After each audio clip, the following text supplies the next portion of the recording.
Hello. Hello. Hi, C-May. Welcome. We'll get started soon. I just need to tweet out.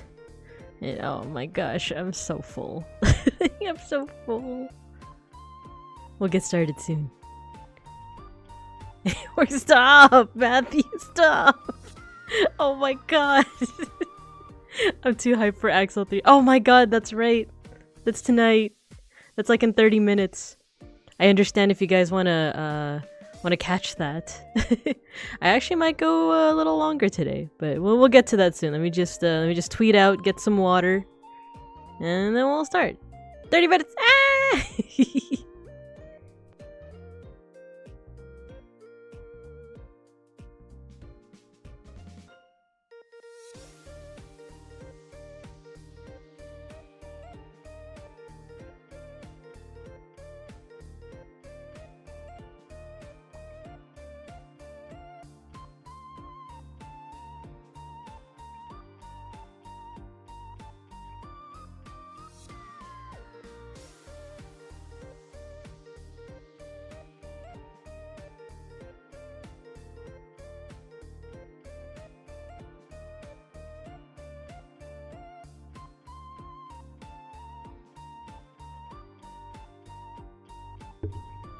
Hello everyone, hello. Hi Arsenic.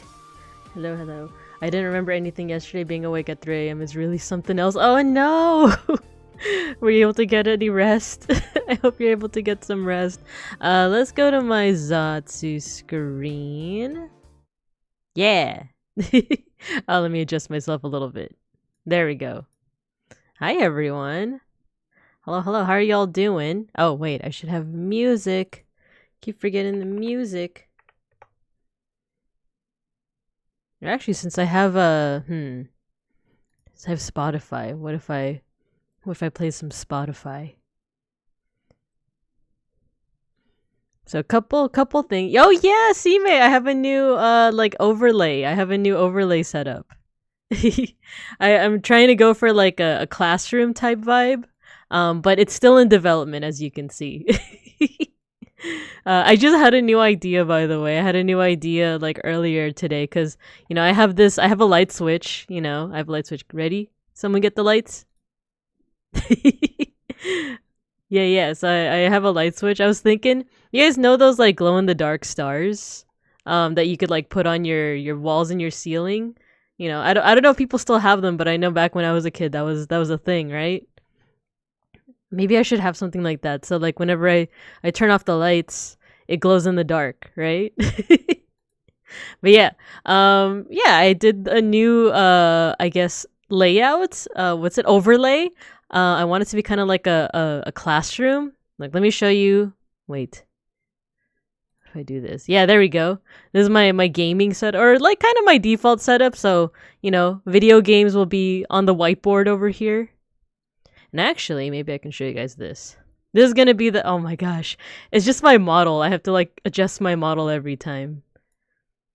This is gonna be the setup for today. I haven't opened the queue. Don't try to join the queue yet. But yeah. Yeah. So I'm trying to go for like a classroom type thing. But it's kind of bare bones right now. I kind of want to like little by little add some stuff, So like all the art behind me, I'm going to see if I can make some assets that look like either tape or thumbtacks to make it look like, it's taped to the wall. And then whenever you guys make art, I'll tape it to the wall. It'll be like an actual classroom. But yeah, I kind of want to organically like, add stuff to the overlay. I still haven't added any music. Real Vocaloid Classics. Let's go with that. Is it playing? Hello? There we go. Let me see if this is too much. Okay. It's a little low, but I'm gonna keep it that way. But yeah, how you guys doing? I didn't stream yesterday because I was feeling a little sick. And then for those that are here for tarot, we'll do that in maybe like 10 minutes or so. Like 10 minutes. Just wanted to do some chatting first before we get into the tarot. But yeah, how are you guys doing? I was feeling a little not great yesterday, physically, maybe a little mentally too, but mostly physically because of work. Work was like, yeah, are you feeling better, Mrs. Bear? I am. I am. I might still be sick. I don't know. Okay, so here's the thing. This week, I only went to a school site 3 days out of the week, but oh my god, every single one of those days was incredibly tiring for one reason or another. like incredibly so. Like on some days it was the students, on other days it was I'm gonna say this, my coworkers, but it wasn't my coworkers causing trouble. It was my coworkers having to call out because they got sick. So like my coworkers are all awesome. I love them. I love them a lot. So, you're not gonna usually hear me complaining that much about them. It was more so that they got sick, so we were short staffed, and like, I can't blame them for that, but it's a little frustrating, but it's also like a bit of a physical toll on me as well. So, it's more of like, it's not in my control, but I'm so tired. I'm so tired. Which I think is why I got sick. Or I think I don't know.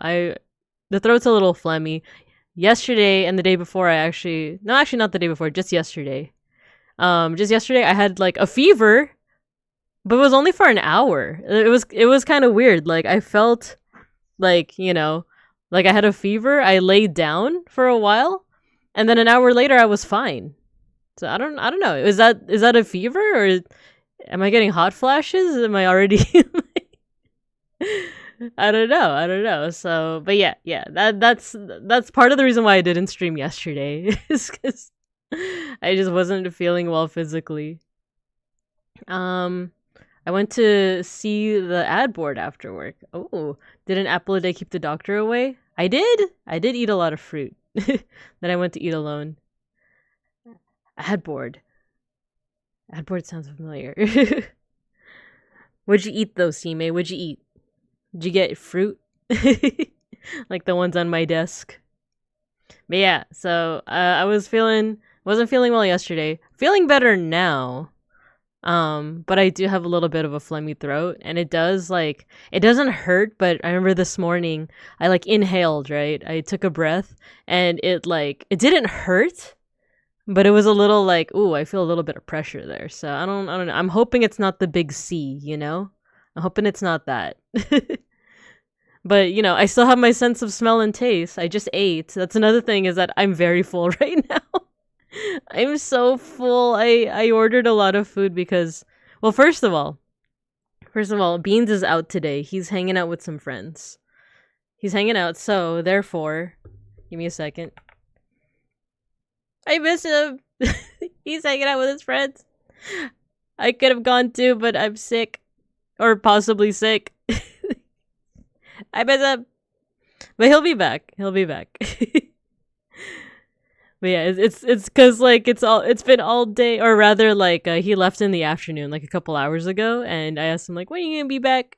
And he's like, oh, we're gonna be drinking, so maybe late.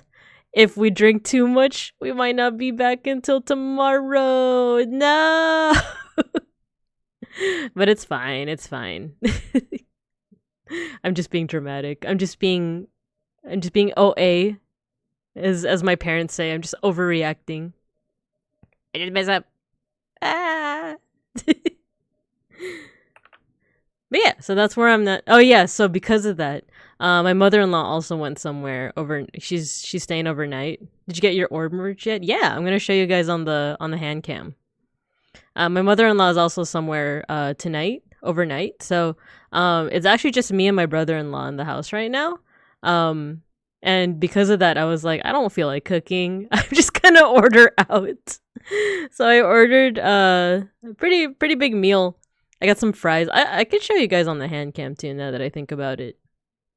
But because of that, I'm so full. Because I was like, oh, I should get enough food to last like, I guess, late lunch plus dinner plus if I need like a snack.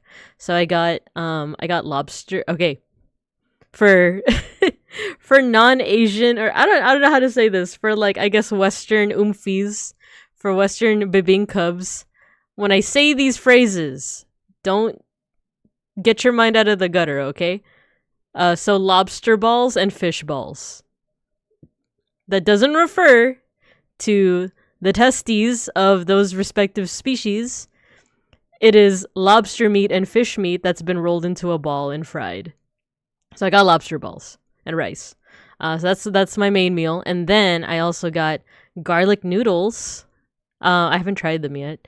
And then I also got truffle fries and boba. I got boba. So pretty full. I'm a little I'm a little full. Delicious. Yeah, I love lobster balls. I love it so much. Oh, but my belly. And I asked for no boba in my boba. I guess I should say milk tea. I asked for no boba in my milk tea, and yet there's still boba. But they didn't give me a boba straw, so so I'm having to like navigate how to like consume this milk tea. Lavender milk tea, by the way. And yet it's not purple. Hold on, let me just check a couple things. Okay, I just got like a ping on Discord. I'm like, what is that? Who is this? What are you doing? But yeah.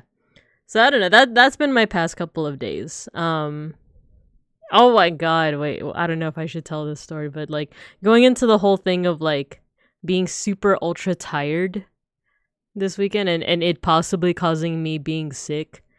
God, every day was something. It was like every day was like someone had to call out because of COVID or oh damn it. I said the C word. You're supposed to like censor it, right? Oh my god, is Twitch gonna fucking Twitch is gonna break down my door. They're gonna break my screen. But yeah, so like some of my coworkers had the big C.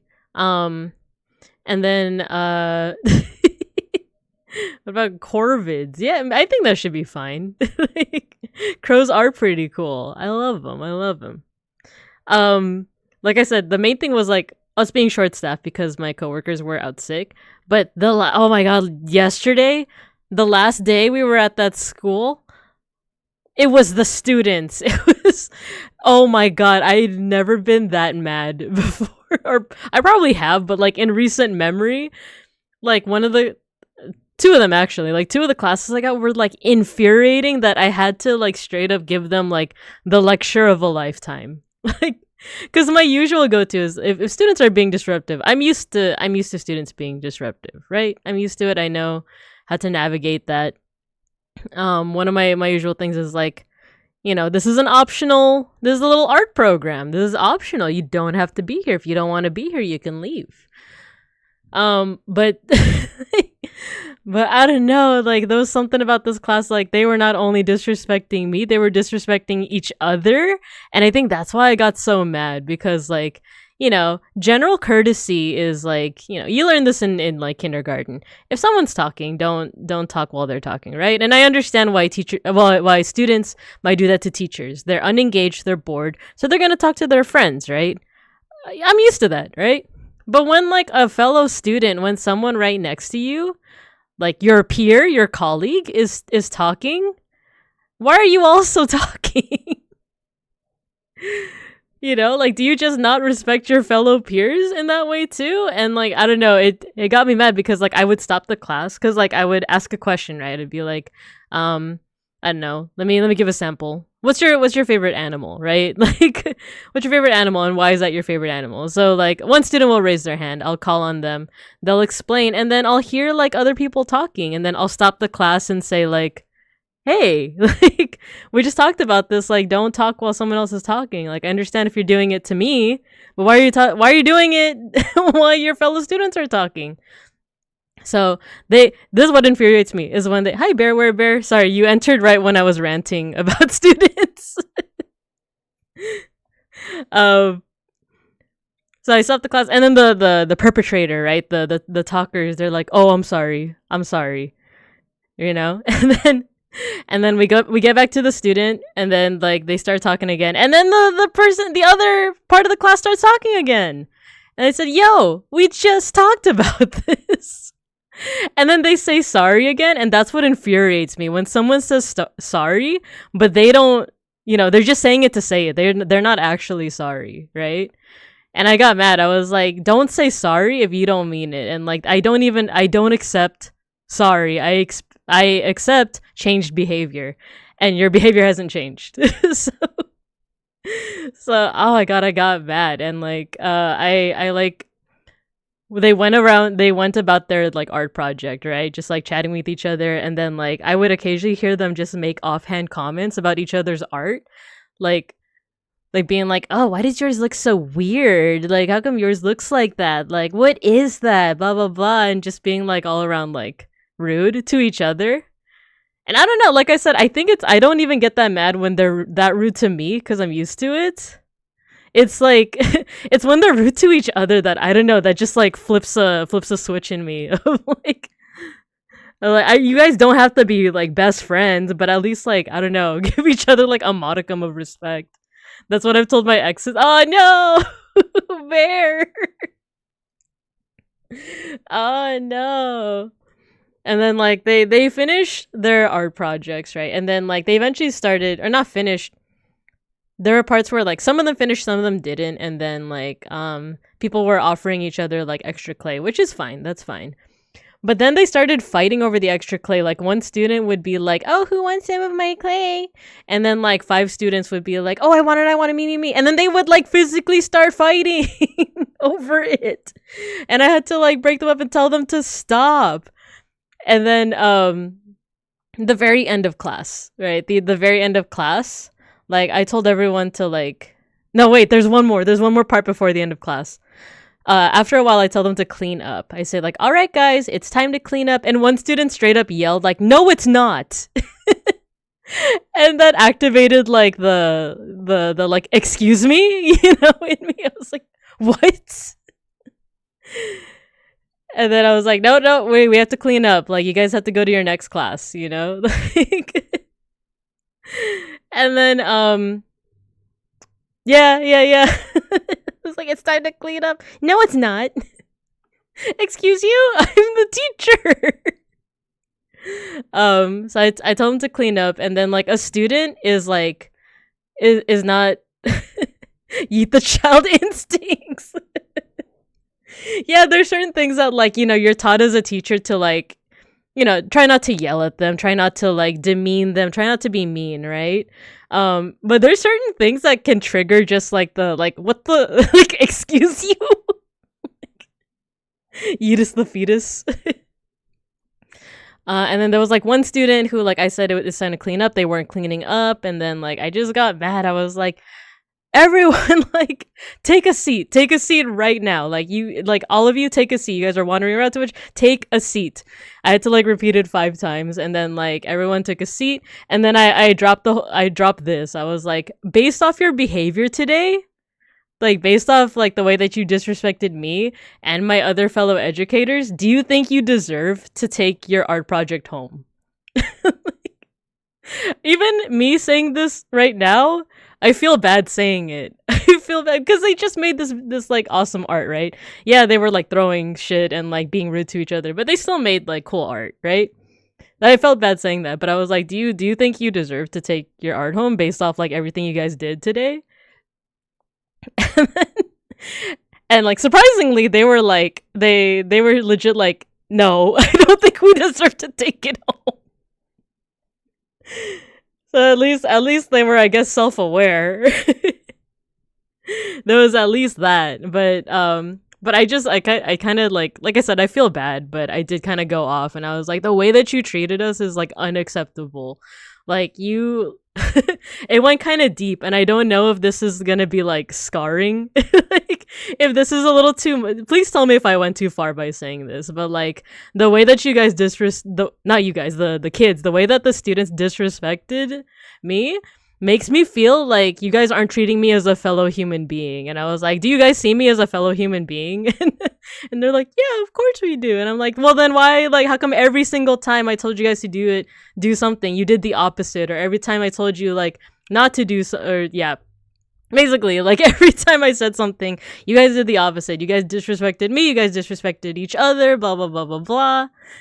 And yeah, they were mean. They were super mean. Also, hello, Mushi Bear and Kudaketa. Hello.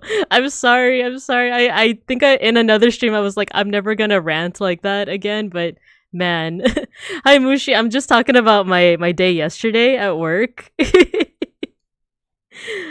I just had like a really like rough class, and I don't want to say like I don't want to say like a bad class because like it hurts to say that any class is a bad class or like, bad students, right?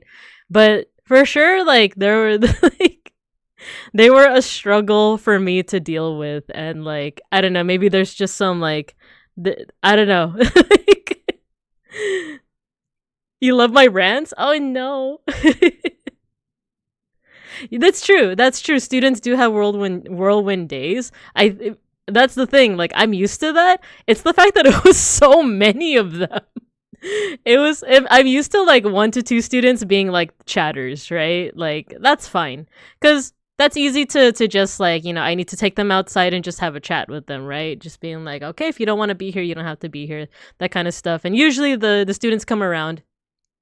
Also, it's the chatters that usually make amazing art. That's not to say that like the introverted students don't also make amazing art, but there's something about the students that are like, the class clown or the students that act out, that when they get focused, when they focus in, their art is wonderful. And like I don't know. That's kind of, those are like the moments I live for, right? That's why I bear. That's why I kind of bear through the classes like this, because usually there's like one shining moment of like, okay, they were rough and they were distracted and like they were unengaged, but like look at the art they made, look at what happens when they like are into it, but like this entire class never reached that point. They were all being so mean to each other. And like I said, I asked them like, the way that you disrespected me and my fellow teachers, like, do you see us as like fellow people? Because like you guys definitely didn't act like you see us as like fellow people.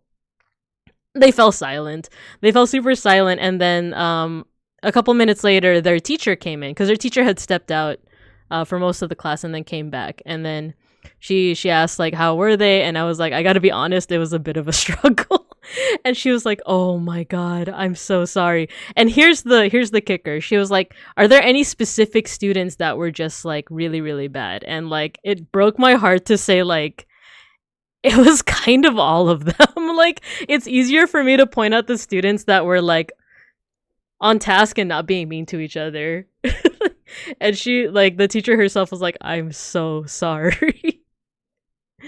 Let me catch up. Many hormones, many smooth brain. Yeah, I don't know. Kids can hurt. Plus, it's like good for them to put it together that other people are people. Yeah, true. No wonder you were under the weather. Yeah, that's why I didn't stream, because like I was physically tired. I was feeling unwell, and just that day was just like rough. I was a chatter. My art is terrible. Oh no. I'm sure your art's great. I want to see it. I feel like art PE teachers are treated very differently. It's true. It's true. And like, but it's like different strengths and weaknesses, right? Wait, I said we were gonna do tarot like 10 minutes ago. Okay, 5 more minutes. Or let me finish up my rant and then we'll get into the tarot. But yeah, the teacher was like, she entered our classroom space and she was like, oh, you guys are silent. That never happens. The only times you guys are silent is when you guys know you did something wrong. So like hearing that from their regular teacher is like is like, damn, so you've been through this. You've been through this dance. I don't blame you for like stepping out for so long. But she gave them a talking to, and she was like, I want you all to like I want you all to like, for one, thank teacher Babinka over here, and then she also made them apologize, which like I kind of felt bad about. like yeah, they treated they were kind of rough, but I don't know, there's something about being made to apologize that just like that didn't make me feel good. That didn't make me feel like, yeah, you better apologize, you dirty. It was more so like, oh man. And another little part that kind of like broke my heart a little is that a kid gave back, because we work with clay. It's a like air dry clay. A kid offered to give it back to me. Because he was like, "Oh, I didn't make anything here," and I was like, I was just so tired by this point that I was like, just keep it, but like at least just make something nice. Like you don't have to show it to me, you don't have to show it to your teacher. Just take it home with you and make something with it, okay? So the kid said okay and left, and that was the last day at that school. So um, I'm not gonna see them ever, but like, but I don't know if those kids like if they took it to heart or if that was just like another moment for them to be like, oh well, it's another teacher like that's angry at us, you know. Who knows? Who knows? But yeah, that was my day yesterday. So yeah, and then maybe that's why in the evening I got like a fever, but that only lasted for like an hour. But it went away. I'm feeling better. So that's why I'm streaming tonight. And I can go on for a little bit longer tonight because like I said, Beans is out. My mother-in-law's out. She's usually the one for good reason. Usually by like 10 or 11, she's usually the one that's like, "Can you keep it down?" You know? It's late. I understand. Party. Oh man, I haven't partied since I was in my late 20s. Actually, that's a lie. I've done a little bit of partying, but I can't party anymore, or at least like I can't like drink alcohol like I used to.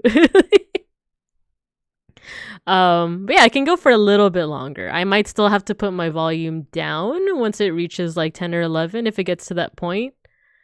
I might also just be tired. But yeah. I'll share my juice. Yay! Butter lettuce! Butter lettuce party! So yeah, we'll do tarot for just a little bit, maybe 45 minutes to an hour. And then after that, we'll either... I said Legend of Zelda on my on Twitter, but depending on how I feel, maybe we'll just chat, or maybe we'll like do other stuff. Maybe we'll play other games, but yeah, that's the plan for today.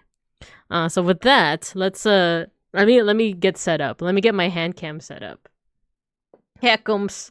I also love lettuce. I don't know if I've ever had butter lettuce, but okay. Let's go over here. You guys like my overhead projector? I was thinking of, okay, let me turn off the lights. Ready? Turn off the lights. Oh, my table's still... Oh, whatever. Whatever. Hi, Vitehide. Hello, hello. Thanks for joining. You just missed me ranting. You just missed me ranting like about my school, my day of teaching yesterday. This is cute. Aw, I'm glad. Is it okay? So the lights are off, but then doesn't that mean that is the board a little bit hard to read now? Like I think of people that have like low visibility, for example. Like, can you still read where it says requesting a tarot reading? Like, and actually, now that I think about it, my captions are also darkened. So I want to make sure that it's accessible. You know, that my streams are accessible. There we go. Captions should be fully highlighted. Okay, let me catch up on chat. I wish I could eat more lettuce, but green leaf food makes me sick. Oh no! Even if it's cooked, this would be amazing for my Spanish English classes. Oh yeah. Let me know. Well, these are just like bare bones like assets that I made. I heavily referenced stuff, but if you want something similar, let me know. It makes me freaking bloated. Oh, I see. Contrast is good. All right, cool. So then let's get the hand cam going. What? Oh no, it's blurry. Come on. Hello. There we go. Okay. All right. Hello, everyone. I had to remove my nail polish. I usually do have nail polish like the color of my claws on my model, but it was getting overgrown. So I had to remove it. I'm working on a crochet project where I have like fingerless gloves that are like the same color as my fur. So it looks like, you know, a hand cam is actually like a paw cam. The contrast actually feels more comfortable for my eyes. Oh, yay! I'm glad. Yeah, before we start with the tarot, I haven't opened up the queue yet. I'm literally crocheting. Oh man, where is my... It's under my table, so I can't... Actually, if you want to see a work in progress of something else I'm crocheting, I'm making a little, what is it? A moose? Yeah, so I'm making a little, wait, is it a moose? Yeah, it's a moose. It's a moose. But don't be fooled. Wait, let me turn on my light. There we go, now you can see a little bit better. So, don't be fooled. It's not like, wait, hold on. I'll show you guys.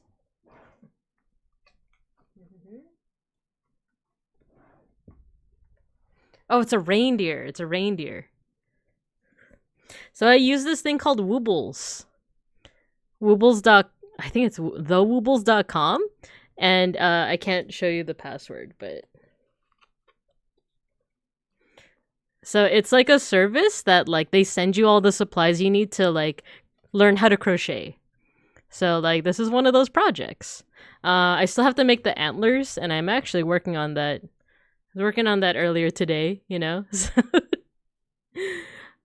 But yeah, that's a little work in progress. What else did I said I was going to show you guys on the hand cam. Oh, Orby. Okay, so for those who don't know, Randon Nuring VTuber, he's an orc VTuber, one of my favorite VTubers ever.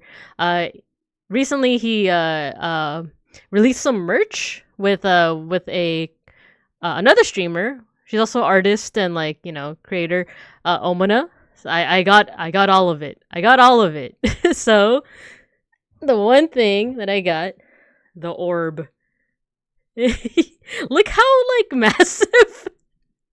Look how massive this guy is. He's big. He's also got the dumpy with the little butthole, you know? Look at how he's... Okay, Omona said it on her stream too, but he's also like so dense. Like, you know, like super... like squishy. I want one. Oh no, I think Omona sold them out. Did you get the coupon? I did. I did. I got everything from that merch drop. I got the print. There we go. Father, I have sinned.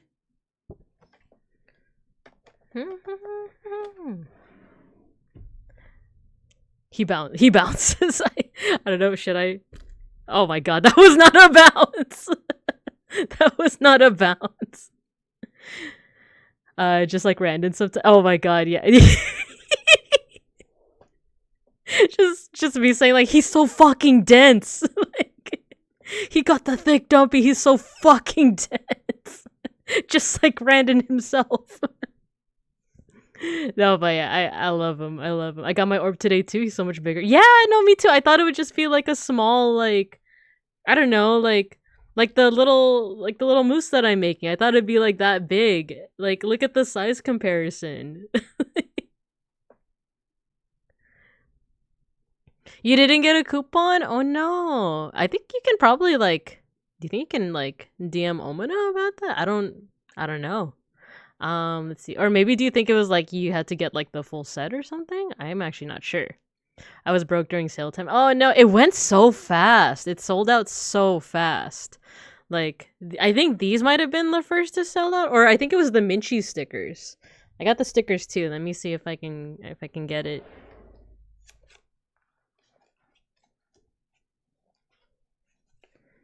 There you go. Also some stickers. I haven't used them yet. If you guys don't know who Randon Nuring is, this is what he looks like. He's an orc salaryman. He's pretty hinged. Like, he's so hinged. He's so hinged. There's no damn hinges. Oh, Omona offered to mail you one. Okay, cool. You got everything and then some. Nice. Oh yeah, that's right. We talked about this before. So yeah. Other than that, I was also talking about the food that I got. I ate most of it, but I know. Fuck! Don't look at the receipts with my legal last name. Got lobster balls, you know, which aren't lobster testes. They are lobster meat wrapped in balls. I also got truffle fries. And truffle fries for later on.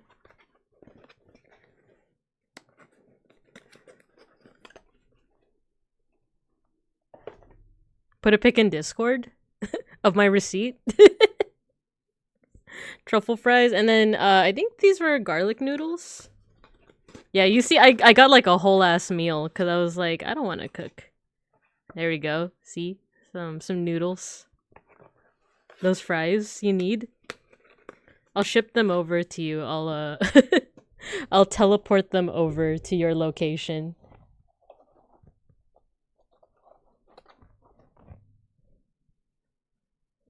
Oh, of your loot. Nice, nice, nice. Nice, nice. But yeah. I think that's everything I said that I would get. Or that I would show you guys. So with that, we can get started with tarot. I think I've stalled for time enough. Okay, so how this is oh my god. Sorry, give me a second.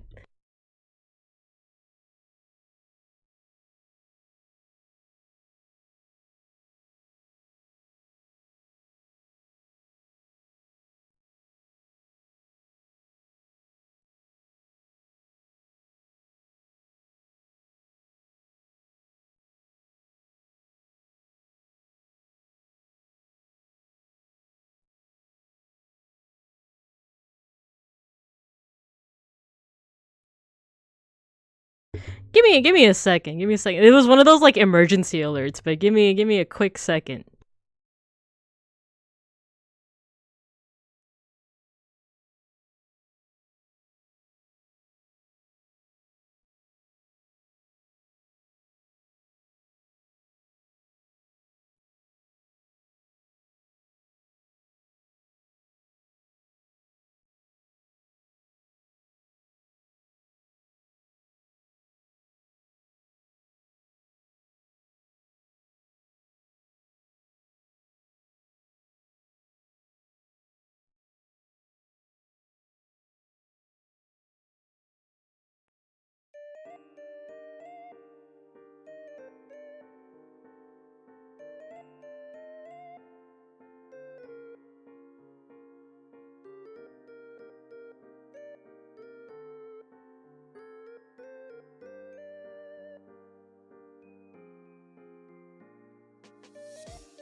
Okay, I'm back.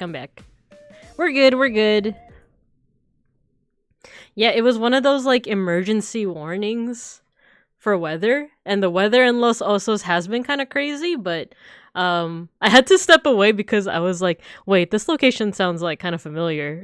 And it's so I asked my brother-in-law like, this isn't close to us, is it? He's like, nah, it's not. So we're good.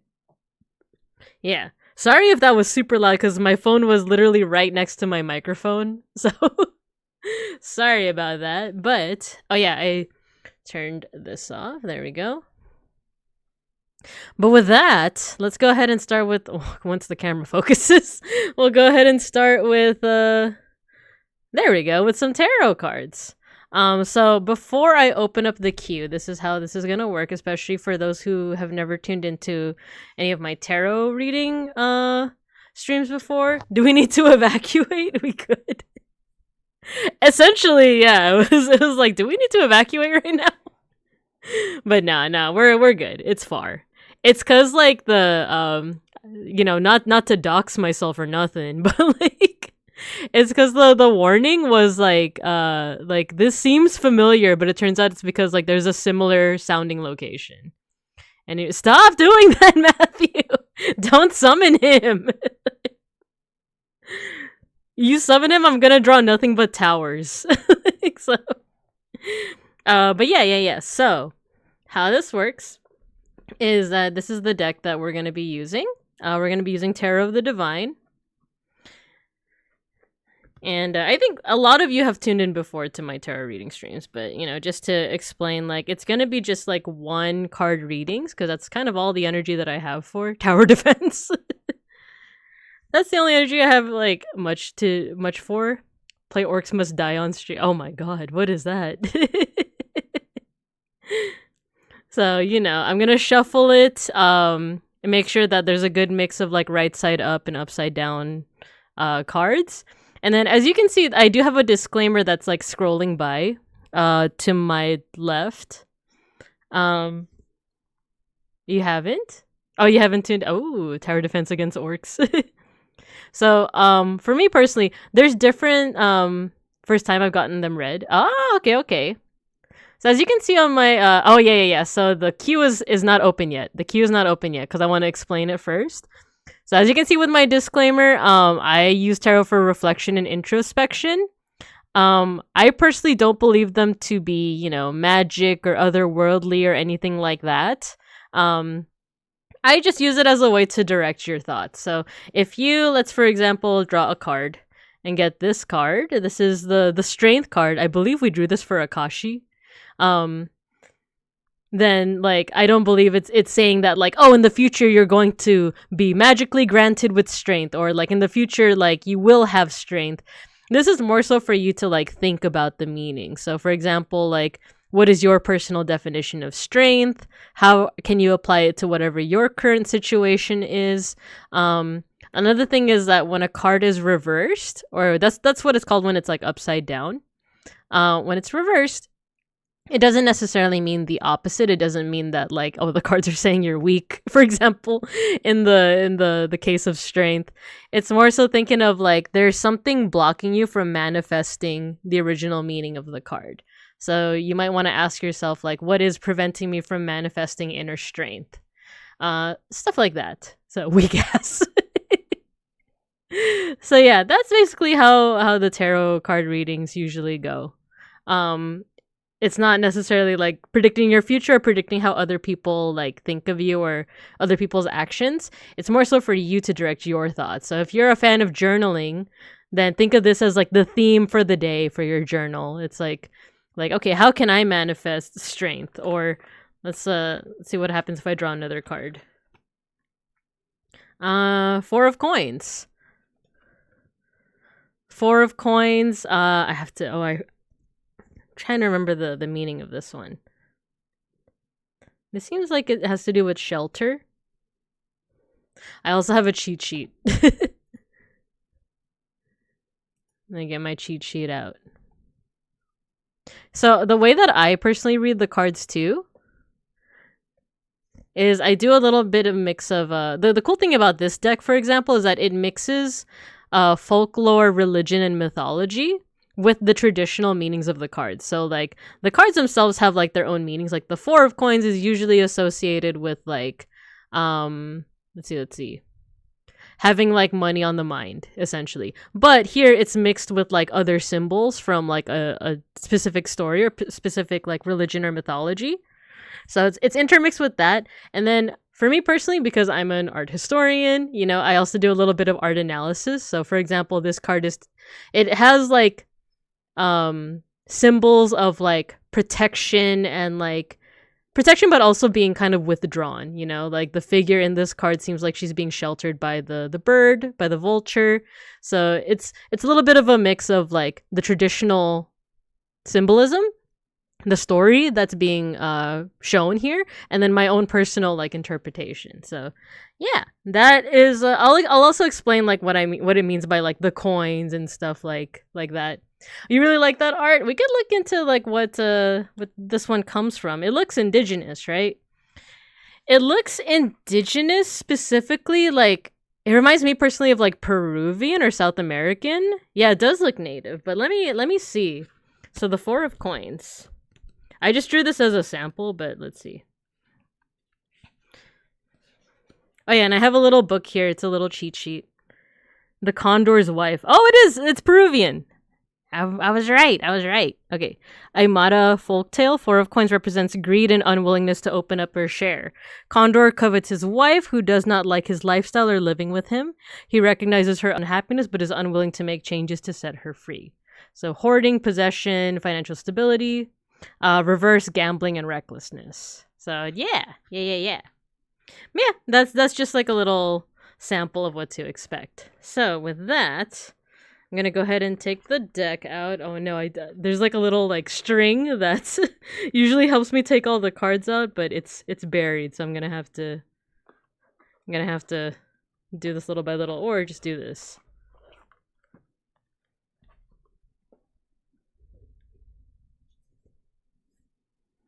Okay.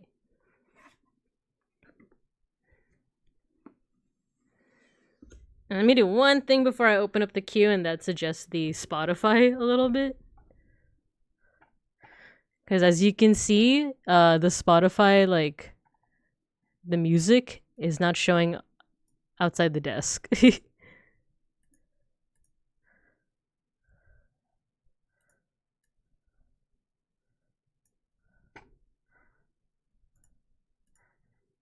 There we go, just so you guys can see what the music is. Sorry, I lied. So one more thing before we get started. I know I keep on stalling, but my nose is just really itchy. So I think it's because it's really dry. So I'm just gonna handle that right now, and then we'll get into it.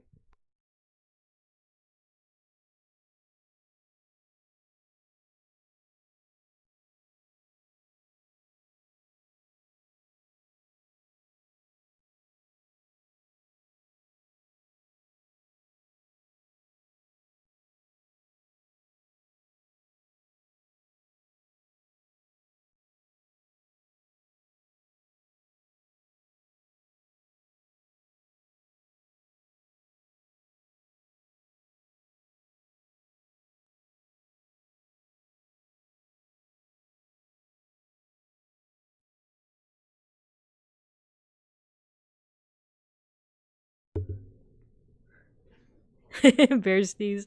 No, I think I know what it is. I forgot to put on moisturizer today. After I got out of the shower, and it's been like super dry lately. Or just like my area has been super dry. So, okay, let's go ahead. I'm gonna go ahead and open up the queue. If you want to join, go ahead and type up what was it? Exclamation point. I was like, what is that symbol again? Exclamation point join to join the queue. And if you have to leave for any reason, do exclamation point leave. I think I put a limit of 5 people, but I don't know. We'll see. We'll see. I might do less, I might do more. It depends on how I feel. I do have water with me, so we'll see if my voice gives out. Because I still want to play Legend of Zelda too, so gotta save my voice for that. Cool, we already got Mushi Bear, we got Kuriketa, we got Bear. Nice. But yeah, I'll leave the queue open for a little bit, and then once it's done, it's done. Hydrate. Oh, thank you. Oh, my alert is in the dark. Thank you for redeeming hydrates. Let me do that.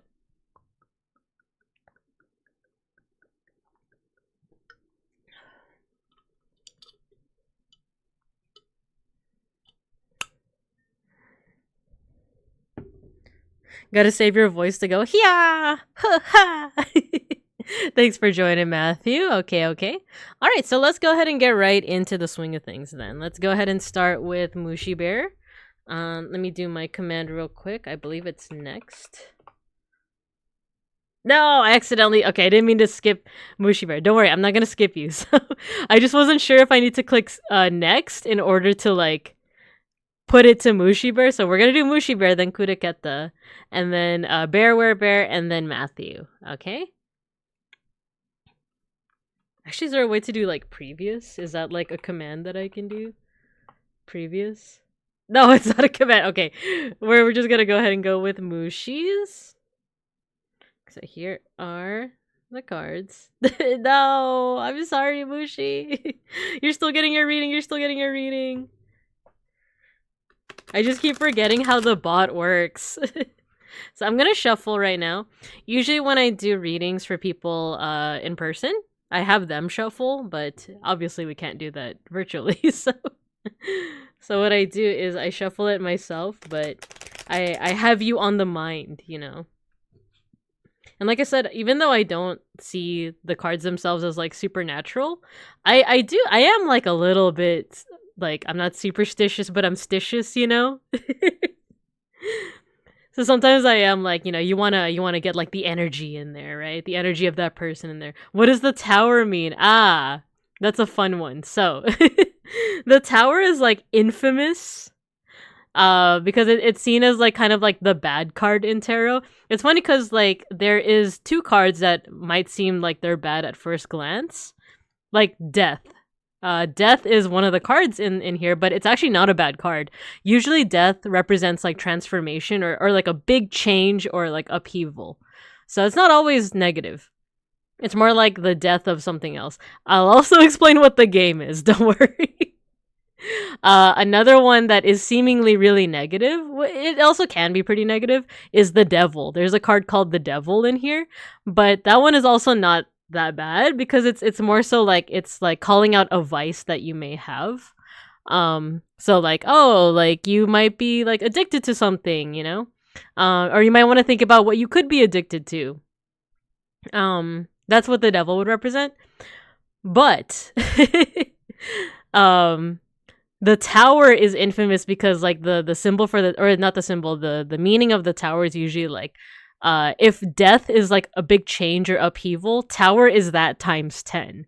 But usually people read it as like a disaster, right? Like something terrible is gonna happen to you. But once again, that's under the assumption that it's like that the cards can tell your future, right? If you read it as something like a source of introspection, then the tower would be more so like, what are you interpreting right now as like a disaster? What is like a catastrophe to you? And how does that apply to your current situation? Like, do you feel like everything is catastrophic right now? Or are you like are you acting in fear of a catastrophe that might not even be there? So yeah, that's why like the tower is just infamous for that. And the game is an old meme. It's an old meme from like the 2000s, 2010s, where it's very simple. So the game is basically like a game that everyone is playing, whether they know it or not. And you can't win the game. You can only lose the game. And you lose the game whenever you become aware of the game. So when you remember it exists, you lost the game. So what people do with this concept is they like, you know, they make other people lose the game by saying something like, you just lost the game. Or in this case, when Matthew just says the game, that's already triggering in your head that like, oh yeah, that exists. Therefore, I lost the game. So that's essentially what the game is. It's like an old school meme from like you know, 2000s, 2010s. So, you know, and it became a bit of a meme in like randoneering's community, but but you see it everywhere. You like if you know like a VTuber or a streamer that is from that like I was gonna say from that era, but yeah, from that era, and they mentioned the game, that's what that means. Yeah, the game. That sounds like living with anxiety. Yeah, exactly. That's what the tower is, just anxiety the card. All right, so let's go ahead and do another shuffle. And then for longtime viewers of my tarot streams, I'm not gonna do the thing where I do like 1, 2, 3 and like do like that. Just because I realize it does take a lot of time, so I'm just gonna do 2 shuffles like this. Ah! Come on. There you go. The old ones. The ancient ones. Okay. And what I usually do is I like fan out the cards like this, and I try to just kind of feel like which card I should draw.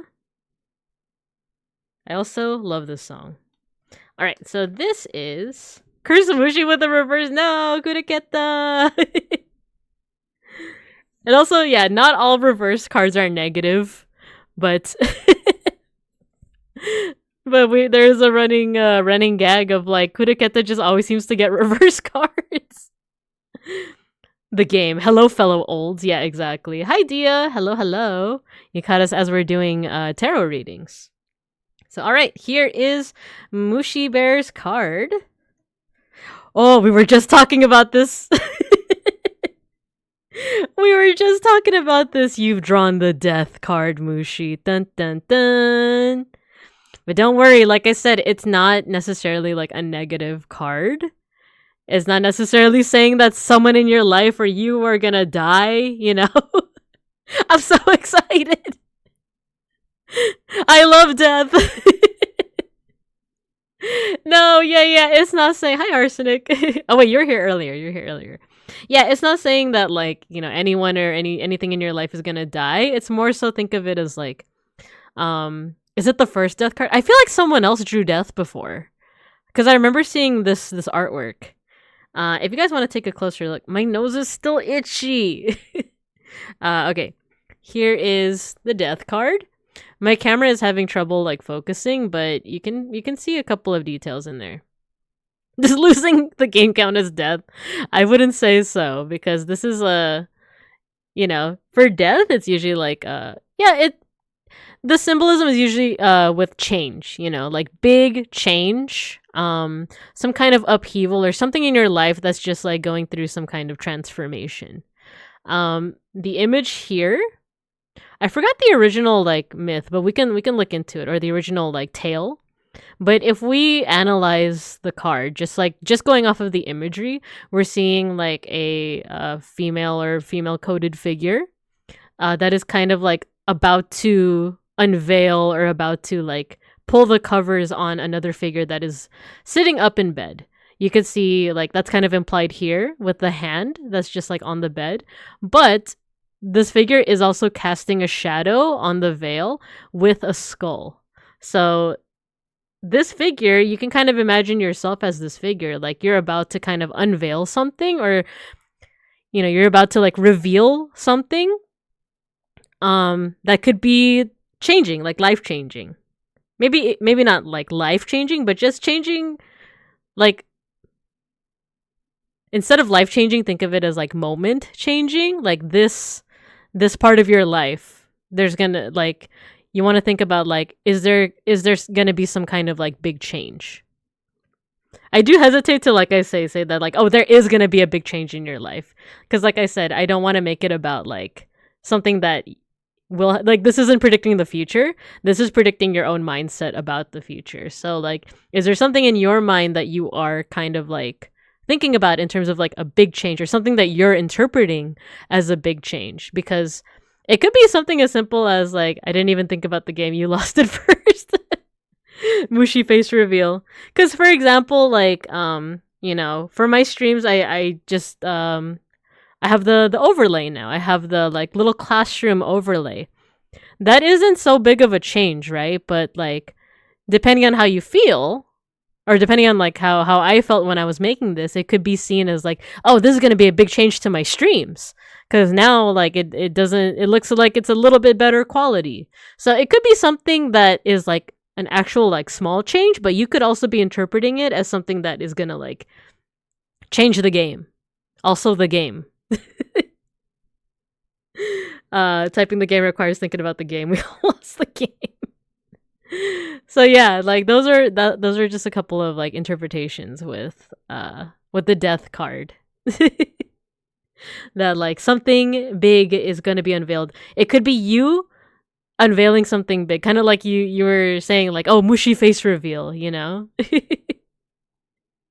Or it could be you just thinking about some kind of like huge change that is coming, right?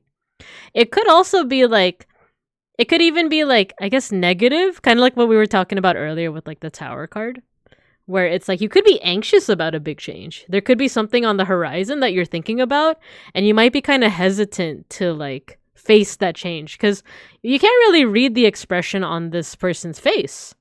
They could be like excited for what's going to be revealed. They could be scared. Now that you know, you two can share this curse with others.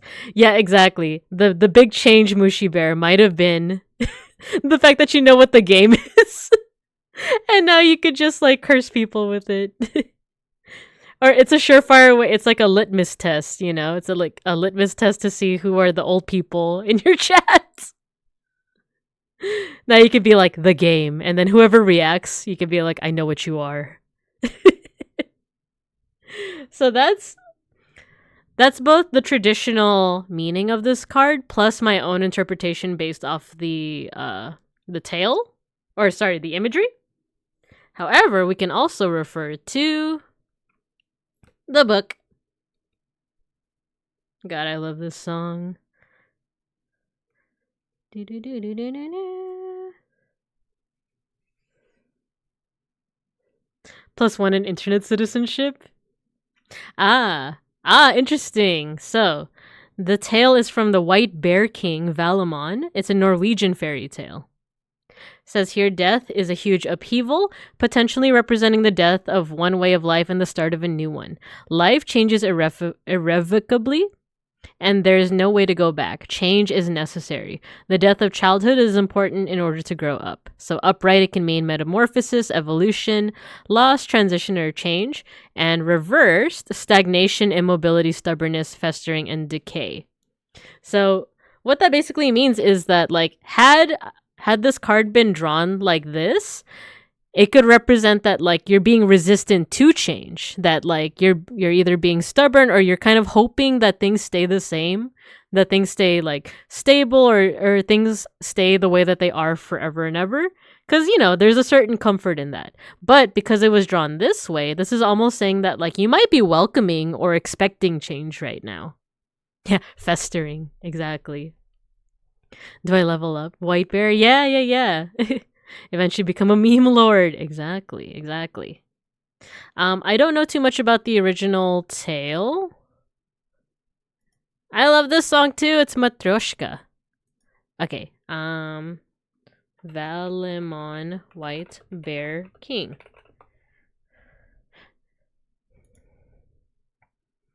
So if you want to read up on the tale, I'm going to put just the Wikipedia article. It's a good starting point, I would say. I don't know much about the story myself, but if you want to read up on it, it's there in the chat. And it has a picture of a cute bear. What more could you want? But yeah, otherwise, let me know if you have any questions. In the meantime, I'm going to hydrate. And also, scratch my nose. Why is it so itchy? Mate chodai.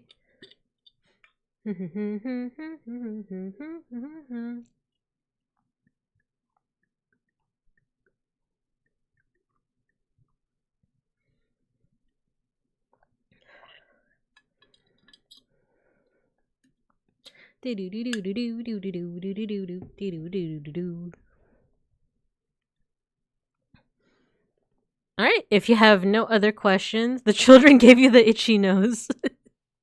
No, this hits me occasionally. Like, I do think it's just like dry skin or something. The Costco kid plague spreader, no. Because this hits me every so often, and like, I didn't realize how rare it is for people to scratch their nose until, because I feel like every time I scratch my nose, people look at me. They stare at me.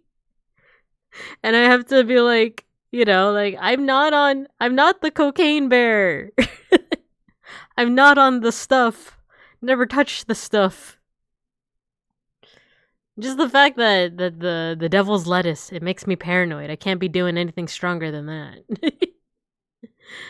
Yeah, okay, so if there's no other questions, that is the death card.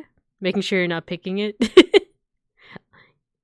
I'm trying to imagine, like, because look at my model with the big claws. Like, wouldn't that be like super obvious if you see like a little claw up the nostril, you know? Or that one. Okay, so next up was Kureketa. Kureketa. Let's keep our fingers crossed for no fingers crossed for no what is it? Reversed cards. Where's the weed bear? Should that be a new next outfit? Weed bear? Nah, man. I used to be able to handle that. I used to be able to handle the devil's lettuce, and now I can't. No, actually, I could CBD. CBD I can handle. It's the THC that fucks me up. All right, let's go, Kuda.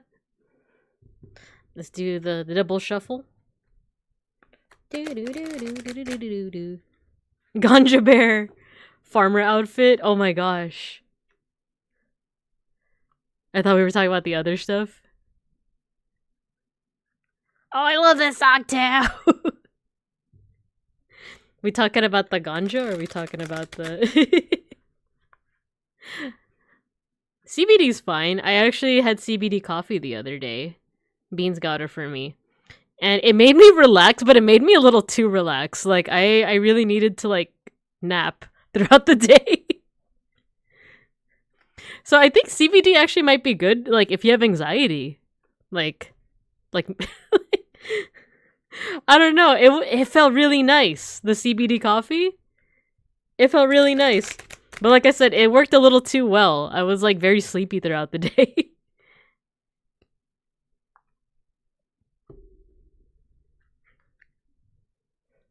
My doc prescribed it to me. Ah, okay. My pupper takes CBD for anxious days. Ah, okay. I have CBD gummies too, but those make me like super sleepy. So I only take them like at the end of the night.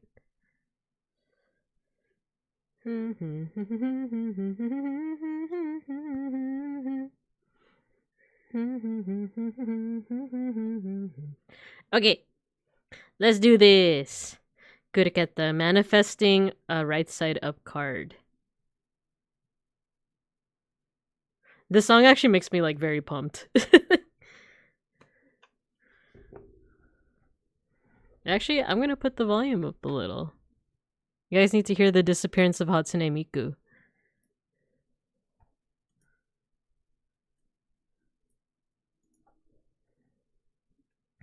Okay. Here we go. Ready, Kuda? Ready?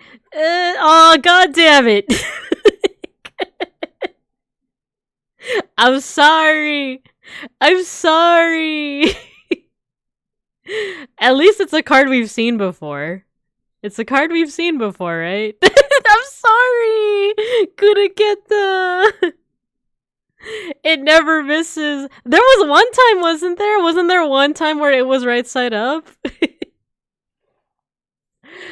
I'm so sorry. Well, it's a major arcana card though, so that's worth noting. Reverse mirror fourth. Whoa. This remix. I've never heard this. I used to listen to DJ Joe all the time. I've never heard this remix before. There was one time. It'll happen again. But yeah, it's a major arcana card. I didn't mention this before, Mushi, but like there's something called major arcana and minor arcana. Major arcana is usually like a big, like this is like kind of a big blinking red light, like a big flashing red light of like this is something that is very big on your mind or something that you should think about. Two-Face Lovers is so good. I've never heard this remix, and I did used to listen to DJ Joe, so this is like, whoa. You don't think you've had a major arcana before? Yeah. So, right side up, it's strength. I remember we drew this for Akashi. And it looks like it is Celt. Oh yeah, I remember we talked about this. So take a look because I really like the imagery of this card. So it's a figure with red hair that like looks like the character from Brave. So it looks like it's either Irish or Scottish in origin. Yet, she is holding a figure that looks like Amut, which is a figure from Egyptian mythology. So Amut is part lion, part crocodile, and part hippo, and she's known as the Devourer in ancient Egyptian religion.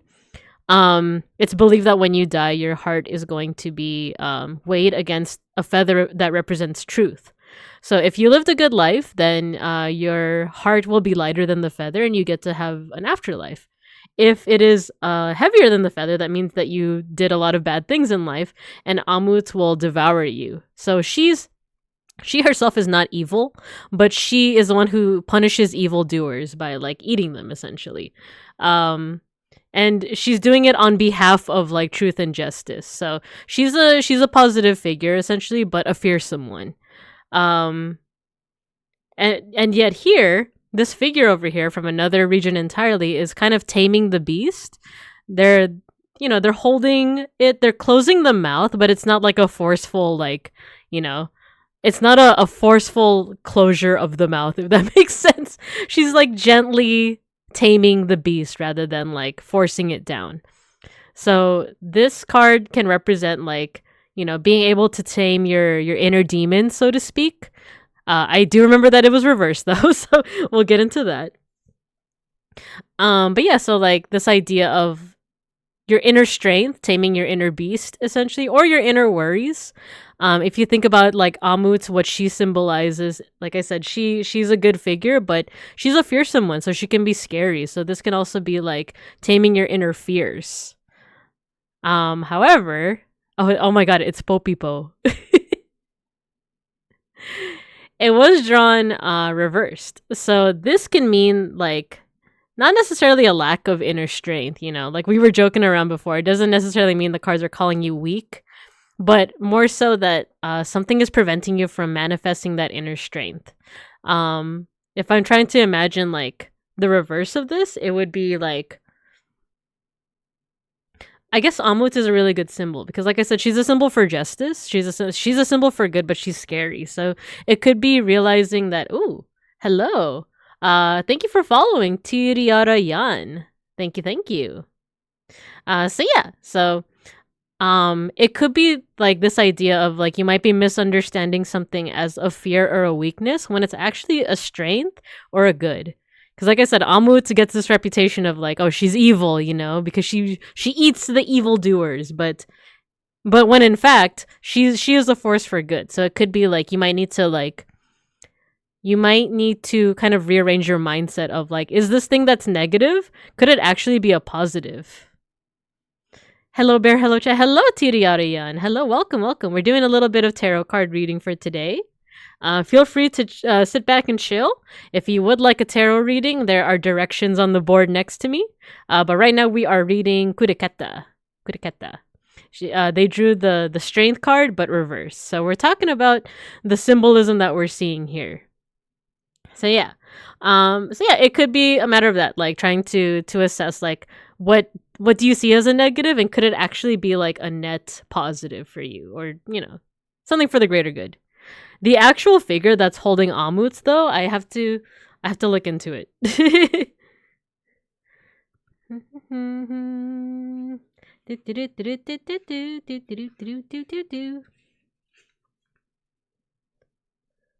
Oh, thank you for joining the queue, Dianork. Okay, strength. And thank you for joining the queue, Tiriarian. So this is Tamlin. Okay. I think I said the same thing when Akashi got this card as well, because I've heard of Tamlin, but I haven't looked into them too well. So the strength card is about willpower and determination, focus, persistence, and the ability to confidently stare any challenge in the face and overcome it. This is not physical strength, but purity of heart and purpose. So upright, courage, conviction, control, determination, patience. Reversed, weakness, self-doubt, abuse of power, pride, or negligence. So, those are some meanings there. Let's go ahead and look into Tamlin. I know that one of my favorite YouTubers made a cartoon or an animation about Tamlin. So I'm going to go ahead and put this in the chat. It's a little bit about Tamlin. And then I do remember, give me a second. I'm going to go to YouTube. Is this Meltdown? I think it is Meltdown. Tamlin. Ah! Cool. This person did a animation based off Tamlin. The only thing I know about Tiamlin is that it shares the same design as SMT as Kuholin. I love Kuholin, and I only know how to pronounce it because of fate. And they're both Irish, right?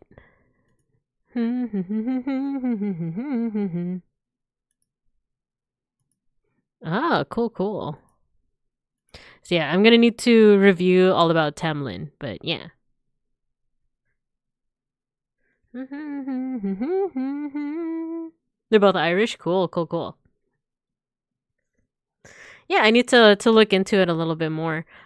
Speaking of SMT, by the way, or I guess tangentially related to SMT, Beans was playing Persona 3 Reload yesterday. It was awesome. I also saw on Twitter you've been playing it too, right? I haven't played it, but I watched Beans play the original, and I think we had this conversation before, but he loves like the atmosphere of it. Yeah, it's so good, right? I saw your screenshots too, so yeah. So that is the strength card, but reversed. That's my interpretation. Let me know if you have any questions. The music of P3 Reloaded is so good. It is! Like, the one thing that we noticed, Beans and I, is that you can clearly hear the lyrics now. And it's not as if the original version, like, the lyrics were unclear, but it's just so crystal clear in this version. I don't know. It's like I forgot what song it was, but there was a song where Beans was like, I didn't know that the lyrics were like something sitting in bed. Yeah, let me know if you have any questions. I was a bit of a hater for certain remixes, but they're goated. Ah, I think I saw your tweet about that too. That like one of them you didn't like that much, but the full version of another is really good. What's that song that sounds like he's saying chicken brown cow, chicken brown cow? Chicken brown meow, chicken meow meow. I think you know the song, but me singing along to the original OST. Yeah, I will burn my toast.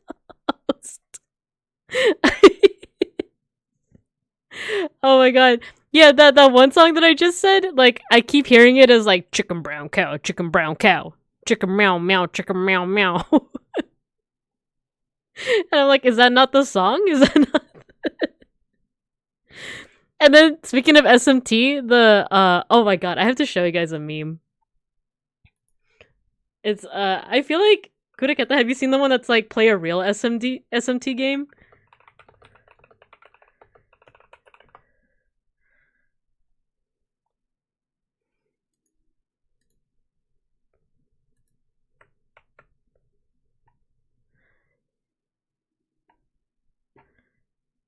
You know what? We'll continue with tarot, but remind me at the end.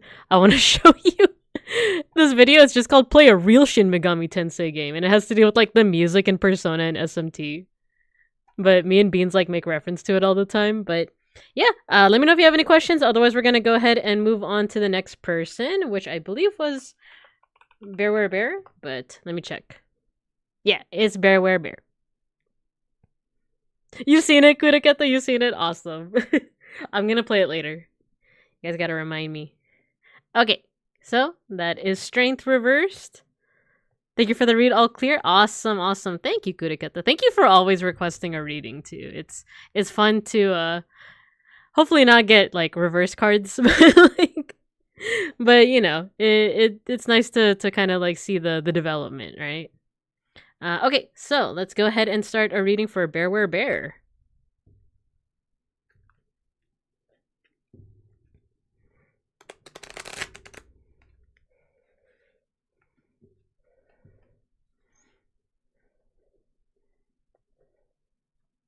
I'm actually not familiar with this song.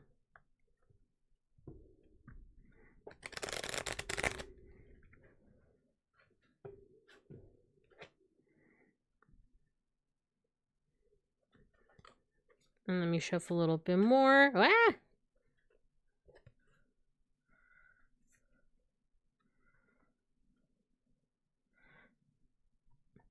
This song sounds really cool, but I'm also going to see what's coming up.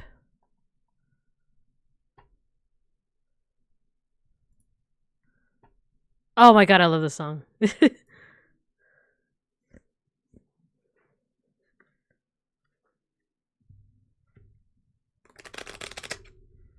Wait, is this a cover? Or is this Kaito? Oh yeah, it's Kaito. It's Kaito. I need to put the volume up a little bit more. Can you guys hear the Vocaloid?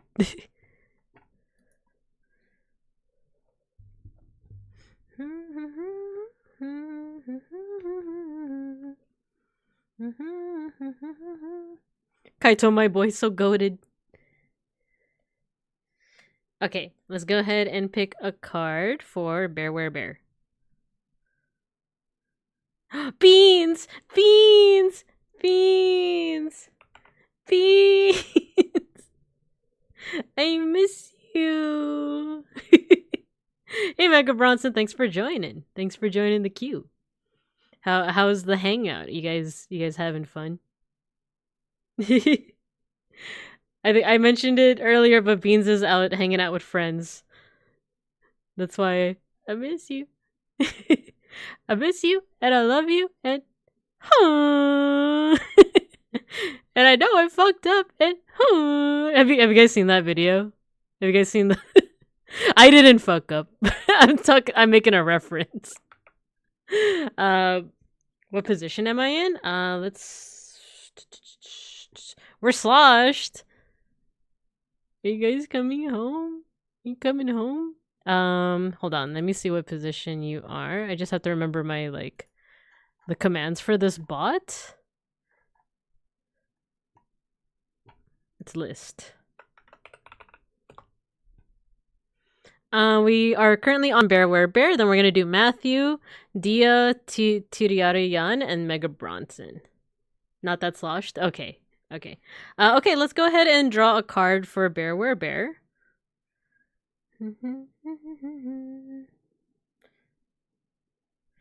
I think this one. Lucky I want to be sloshed.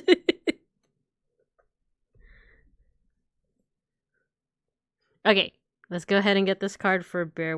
Ooh, it has been nothing but major arcana.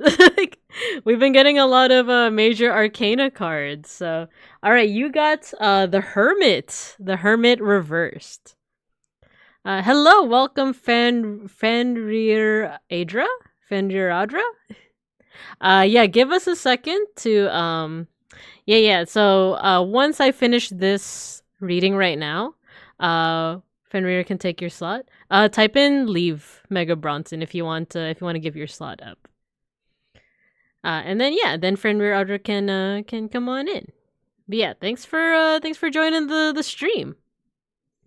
But yeah, so the card that we have for Bear is the Hermit.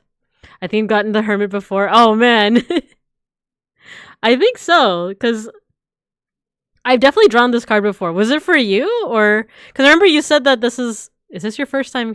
I don't remember. You're too kind, sir. I've definitely drawn this one before. Oh no, I got it for Mega Bronson, right? You were the last person that I drew the Hermit for, right? Because I do remember talking about the different meanings of the deer. Now that I'm remembering. So yeah, the Hermit. Let's see. I'm out and about. I just joined to support. You're good. Okay. Give me a second. I'm also just appreciating this song. Wait, what? Why does it say all are taken? Okay, you know what? I'll do this. We're still on. We're still on.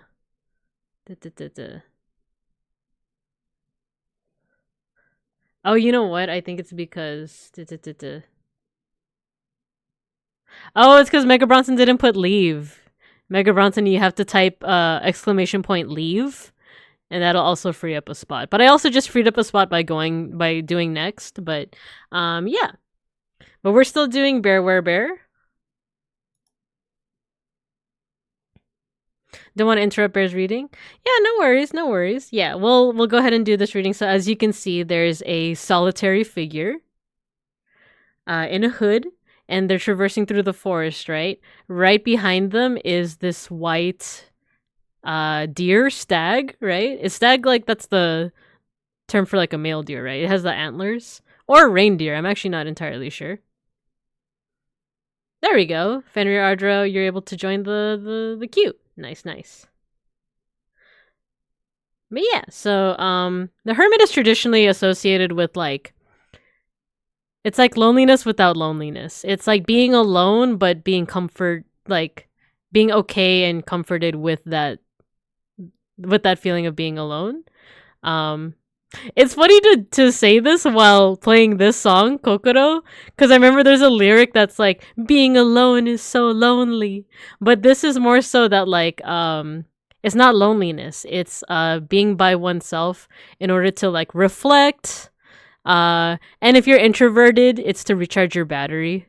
Have a good stream. Thank you, Mega Bronson. Thank you, thank you. Have fun. Have fun, you guys. So yeah, it's usually like time to reflect. My kokoro is brokoro. However, one thing to note with this card is that the figure isn't alone. They're retreating somewhere to be alone, but they're also accompanied by this deer, right? The white deer. And I believe like the last time I drew this card, it was for Mega Bronson, and we talked about the different symbolisms of the deer. Because for one, it's white. It's like stark white. And we talked about it perhaps being like a spiritual guide instead. Like maybe the deer isn't physically there, but it's more so like this person's mindset of like, you're not alone, you have yourself with you, if that makes sense. Get home safe, you. Yeah, have fun, you guys, and get home safe. Another thing to point out in this picture is that like in the distance on the horizon, you can see like what looks like it could be like the sun rising, or it could even be like the moon rising. So this could mean that like you're at a certain point where like you need to be alone. Like this, for me, the fact that it's like a sunrise or a sunset or a moonrise and a moonset makes me think that this is like a transitionary point, you know? You're at a crossroads, so to speak. So this is like, you might be thinking of like getting some alone time while you're at a crossroads. However, I believe this was drawn reversed. If I remember correctly, let me know, because I remember I also got distracted when Beans entered in, and I was like, oh, Beans. But if it's reversed, then the meaning is not so much that like, how do I say this? It could be that like instead you are feeling the loneliness. It was reversed, okay. It could be that like you need the time to yourself, but like you might also be feeling like the loneliness that comes with being alone, if that makes sense. Or it could be that you're not getting the time alone that you want. It could be that like things are a little bit too overwhelming right now. There's too many people around you, and you really do need that time to like recharge. Reversed gang. So those are two interpretations that like you're either like, yes, you're alone, but it's like kind of lonely, or you're not able to recharge. You know? So those are two interpretations, but let's go ahead and go to the book.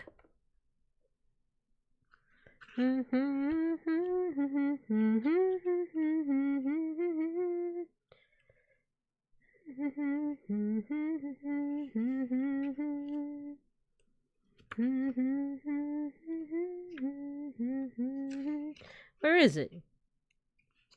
Oh, here we go. Oh, there's another Irish one. So, this is The Druid and the White Stag, Ireland, Celtic legend. The hermit represents solitude and leaving responsibilities behind to focus inward. In Celtic myth, the elusive white stag encourages people to drop everything and pursue spirituality. Upright, introspection, withdrawal, prudence, insight, and meditation. Reverse, recklessness, hastiness, avoidance, loneliness, and rejection. So those are also some alternate interpretations as well. I need to go camping, come back with a spear.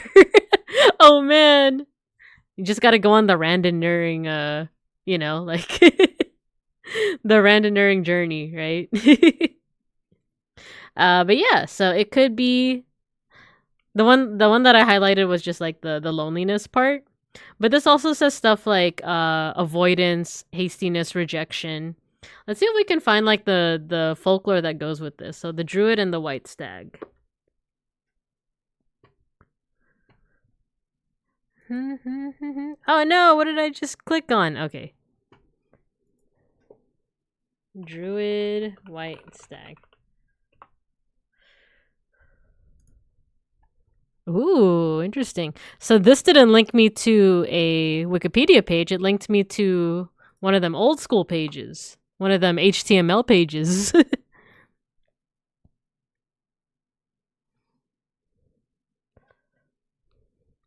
The white stag in Celtic myth is an indicator that the other world is near. It appears when one is transgressing a taboo. Oh, interesting.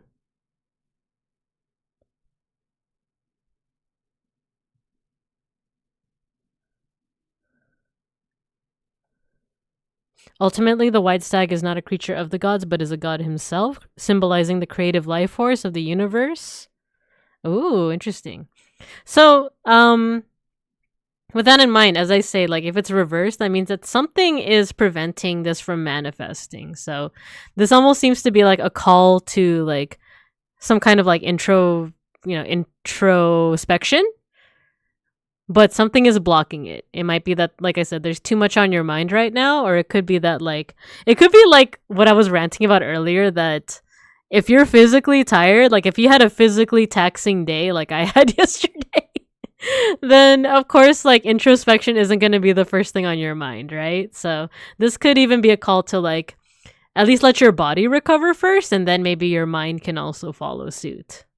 So those are a couple interpretations, but let me know what you think. Let me know if you have any questions, and then we could go from there. And I will hydrate. Yeah, I'm tired as fuck. Oh no, same. So I think that's what that's saying then. Like you might have to recover physically before you can recover mentally. Oh, thanks for the redeems, Matthew. So stretch and posture check. Let me do that. I am shrimping a little bit.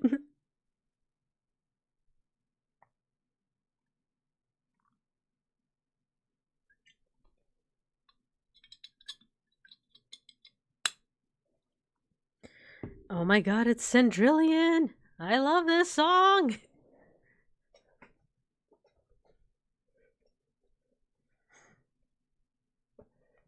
Okie dokie. Yeah, let me know if you have any other questions. Otherwise, we're gonna go ahead and move on to, I believe it was Matthew. Do.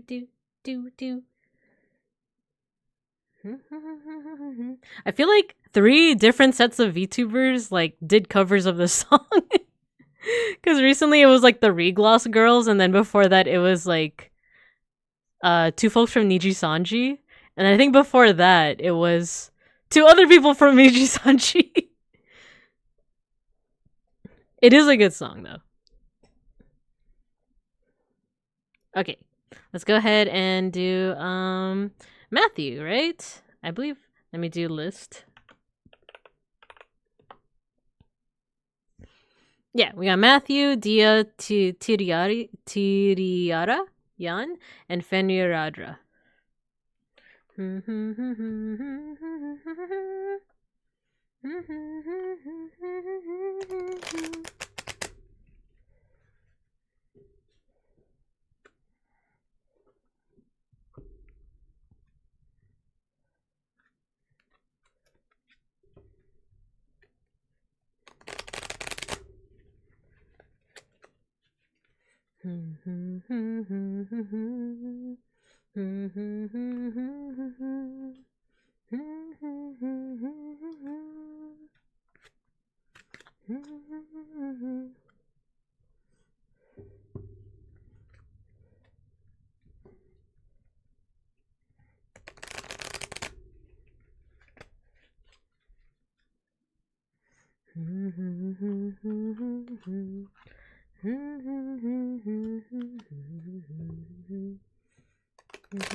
Oakley dokely schmokely.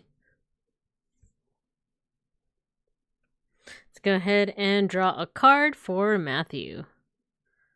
Is it going to be another Major Arcana card? We'll see. I think this one.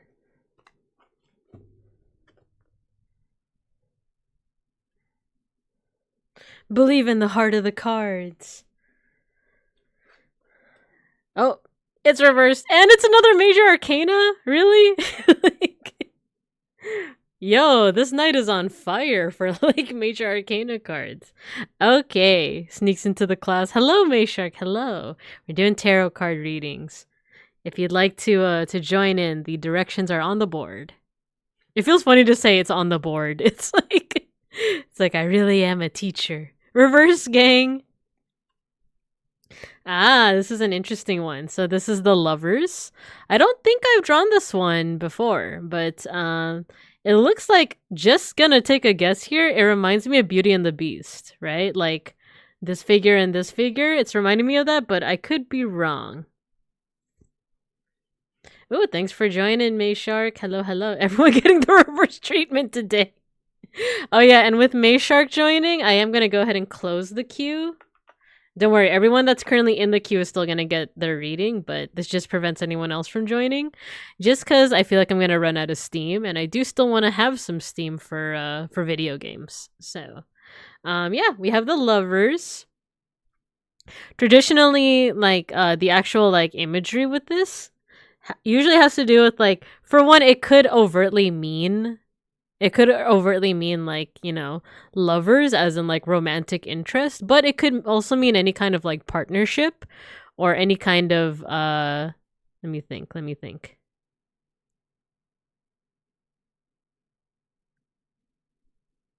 Let's see. If they get reverse card, doesn't mean they get rotated. I'm going to have something preventing me from falling in love with the person I fancy. Oh no! Beans the bear. Wait, was Beans in there earlier? I know he was in here earlier. Beans. Oh my god, it's the Nyan Nyan. It's the Nyan Cat song. Give me a second. Lover's card. It's funny, I don't think I usually draw this card, so. Ah, yes. Okay, so unions, partnerships, relationships, choices, romance, balance, and unity. So it's not always romantic love. It could be any kind of like relationship. It can be any kind of like partnership, or even like something. It says here like, you know, balance and unity. So it could even be like aspects within yourself that might be like balance or imbalance. Ominous music. So yeah. So that's one thing. If we look at the imagery of the card, like I said, it reminds me of Beauty and the Beast. However, if you look in the distance, there is like architecture that reminds me of like East Asia. Balance my credit card debt. Yeah, exactly. So maybe this is from an East Asian myth. But what we have here is like two figures. We have one that is like kind of overtaking the entire composition. It's the one that to me looks like the Beast from Beauty and the Beast. But he's like towering over this figure over here. However, despite the ferociousness, like you do see like it has like the big flared eyebrows, it has the big like horns, the fangs. It's cuddling with this person over here who's kind of all dressed in white and like kind of contrasting but not complementary colors. What I mean by that is in color theory, in art, there are certain colors that are opposites to one another. So for example, red, the opposite is green, kind of like here, right? But here we have like, instead of a figure in green, she's in blue. So it's not necessarily like opposites attract, but it's just like these two forces seem to complement each other. Kind of like a yin yang kind of situation. This figure, she's dressed in blue. She has the white hair that contrasts very nicely against this figure. And it's what's interesting is that like it is more and more looking kind of like a yin yang situation because he's overtaking the entire scene. However, she's the one that stands out the most because she's like stark. The white hair is kind of like showing up very stark in the image. Like if I were to put it all the way down here, even if you can't see the symbol, like the card in all of its detail, she kind of stands out the most. So it's almost like they're not necessarily battling for attention, but they're kind of in harmony with one another. Balance the Harvest Moon method of courtship. Start singing Hellfire. I love Hellfire. I love Hellfire from that movie. That's such a good song. But yeah, so that's the lovers. So like, like I said, it could be any kind of like unity essentially within yourself, or it could overtly be like having to do with relationships. They're both framed by a rose garden, by the way, which like there's this kind of old adage of like, every rose has its thorns. So this, even though this looks like it's a nice, peaceful, romantic relationship, there is kind of like this threat from the sides of like, oh, be careful of the thorns. So kind of putting all that together, the symbolism is kind of like there's harmony, but there's also a chance that like something could disrupt that harmony. Reversed, because this card was drawn reversed, it can mean that something is in the way of manifesting that harmony. Like I said, either in relationships or within yourself. It could be that the roses, now that it's reversed, the roses are kind of at the top of the composition. So it almost feels like the roses could close in. So maybe it could be that like the thorns, which are relatively small, by the way. If you think about like composition wise, we have here like the flowers with their thorns. You can't even really see the thorns, but it's still there. So it could be, here's just a personal interpretation. It could be that it feels like there are thorns closing in, that like you might feel trapped by something, but in reality, those thorns, even though they hurt, they're relatively small in the wider scope of things, Trying to see what else I can find by like observing the composition upside down. So don't ask out my crush until my next tarot card reading. It could be that, okay, if we're thinking about it like overtly romantically. Let me think. Because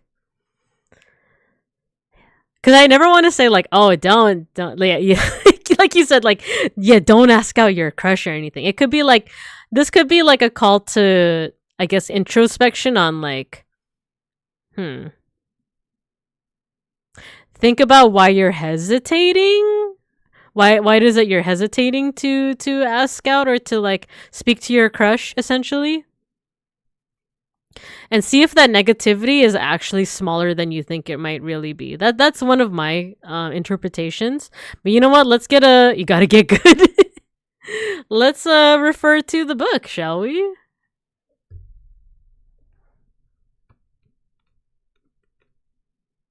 The Lovers.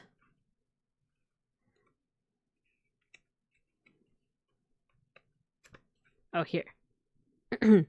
Oh, it is Beauty and the Beast, but wait. It says China Danish fairy tale? I guess the setting is in China, but the tale is Danish? Okay, the Lovers card represents romance, opposites attracting. The duality and balance of carnality, physicality, and fire versus spirituality, emotions, and water. The pair emphasizes the importance of communication and herald an important crossroads. Upright, love, harmony, trust, a leap of faith choice. Reversed, unreliability, separation, second guessing, values, and conflict. So if you take it like not as a overt romantic reading, it could be like a conflict within yourself. This could also mean that you might be worried about conflict within your relationships itself. So like if we're reading this as like, you thinking about a romantic relationship with someone or just a relationship with someone, it could be like there's a fear of conflict or just a general anxiety around that conflict. And I kind of like how the card, like the book also says that it's a balance between things like emotionality, emotions plus like your passions, or emotions versus your intellect, like logic, that kind of stuff. Oh my god, I know this song. I like this song. So yeah, basically there is a little bit of disharmony or conflict, or a fear of that disharmony and conflict. So yeah, those are a couple of interpretations. Let me know if it makes sense. If you have any questions, Yeah, etc., etc. I'm gonna hydrate.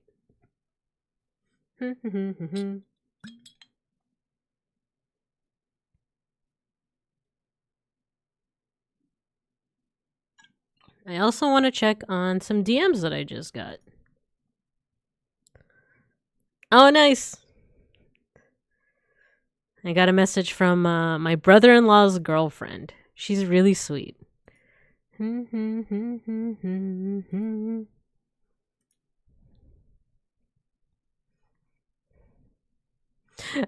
Conflict. I'm sorry. Well, like I said, it might not even be like that there's conflict in your future. It could just be like you might be worried about conflict.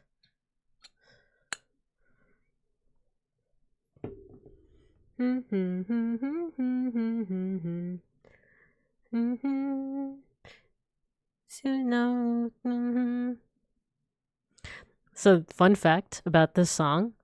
I'm gonna talk a little bit low now, not because it's getting late. It's just 8 o'clock in my time, but my voice is getting croaky. But fun fact about this song, I played Project Diva a while back, and this is one of the few songs that I was able to perfect, but only on normal. I love this song. Yeah. Do you have any other questions? Because otherwise, we're gonna go ahead and move on to the next person. or need for clarification. And if it's not like questions, it could be like, what do you mean by that? Oh, Big Ham is streaming.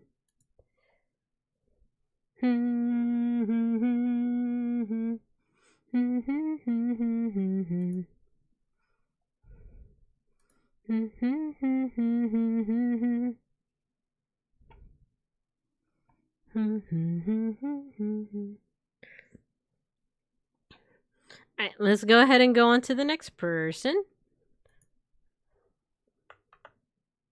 Oh, before you go, I'm thinking of hosting a Zomboid server. Ooh, okay. I still have to do the tutorial. Maybe I'll do that this weekend. Wait, what did I just do? Okay, yeah. Yeah, I'm gonna play the tutorial and then maybe I'll join in to practice in case I get picked to serve random. Ooh, good luck. Nice. Okie dokie. So thank you for requesting a reading, Matthew. Let's go ahead and go to Dia.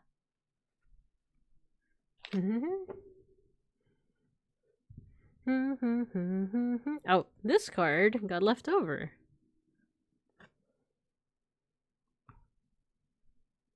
Zomboid is good fun. This is how you died. It me. Yeah.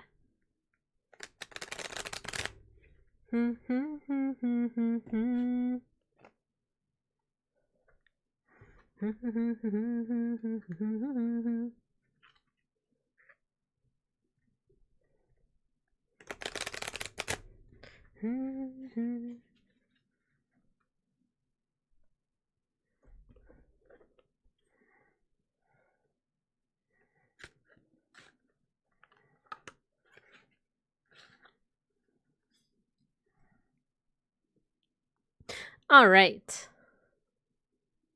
Let's go ahead and pick a card out for Dia. Let me look at these.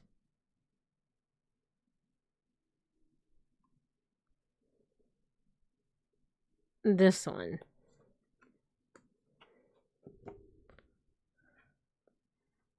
Hello, Cumulus. Yeah, unfortunately, I did close the queue. But feel free to stick around if you want. I understand if you don't, but I just realized I misspelled disclaimer on the disclaimer. Oh my god. But yeah, sorry about that, Cumulus. Yeah, I have closed the queue just because my voice is starting to go. But feel free to stick around. Later on, we're going to be playing a little bit of Legend of Zelda. If not, I completely understand. I will be doing... Frick, I fell asleep a few hours ago while lurking. Oh no! It's okay. I am going to be playing Legend of Zelda. I don't want to promise anything, but if I get a little bit more energy, I might do one more round of like tarot readings at the end, but I don't want to promise that. So, if you need to rest or if you need to like get food or anything, don't feel pressured. But I do intend to do tarot streams every first Saturday of the month. So yeah. Okay, so this card is for Dia. Oh my god, it's another. What is it with all of the major arcana? I'll stick around for anything. Don't worry. Need to listen to something. Okay, cool. Thanks for sticking around. We've been drawing so much major arcana, and once again, it's reversed. So this is a very interesting tarot stream because I never usually get this many major arcana and reversed. So you got rotated. I'm so sorry. It's the star though. This one I know the meaning of pretty well. It's basically the star, the card of inspiration. As we can see from Vitaheit, you're sure you're not just holding the deck upside down? I mean, it is meant to be that way. Like, it is meant to be like some of it. Oh, wait. A lot of these are upside down. No, look, see, there's some upright. There's some. But actually, yeah, there are like a good. No, actually, the more we shuffle, the more it seems to be like an even split.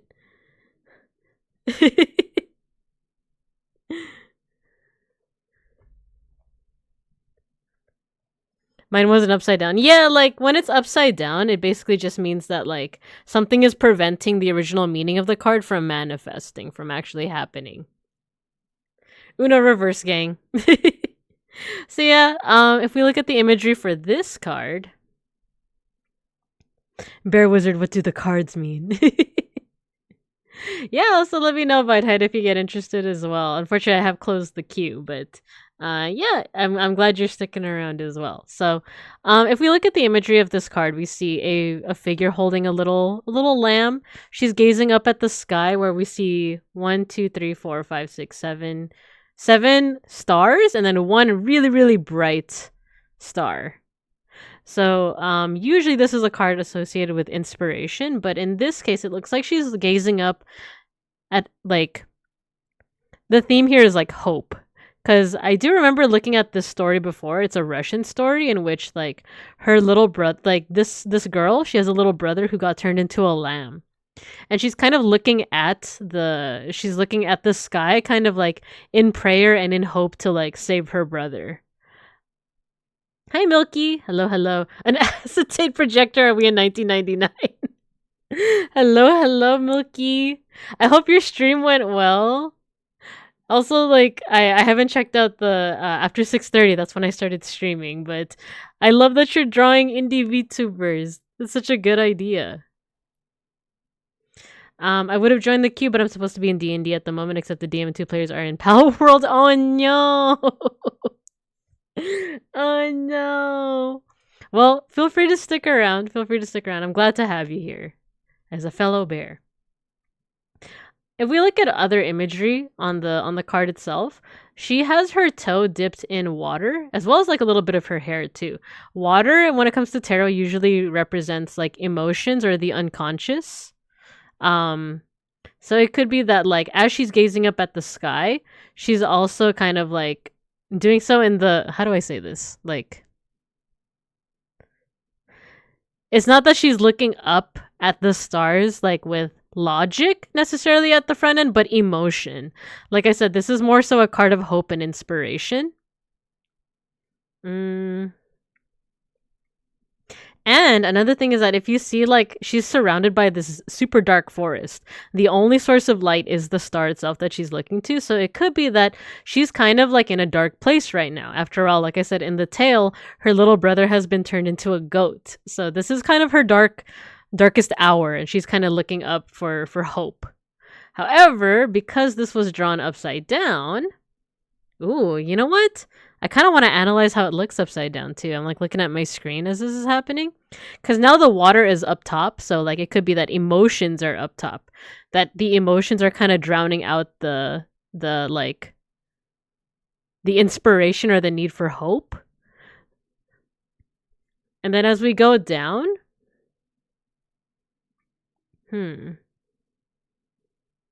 The figure's still looking to the star, right? But it could almost be like more something like desperation rather than inspiration, if that makes sense.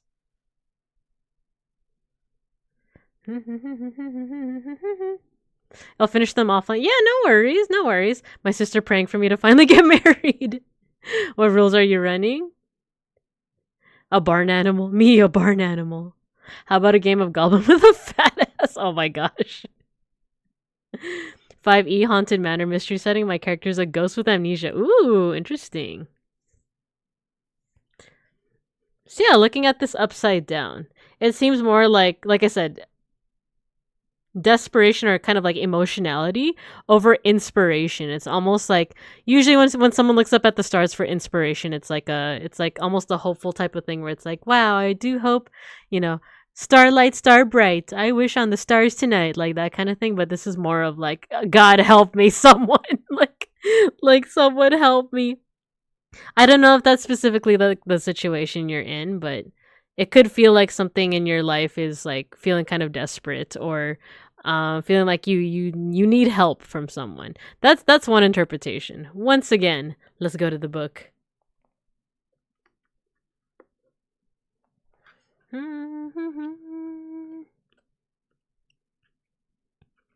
Star usually follows the tower, by the way.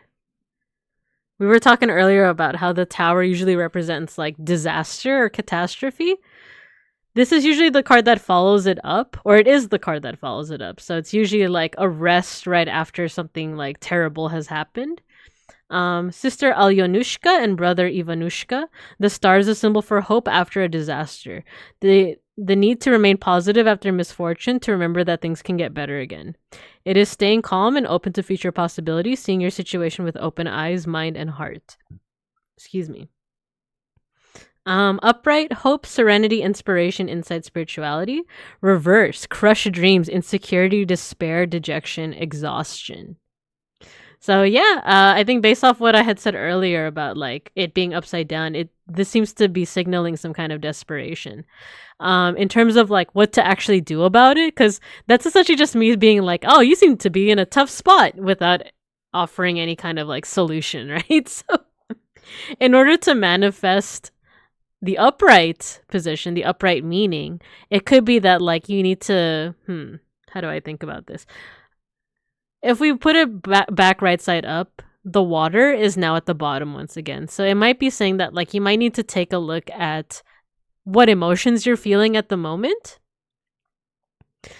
Just so like at the very least you can clear those clouds so that you can finally like kind of like see a little bit more clearly with your mind's eye, if that makes sense. So like assess your emotions. Let me collect my own thoughts. So assess your emotions. Maybe a little bit of like, okay, I don't do this a lot, but like, I remember like a couple years back, I learned how to like the very basics of like meditating, or just, when I say meditating, basically just sit on a chair and like concentrate on your breathing and like think really deeply about what thoughts and what like sensations you're feeling. Sometimes that helps me with just like clearing my mind a little bit and seeing like what it is that I need to aspire to. What it is that I really need. So basically, Dia, as you said in the chat, get some help. No, that's not what I'm saying. Oh, you do meditation. Oh, cool. Nice. It helps a lot. So this could be that. This could be like, you might be needing when the next time you do meditate, it could be like really assess your emotions. Try to clear it so that you can kind of look towards the night sky here. Because what I'm getting from here is that like this is representing water, your emotions. The sky or air represents a little bit more of like your logic, your intellect, those kinds of things. So I don't know if that's helpful at all, but that is the star reverse. Let me know if you have any questions. I'm going to hydrate and then we'll go on to the next person.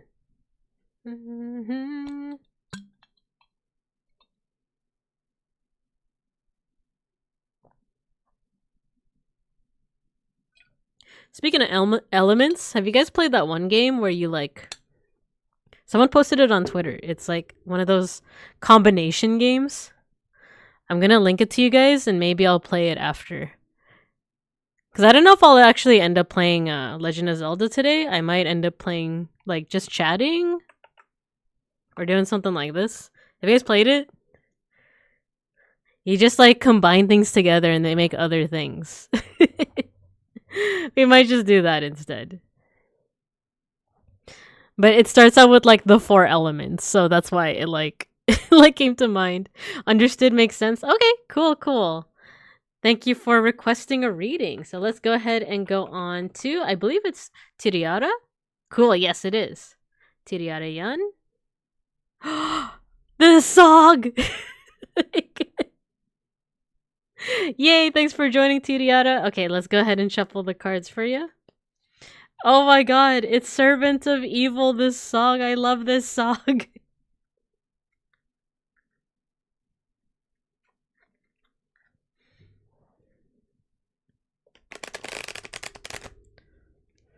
Need to draw Bear Money Wizard Gang? Oh my god, yeah.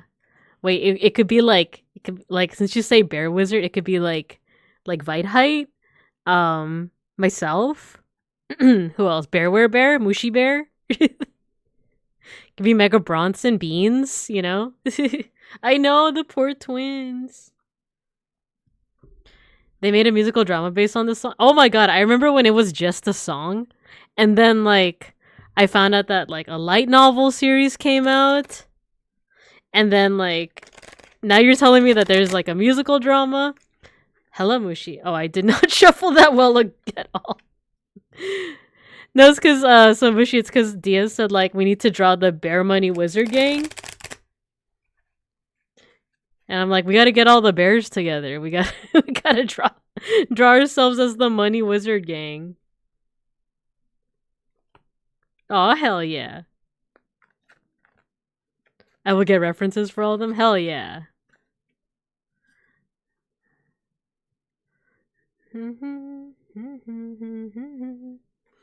Okay. Let's go ahead and draw a card for Tiriarayan. Your name is very fun to say.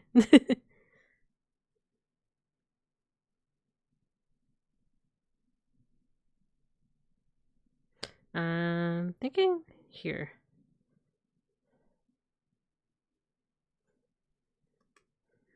This one.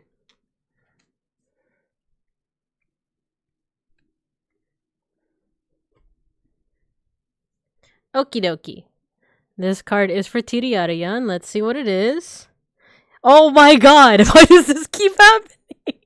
It's another major arcana. Why does this keep happening? This is starting to get kind of scary. Not scary. And it's not you, Tiriara. I don't know. Something's up with my deck. Something's up with my deck. And it's reverse, yeah. Like, maybe I need to do a more thorough, like, shuffle of these. Darn, I am neither an Ursid or a large furry homosexual man. Someone rotated us? Yeah, maybe I'll need to do, like, a more thorough, like, shuffle or something. Okay, for me, it's not the fact that they're all reverse. For me, it's the fact that they're all major arcana cards, because this never happens. But this is a pretty awesome one. This is the Hierophant. I've drawn this one before, but I also know the meaning of this one pretty well. The Hierophant is usually associated with tradition, or like the status quo, or stability, or just basically like what has always been. So, yeah, tradition. As you can see from like the imagery, I'm trying to make it like focus. As you can see from the imagery, it's like indigenous or Native American imagery. This woman is standing. For one, it's like, I remember the last time I drew this card, we noticed that it was symmetrical, but not 100%. For example, this figure has a flower on this side, as well as what looks like a fan, or just like a bundle of feathers here. But otherwise, it's pretty symmetrical. Symmetry in like art composition is usually associated with like authority, like I said, the status quo, that kind of stuff. But there's a little bit of shakeup, right? There's a little bit of like asymmetry. To say that like no matter what, no kind of authority is like 100%. No kind of tradition is 100% traditional. There's always going to be change within it. But this is almost like, usually when you draw this card, it's like very stick to what you're doing. Stick to what you're doing. Don't like don't be so ambitious to stray away from tradition, or what, like I said, it doesn't always have to be tradition, because like the word tradition can also have like problematic connotations of like, oh, tradition as in like Christian fundamentalists, or like any kind of fundamentalist. But it doesn't have to be in that context. It could just be something that you've all like, your traditions, your personal traditions. However, it was reversed. So this doesn't always, so I think I mentioned this before, reverse cards don't always mean negative, because this could mean that you want to break away from tradition, or you want to break away from what you've been doing. So it could be like a refusal to just like stay with the way things are. It could be you wanting some kind of change. If it's reversed, does that mean I need to break some routines? Yeah, that's another interpretation. It could be that maybe you're stuck in too many routines. Yeah, exactly, Dia. It could be your daily routine. It could be that you want to take a break from that, or you want to shake it up somehow, basically. And if we're looking at the composition upside down, suddenly, like, so right side up, you're noticing like there's a lot of red colors here, like especially in the background. But also her skin tone is like a little bit more tan brown, whereas like as you go down, you see like there's more leaves, there's what looks like water or air. You also see it here though. That's another thing. When you turn it upside down, the blue stuff is more so taking over the composition. And there's this bull skull. That's really hard to say in an American accent. Bull skull? Or is it just hard to say in general? Bull skull. The skull of a bull. There we go. Usually when you see a skull in artwork, it's what's called a memento mori, which is like basically remember your mortality, remember that you will one day die. But it could like, that sounds pretty morbid, but usually it's more of like, it can also be read as optimistically, like, oh, remember that you only, YOLO, you only have one life, so live it, essentially. When reversed, this is kind of taking up the top. So this could be negative or positive, and that you might have like the YOLO ideas going on. The like, maybe I want to change my routine because I have one life. Or I have like a limited time with XYZ. So I might as well use it to its fullest. However, it could also be like a more pessimistic way of looking at it would be like, I have to change my routine because I'm afraid that I will die, like, but I trend more towards like the optimistic. I don't really have the courage to change myself. Ah, interesting. So it could be, this card could be calling that out. This card could be calling out the fact that like, that you might want to change yourself. You might even need to change yourself. And this is kind of like the card itself is saying that like you should be focusing on that. So then the next step then is to identify why it is that you feel that you can't change yourself. I'm stuck in a dilemma, so to speak. Ah, I see. Yeah, so if anything, I did say that it's going to be like a one card draw, but when it comes to like someone stuck between two choices, sometimes it helps to draw what's called a clarifying card, which is just an extra card. And actually, I'm just going to draw directly from the top of the deck. Ah, the Page of Wands, and it's not reversed. How about that? Wait, we broke the trend. Not only is it a minor arcana card, it's right side up. So Page of Wands usually has to do with Wands has to do with your passion and like kind of your reason for doing things, your motivation. Your motivation. So so for the Page of Wands can either like, these are called court cards. Ow. Oh no, did I say something that was hurtful? If so, I do apologize. I do apologize. Let me know what you're thinking at the moment if you're okay with that. But to kind of like clarify things, so we have the Page of Wands. What's called the court cards, they usually feature like a person. So this could be a figure in your life, or it could represent yourself. Wands, like I said, represents like fire, but it also represents your motivations, your passions for thing. So you could be thinking about a person that is running into stuff with like passion, full motivation. They are like enamored with life. They're filled with life. This could be representing a person that like in your life, or it could be representing you. It could be saying that like this could be you right now if you had the courage to change, essentially. Let me see what else we can find about this. We'll start with the Page of Wands and then we'll go to the Hierophant.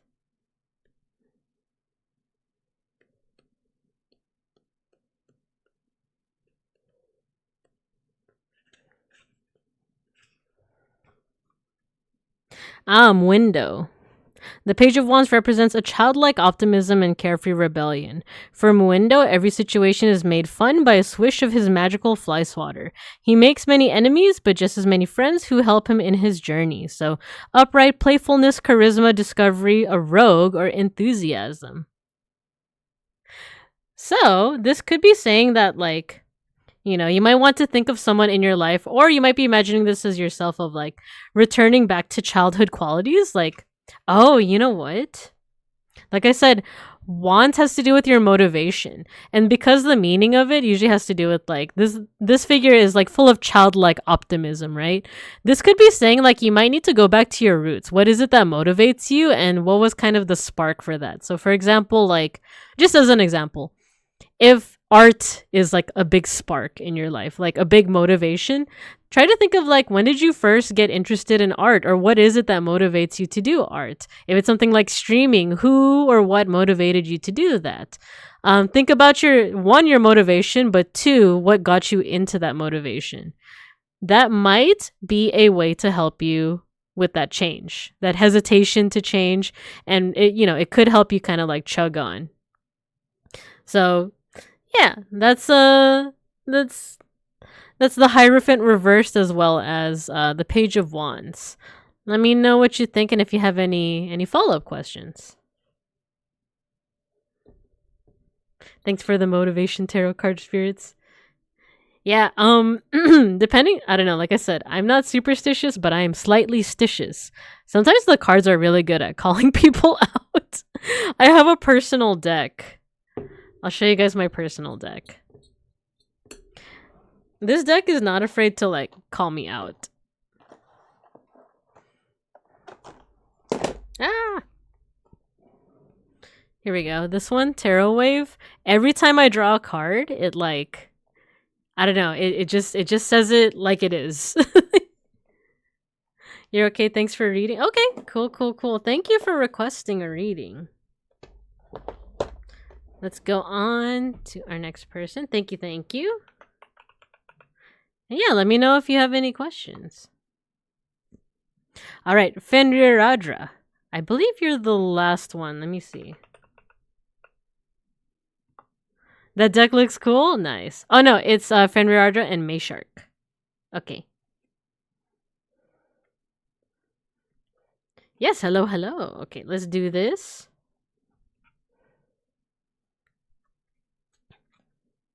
Ooh, I know this song. I wouldn't say this is a classic, but I do like this song. Because isn't this like one of the last songs in the Bad End Night song like series?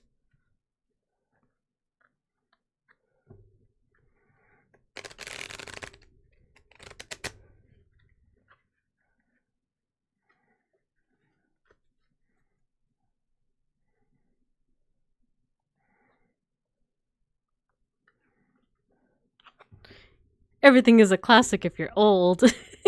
Very true. You know what? I'm gonna do this. Flip it and reverse it.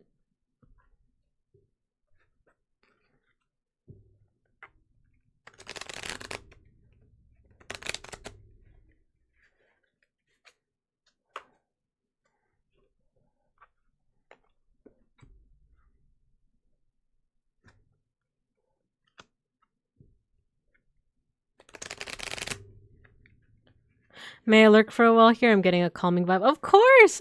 Feel free to lurk. No worries at all. No pressure to like chat or anything like that. If you want to chill, feel free to chill.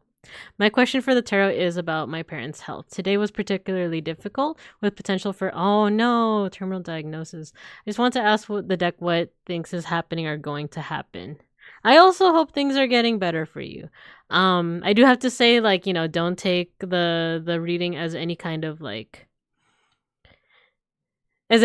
confirmation of anything. Like I said, I view these cards more so as like a way to direct your own thoughts. So it might help with any kind of introspection, but if you get like a card that seems to read negatively, don't see that as like, oh no, this is confirmation of something terrible.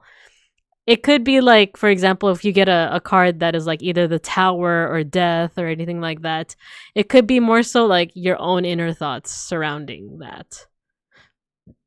So let's go ahead and draw a card.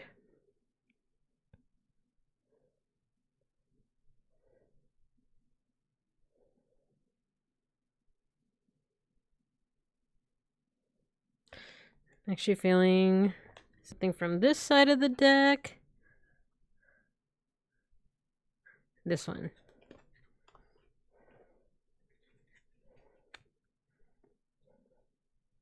For sure, we're pending test results on a biopsy and their choice for treatment going forward. The one by the air. Oh, I'm so sorry. Or that one. Sorry about that. Yeah, I'm just going off the vibes, really. Okay, so... Oh, see, we drew this one earlier, but once again, major arcana, this time it's right side up, it's strength. It's inner strength. So I don't remember if you were here when we were reading this for, I believe, Kuriketta Druid, but like reverse. But this card features two figures from differing parts of the world. So we have Amut the Devourer from Egyptian mythology, or Egyptian religion, rather. And then we have Tamlin. We break the reverse chain. Yeah, exactly. Yeah, this is Tamlin from Irish mythology. Tamlin is kind of like very softly but forcefully kind of conquering Amut, who is a figure that, well, I guess aptly enough, she's associated with the underworld, but she is a figure of justice. Like I said before, Amut over here, it's believed in Egyptian religion that when someone passes away, their soul is weighed against a feather of truth that represents truth and justice. And if they were a good person, they get a happy afterlife. If they were a bad person, then they get devoured by her. So because of that, she has this reputation of being very fearsome, but she is ultimately acting on behalf of justice. However, this figure is kind of conquering that, realizing that she is a figure of justice, but also kind of calmly managing her. So this card is traditionally associated with like inner strength, not necessarily like physical strength, more so like kind of the strength to like conquer things. And not to be super morbid, but because like you're kind of grappling with like medical struggles, especially with your loved ones, this could be kind of like grappling with the with just the, I guess, the idea of like a possible terminal diagnosis, of like you have to kind of face it with strength, but also with grace. As you can see, Tamlin isn't like, forcibly kind of like, forcing its jaws shut. They're kind of caressing it. They do have like one foot on it, but also look at Amut herself. She's not struggling against it. She's kind of like, she's kind of chilling. She's kind of chilling. So, this could be a sign that things will be fine regardless, that like even through some pretty tough spots, like, not to be cliche or anything, but like it seems like this is saying that like you will conquer it with your inner strength. You might also want to think about what it is that gives you inner strength. Once again, this is a figure that is associated with the underworld, with death. I'm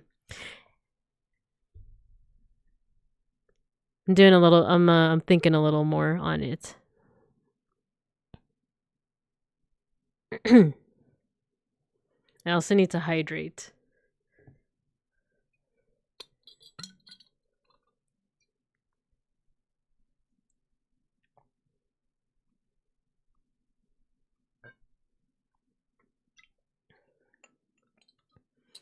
I think the most optimistic way to read this card the most optimistic way to read this card is that Tam Lin is quite literally conquering death. Like, she is, like, Amut isn't death herself, but she is conquering a figure that is associated with the underworld. So this is like, if you want to be really optimistic, you can say that like your parents' diagnosis like will be a good one. That like it might not be terminal. It's something that can be treated. At least that's the hope, right? Even if it's pessimistic though, this is still a pretty positive card. This is basically saying that like no matter what, you will be able to kind of get through it with not only like inner strength, but inner grace. Yeah, as the chat is saying, like we do hope that things get better soon. Like I said, don't take this as any kind of like this is the future that this holds, but think of it as something that you can focus your thoughts on. You might want to think about what does give you inner strength. Is it the bond that you have with your family? Is it the memories that you guys have together? Or is it something that might at first glance seem like kind of inconsequential, but it's still something. Like when I say the memories, you guys might have enjoyed watching a certain movie or doing a certain activity together, right? Could be cooking, could be TV, could be like, I don't know, making art, skiing, you name it. Think about those, and those will hopefully also give you a little bit more inner strength. So hope that helps. I do hope that everything gets better for you, Fenriradra. Let me know if you have any questions though. So I'll set this down. It's also getting kind of warm in my room, so I am going to shut my camera and mic off for a sec while I take off my sweater.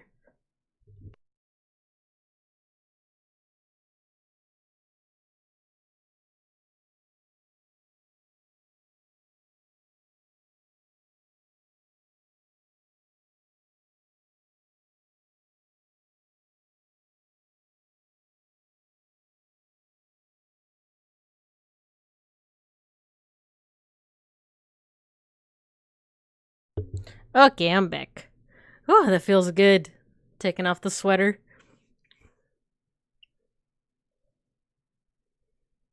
Take off your jacket. Yeah. I don't have the toggle any. Wait, do I? Do I have the toggle for it? Oh no, I do.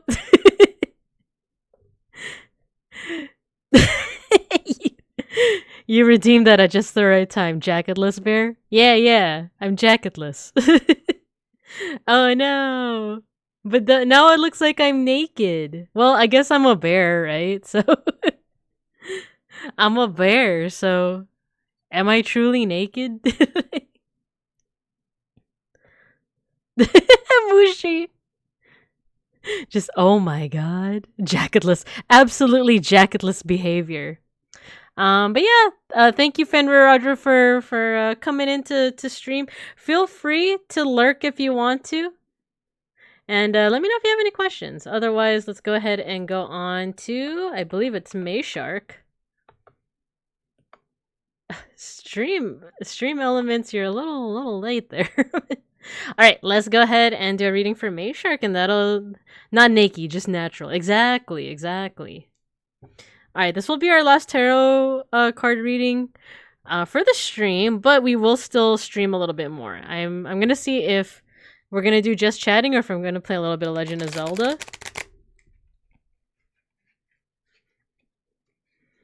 But yeah, I am actually not familiar with this song.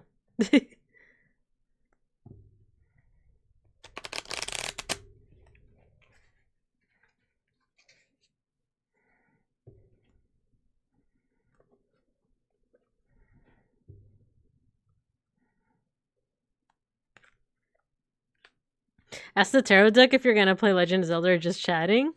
That would be a fun idea. So how about I do that after Mayshark's reading? Okay.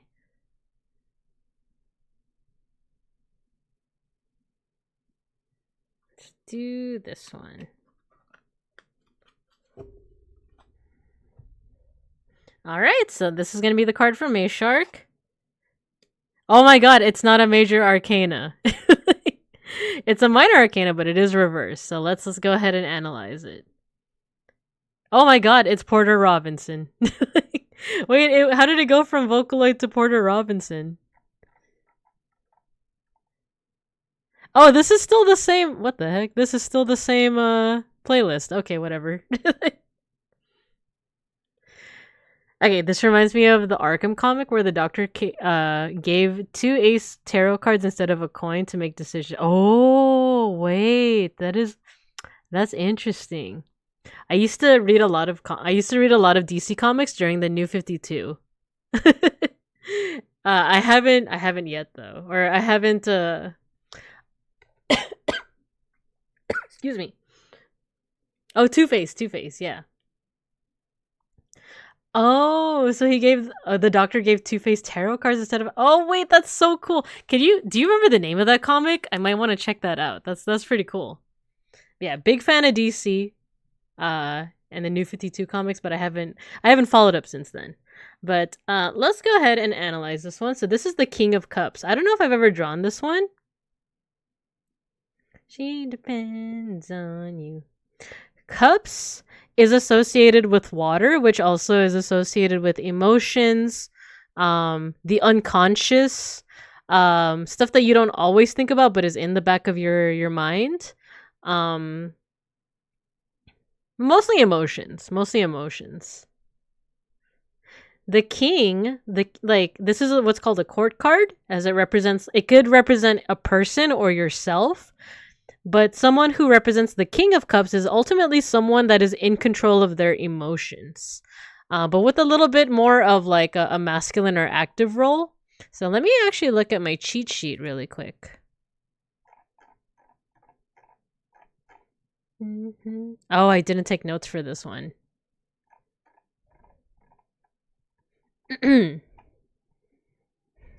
You know what? So I said emotions, but it can also be intuition. So someone that's in control of their their emotions and intuition. So someone that's in control, someone that doesn't like overreact, someone that doesn't they're still in touch with their emotions. They're not so completely cold that they like are just detached from their emotions, but just someone that is aware of them but in control of them. So they're kind of able to kind of see things with a clear head. If we look at the actual imagery of the card, we're seeing a Eastern style dragon. And in front of them, it looks like it's a pearl within some kind of vessel. I feel like I'm somewhat familiar with this myth, but I am going to look to the book as well for it. Yeah, let's look to the book. I feel like this is like either a Japanese or Buddhist tradition. Oh, it's Chinese. The Boy and the Dragon Pearl. The King of Cups was once a little boy but has matured into a powerful dragon. He is kind but fiercely protective of those he loves. He is connected to the deep, dark waters of the subconscious. He possesses great patience and wisdom. Yeah, like the cool kid on the block. Exactly, Mayshark. So, upright, this means devotion, loyalty, faithfulness, wisdom, and generosity. However, reversed as it was drawn is anxiety, lack of caring, control, violence, and imbalance. So, like I said, the way that I interpret reverse cards is not necessarily the opposite, kind of like what the book is implying, but something is preventing you from being in control, essentially. So instead of a boy maturing into like this powerful dragon that is kind but strong, instead there could be a aspect of like the maturity hasn't been reached yet, or like something is preventing you from like thinking things through in a mature manner. It could be like when I think of dragon, I think of like a dragon that is raging too much, kind of like in Pokemon, right? Like Gyarados is known for being like a dragon that rages, you know? So it could be that. It could also be like maybe rage is not the emotion in mind. Maybe it's something more somber, you know? But this is almost like it's saying, like, even though that does read negatively, this is almost saying that, like, you are meant, or someone in your life is meant to embody this, but something is preventing that. And one thing that's notable too with this picture is that, like I said, anytime you see water in the tarot, that represents emotions, right? So this dragon, they're in the water. They're in their emotions, but they're in control of them. In this case, they might either be drowning in it or they might just like not be comfortable in it, you know? So if the natural state of this card is to be in water but comfortable with it, it's almost like you have to really take assessment of your emotions. Like what are the emotions within you that are seemingly out of control? Trying to think as well. Another thing I'm noticing is that I don't know the story of the boy and the dragon pearl, but this seems to be a pretty major figure, right? This pearl over here. Batman Arkham Asylum by Grant Morrison. Wait, did I read that one? If it's Grant Morrison, because I love Grant Morrison. I love how he writes Damian Wayne. Arkham Asylum. I might have read this one. Okay, I'll look into it. But to continue with May Shark's reading. Also, the song sounds familiar. Oh, it's isn't this like anti-chlorobenzene or something? Okay, anyway. What I'm saying with this card is that it's not meant to be a call to avoid your emotions. Because like I said, the natural state is to be within the emotions, but in control of them. So it's not even like, don't avoid them. Don't try to go like the complete opposite and shut away your emotions, but be fully aware of it. I think I told Dia earlier of like meditation sometimes helps with that. To just really think about like what it is you're feeling, and just sometimes even just identifying and naming it is enough, like giving a name to your demons almost. So for example, if you're meditating and it's like, do I really feel angry, or is it that I actually just feel very sad? You know, that can be helpful. So yeah, that is the King of Cups reversed. Let me know if you have any questions or anything to follow up with on that.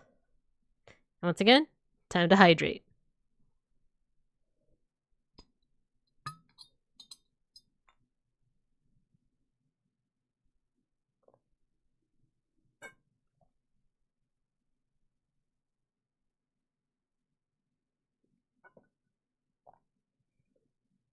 I finished my water. I finished my water.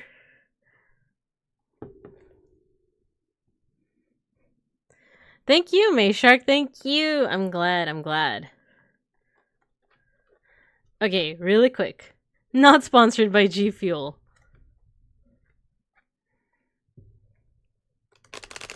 Oh yeah, this is like a partner song to Para di Chlorobenzene by Ren. Or Len.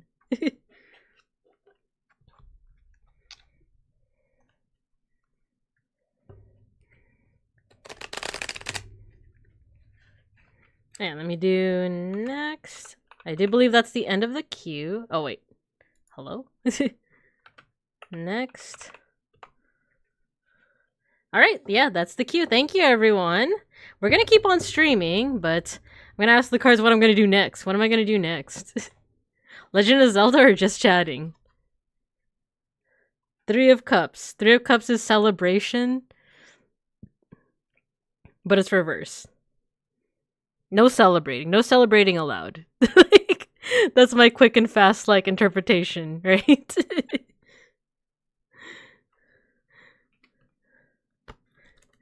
Three of Cups. Three of Cups. What does that mean? Overindulgence? Infidelity? No. Disintegrating bonds, gossip, isolation. Ooh, what's this one? Oh my god, it's Even Polka. Not aware of a Go Play Zelda card in tarot? No cakes? No celebration? No treat? Treat? No, I guess depending on how I would have read it, it would be like, okay, wait. So Zelda would be... It would be a bit draining on me, but it'd be fun. Whereas just chatting wouldn't be as draining, but we would still have fun. You know what? Beans does this, where sometimes I'll struggle between two things, and he'll just say one of them to me. Like let's say the choice that I have right now, where I'm like, should I play Zelda or should I do just chatting? And he'll be like, Zelda. But that's not him making the decision for me. That's he'll then ask like, okay, when I said that, how did you feel? Did you feel like, yeah, Zelda, or did you feel like, oh, I want to do Zelda? Because then that's your real decision. So Zelda's tribulation. So as soon as I drew the card, I kind of already knew that I wanted to do just chatting because I'm kind of tired. But how about this? Hello, Louisa Kate. Hello, welcome. We've actually finished our tarot section. But sorry about that, Louisa Kate. So we just finished our tarot section. I'm a little bit out of energy. But welcome. Feel free to still lurk if you want. What's gonna happen right now is I am gonna change the category to just chatting. Just chatting. Let's talk about stuff. But I'm also gonna just go BRB for a little bit, just to check on the cats.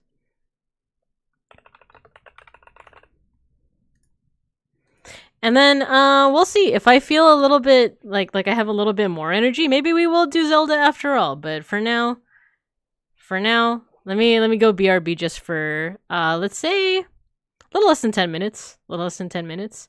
Feel free to grab some treats for yourselves, some drinks and whatnot.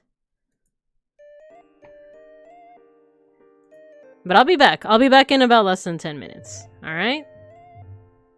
Maybe I should give you guys... Should I give you guys something to do? Should I give you guys something to play with? Oh no, I uninstalled cats. No! How about, Twitch chat? Games? Do you remember? Okay, sorry. Let's go back to my Zatsu. I remember Mega Bronson and Matthew. Do you guys remember I did like games with chat, like while I went to go BRB? I already forgot what it was called. It was like Words with Friends.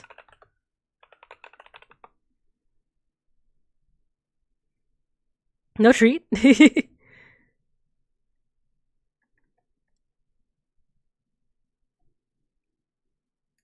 I think it's this one. Onryzon?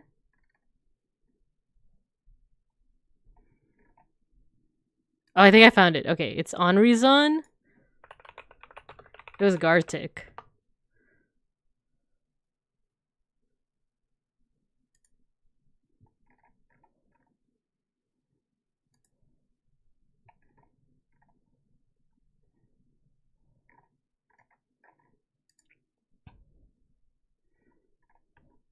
Wait, what the? How do I do this? Come on, I had like little games. I had like little games for everybody. Where'd it go? Give me a second.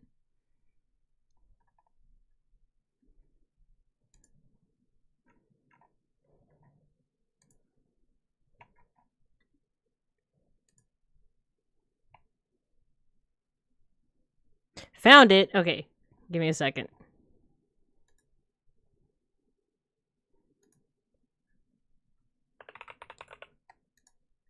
Alright, I'll give you guys something to do while I go BRB.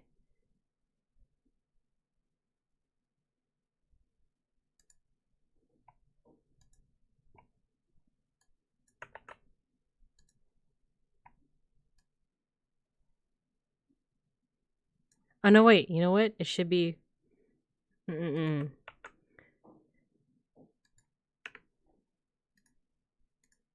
should be here.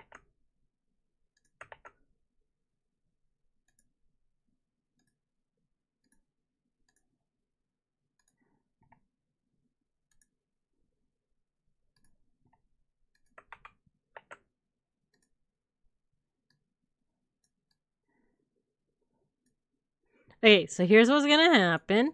I'm just gonna set this to play. I think you're supposed to figure out... Like, it's like other people playing Gartic. It's other people playing Gartic, but you're supposed to figure out, like, what it is. By using chat. You just use chat. So, for example, like let me try it with you guys. So, like, if you put, like, house. Is that one of them? Warehouse? Yeah, Fenrir, have you done this before? Dog. There we go. See, I figured out dog. So just type in chat what you think each of them are. And then let me see. Let me make sure that it's automatic pilot. Okay, cool. Okay, I'm gonna BRB for, let's say, like 10 minutes or less than 10 minutes.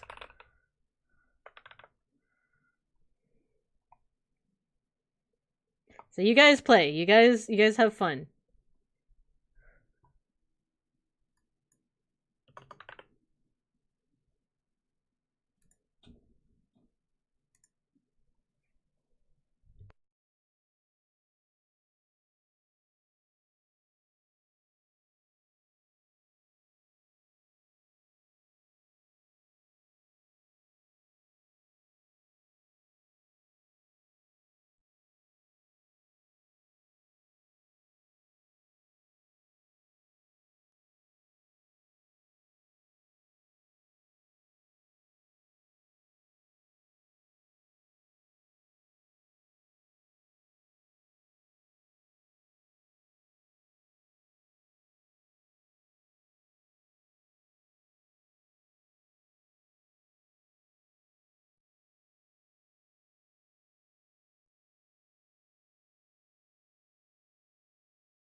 I'm back. Who's winning? Who's winning? See, I told you that'd be less than 10 minutes. Ooh, nice, nice.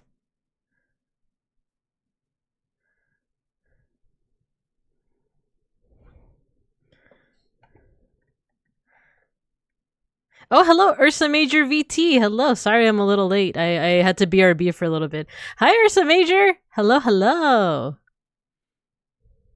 I'm happy to meet you and happy to be. I don't know. Can we talk about the thing yet? The thing that we're both in? Can we talk about that?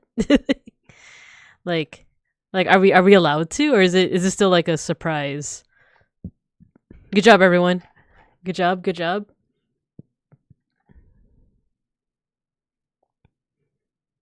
It's okay. I have no idea. Okay.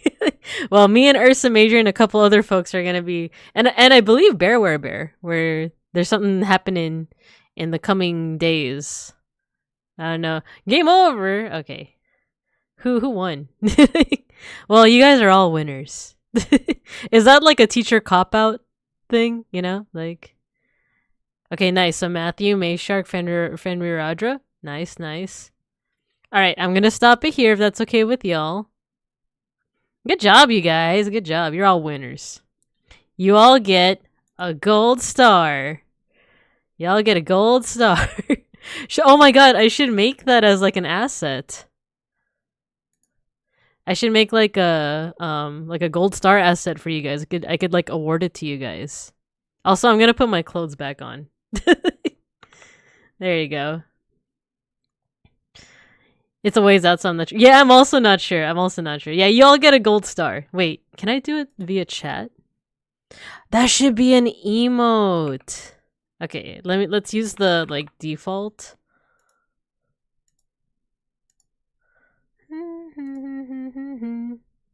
There you go. That's for you guys. All right, so I think I do feel a little bit of my voice coming back. So how about this? We'll do just chatting for like 15 minutes or something, because I want to show you guys that one game. I want to show you the like combination game, and then let's do some Zelda. Just a little bit of Zelda as a treat. Oh, you might hear the Velcro. I'm taking out my other screen. But hello. And also, Ursa Major, how you doing? I know this is like kind of our first time chatting with each other, but how's your day been going? We just did some tarot cards earlier, but I kind of ran out of energy for it. So now we're going to do a little bit of just chatting, and then with any hope, we're going to do a little bit of Legend of Zelda, Ocarina of Time in a little bit. Wait, I remember this song. Oh no, this song's kind of sad. Just curious, have you ever seen or played Taboo the Sixth Sense on NES? So I'm gonna reveal myself as like a fake millennial right now. I didn't own an NES or SNES growing up. My first oh no, my model. It's because I'm plugging in my other screen. Give me a second. Wait, actually, that's a bit of a lie. I think I did have a. Which one was the? Do you remember the Duck Hunter game with the plastic gun? Was that NES or SNES? I remember playing that as a kid because I remember cheating. I remember like I had a CRT TV that was like literally right in front of my bed. I had a very small room. That I shared with my parents, and like they set up a super small like CRT TV right in front of my bed, and I had the little like plastic gun, right, and I would just point it directly at the screen. Like there was no distance between the screen and like the gun.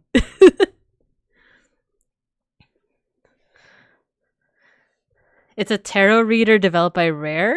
Oh, like Banjo-Kazooie Rare with music by David Wise. It was SNES. Ah. Yeah, I had a SNES then, but I don't remember playing anything else on it.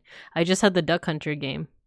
I'm doing well, thanks. It was part of a long stream, but I wanted to come say hello to a fellow bear. Oh, thank you for stopping by. Let me give you a shout out. Ursa Major VT. Ah, so you were also just chatting. Nice, nice, nice. Well, feel free to rest. If you had just finished that stream, feel free to rest. If you want to lurk, that's also completely fine. Bears together strong. Exactly, exactly. Okay, so let me move OBS on my third screen. I want to show you this game. Let me reset it though. I know this song. This song is Conchita. Conchita. There we go.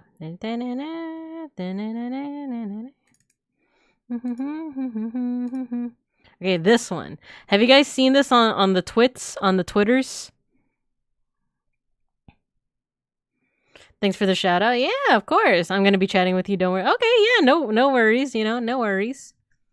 But yeah, have you guys seen this one on the twits? Oh, I had to like cut off the top, but let me fix that right now. Called Infinite Craft. I just saw someone post it on Twitter, and basically what you do is like you start off with just these 4 elements. It's not really a game because there's no loose state, but like for example, I'm gonna combine water with fire, make steam, right? Let's combine that with like let's say earth, makes mud, you know, combine it with wind, makes dust. So you see, like, you can build different things. I saw people on Twitter doing things like they were able to combine things to get, like, you know, Lelouch from Code Geass. Like, or, like, a very specific celebrity, right? I haven't gotten that far, but I have been, because we got a few bears in chat, right? We got a few bears in chat. I have been able to speed run. I know how to speed run how to get a bear. You guys ready? Okay, this is what you got to do. Water plus water is lake plus water is ocean plus water is fish. And then you do water plus earth is plant, right? Plus water is swamp plus water is wait, no, I messed that up. No. Okay, so it's plant. It's plant plus plant is tree. Tree plus tree is forest. Fish plus forest, salmon. And then here we go. So forest plus salmon is bear. See? So yeah, I got bear. I know how to speedrun bear now, but you can also do stuff like grizzly and like polar bear, but that I haven't figured out how to speedrun. What is this called? It's called Infinite Craft. I found it on Twitter, but let me give you the link. I'll put it in chat right now. Hey, yo, bear percent. Exactly. So yeah, there's the link over there. Literally an alchemist right now? Yeah. Jesse, what the hell are you talking about? Oh yeah, thank you for following Roguery Studio. That's an awesome name. Hello. Also, I realize my alert has to be... Let me put my...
Hello? Am I back?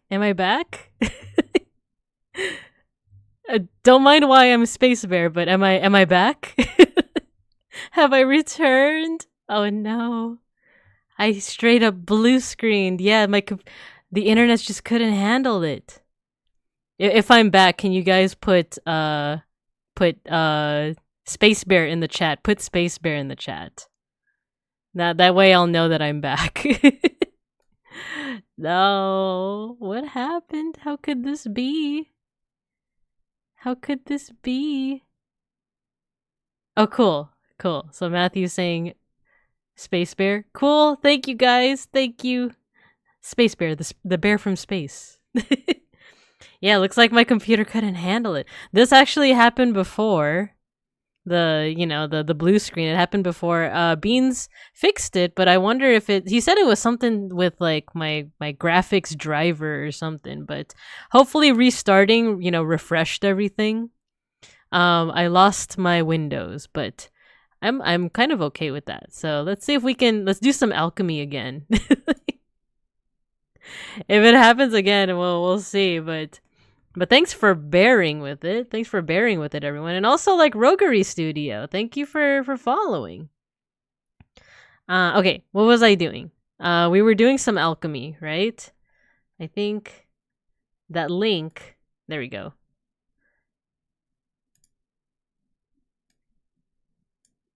Oh, no, it's copying the wrong one. Okay.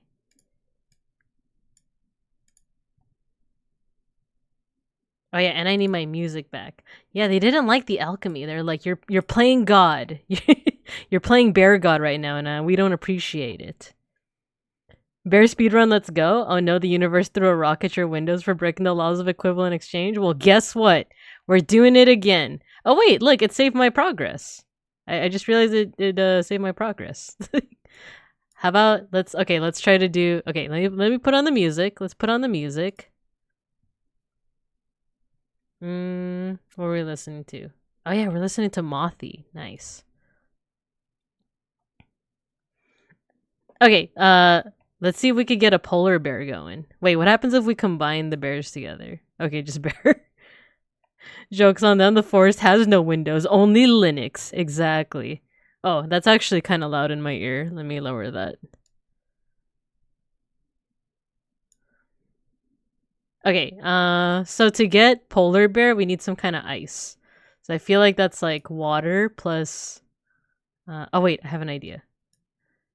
Earth plus earth is mountain plus water? Ah, damn it. Okay. Mountain plus mountain plus mountain plus mountain plus mountain? Okay. How about wind?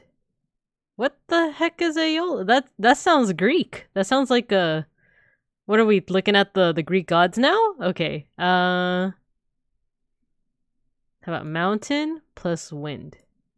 Avalanche. Okay, we're getting somewhere. We're getting somewhere. Plus water. We did it. Polar bear percent. By the way, I did try to make sun bear in this. They didn't. It was a no-go, you guys. This game is biased against sun bears. Let me see if I can remember how to make sun. Because you think it's fire plus fire, right? You'd be wrong. Like it's salmon plus steam for a good lunch. Actually, yeah, let's check that out. Let's do yeah, salmon plus steam. What? I thought it would be like sushi, right? What if... Oh yeah, there you go. Sushi. Sushi in the flesh. Sushi and volcano? The sushi. Did you guys know that if you throw sushi in a volcano, it's just sushi? What happens when we put bear in sushi? Panda! Nice. Sushi summoned. So we got panda, we got polar bear. Oh, can I show you guys something? If you do bear plus forest, it's a grizzly, right? Hold on, guys. Hold on. Beans is back.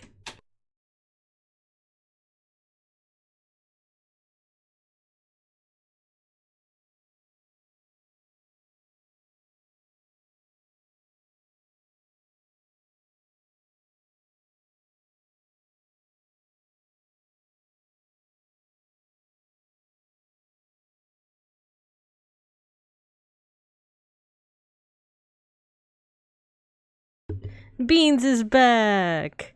Yay! I was like a little surprised because I know that they got sloshed. So I was like, oh no, that means he's gonna sleep over. But no, he's here. He's here. Stream dead. He also got me some Fanta. You know, some Fanta. Don't you wanna? Wait, that doesn't work if I pronounce it like that. It's like Fanta. Don't you wanna? But yeah, okay. So I wanted to show you guys this. Are you aware of what a pizzly is? You get to cuddle drunk beans. Exactly. You guys know what a pizzly is? Well, you do now. A pizzly is a real thing, by the way. It's like a hybrid between a polar bear and a grizzly bear. Because they have, you know, like with climate change and all, sometimes like the ecosystems they intertwine. So it has happened in nature, but it has also happened in captivity. Why is it a pizza? Now that I don't know. I can't. It's the one thing this teacher can't quite answer. Why is it a pizza? I'm almost certain it's like because it's only like a couple letters off from pizza, so maybe like this program is just like, yeah, that probably has something to do with pizza, right? Pizza bear, a New York brown bear, he's walking over here. So yeah, let's see. What about grizzly plus panda? A bear. Oh my god, there's some pretty weird combinations that I've never heard of. So, look, watch this. You think that, you know, like bear plus fish would be something because they eat fish, right? But, well, like, what the hell is a bearfish, right? Unless one of you knows, if one of you knows, like, oh, actually, a bearfish is a type of, like, the type of eel found only in the Arctic, you know? And you'd think that, like, you guys know what tardigrades are? Water bears? They're like microscopic. They're not actual bears, but they're like microscopic creatures that can withstand like, you know, nuclear radiation and like the vacuum of space. But it's also like a little microorganism, right? You think that water plus bear would make that, but it doesn't. It makes polar bear. Wait, I realized I could have speedrun polar bear because all it was is anyway. That makes sense. This could be based off simple Markov chains, so the associations are not that well done. That's what I'm thinking too. I don't know what Markov chains are, but I'm assuming it's some kind of like computer programming lingo for like how like just like the programming. Like I understand very simple programming stuff. Like I understand if then statements because of you guys know what Yandere simulator is? Anyway, I know about if then statements and that's about the extent of my like coding knowledge.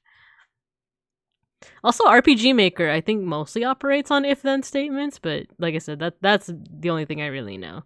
Basically, Randon, just a little guy, live slow, die never. Yeah, exactly, Height. I wonder, you guys think there's any like tardigrade VTubers out there? You know, like because we got multiple bear ones in the chat. You know, like, but is there like, you think there's any like Pizzly VTubers or like tardigrade VTubers? Association chains, like how two things relate to each other. Ah, I see. The most resilient VTuber. Oh yeah, Matara she's getting a new outfit soon. Alright, let's play around with this a little bit more. Maybe at 9:45, let's do some Zelda. As a bug, she is the toughest VTuber. It's true. I want to make Sun. How do you guys figure I can make Sun? It's harder than you think. Cause like I tried this earlier and like it took me forever to just get like space. Oh, snowman. Her new outfit has thighs. Ooh, you're right. It does have thighs. Okay, how do we make? It took me a while to get to like life is one of the things, and like even just making a person was like kind of hard. Maybe planet Earth? No, that's tree. What about fire? Okay, that's smoke. Smoke plus dust. How did I make the space? I was able to make space, but the question is, how did I do that? Oh, you know what? I feel like it has to do with Steam. Like the way that I got to space was by making car, and then car, and like I think I used like car plus wind, and eventually that like became airplane, which became like spaceship. But how do I make car? uh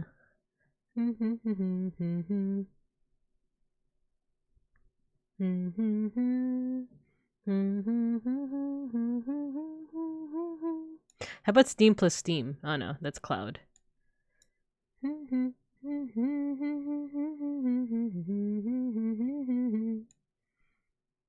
Antidepressant plus bread to make me. Actually, yeah, you know what? That begs the question of like how do I make myself? Oh, easy. Art plus history. Art plus history plus sun plus bear. That's how you make me.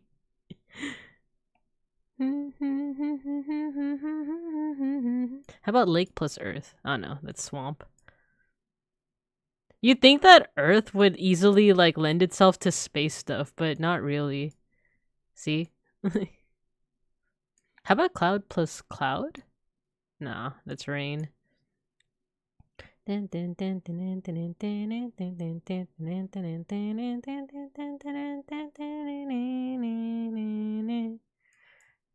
Ashes to ashes, dust to dust. Okay, we got sand plus fire, glass. Glass plus smoke. Okay. We might be getting somewhere with this. Okay, we made kaleidoscope. We made a rainbow. Glass plus rain. Oh my god, it's ID. I like this. I like this song. Mudfish. What? What the? Like, come on now. Mud plus fish doesn't make mudfish. Come on. Rainbow plus bear to make you. Let's do it. Rainbow plus bear. A Care Bear. Oh my god. Let's save that. Put that right there. Can I borrow you and chat's eyes for a second? I'm paying on Mataricon Tyranid paint job. Yeah, go for it. Go for it. Send it on Discord. Tag me, and I'll put it up here. All right. At this point, I've given up on making like sun and moon. Give me something to combine, and I'll combine it. Let's figure out what Aeolus is. How about just come? Oh, okay. That's just not gonna work then.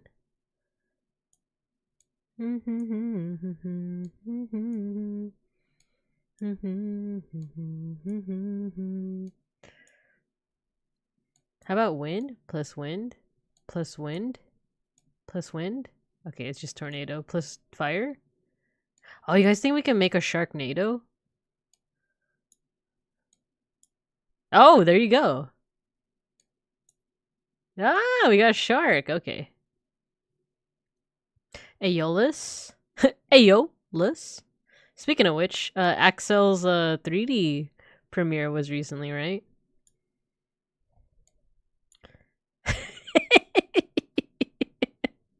Bear shark. Okay, sure. Alright, let's see what kind of bear combinations we can do. Bear plus water. It's polar bear plus fire. Oh god. Let's just get a whole bunch of bears.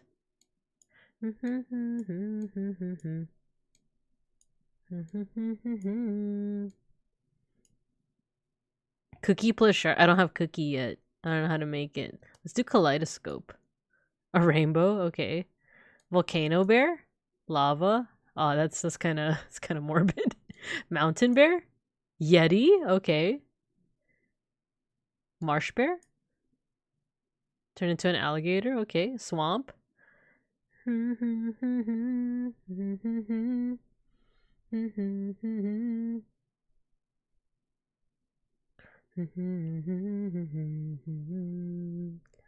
Fire bear? No! I don't want to play this game anymore. I don't want to play this anymore. We made the bear into barbecue. No. Plant? Oh, honey. I don't want to play this. As I continue to play. Firebear is just me playing Dark Souls 3. No, White Heights.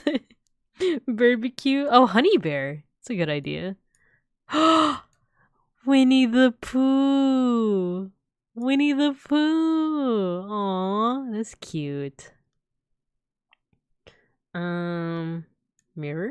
Mirror bear? Oh, it's just a bear? Okay. Lava bear? Oh, okay. Eruption. Okay. Plus Yeti. Abominable snowman? Okay. Bro, I thought you were teaching a class with that old school projector. That is what I'm doing. Hello, Mr. Rage. Hello, hello. Yeah, as you can see, I have a new setup. My shtick is that this is now the classroom, right? I have my dry erase board behind me. I have chat. Got my projector. The hope is that like I just want to organically add stuff, like an actual like classroom. Like if you look at my just chatting stream or setup, there you go. See? So eventually I'm going to make assets that look like either tape or tacks, and then like I'm going to stick it onto, it'll be like artwork. So yeah.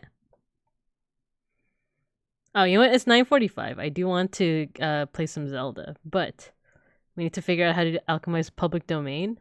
You know what? Let's go for it. 5 more minutes. 5 more minutes of playing this. Public domain. Well, okay, that's a concept, right? How do you alchemize a concept? Let's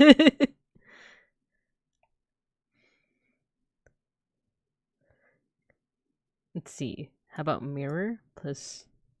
Wait. Mirror plus...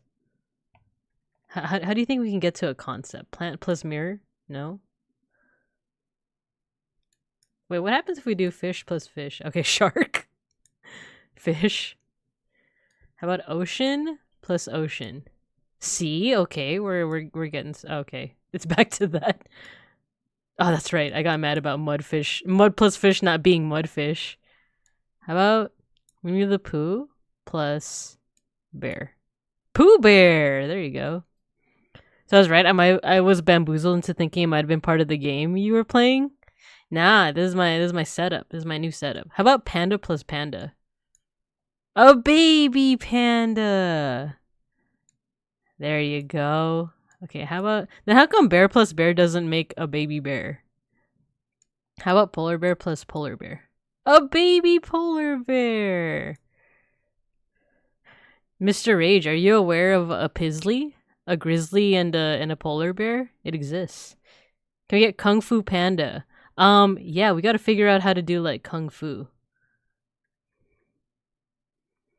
Cause I saw people on Twitter, they were able to make like hyper specific things. Like I said, Lelouch from Code Geass, right? So it's like, how the heck did you get to that from this?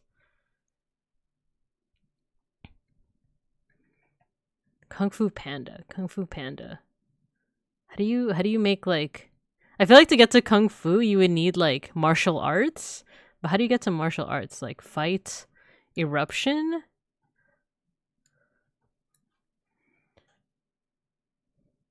Jack Black. It has to be from here. Like I have to be able to make it. So like we have to figure out how to get to Jack Black. Little panda. What game? Oh, so this game is called Infinite Craft. I'm gonna put it in chat. It's a browser game, so you guys can play it too if you want. You basically just mix things together. You know what? Let's go ahead and reset. Just because I do want to play Zelda. And let's speedrun bear again. Alright? So water plus water is lake plus water is ocean plus water is fish. What was it? Water plus earth is plant plus plant is tree plus tree is forest. Forest plus fish is salmon. Salmon plus forest is bear.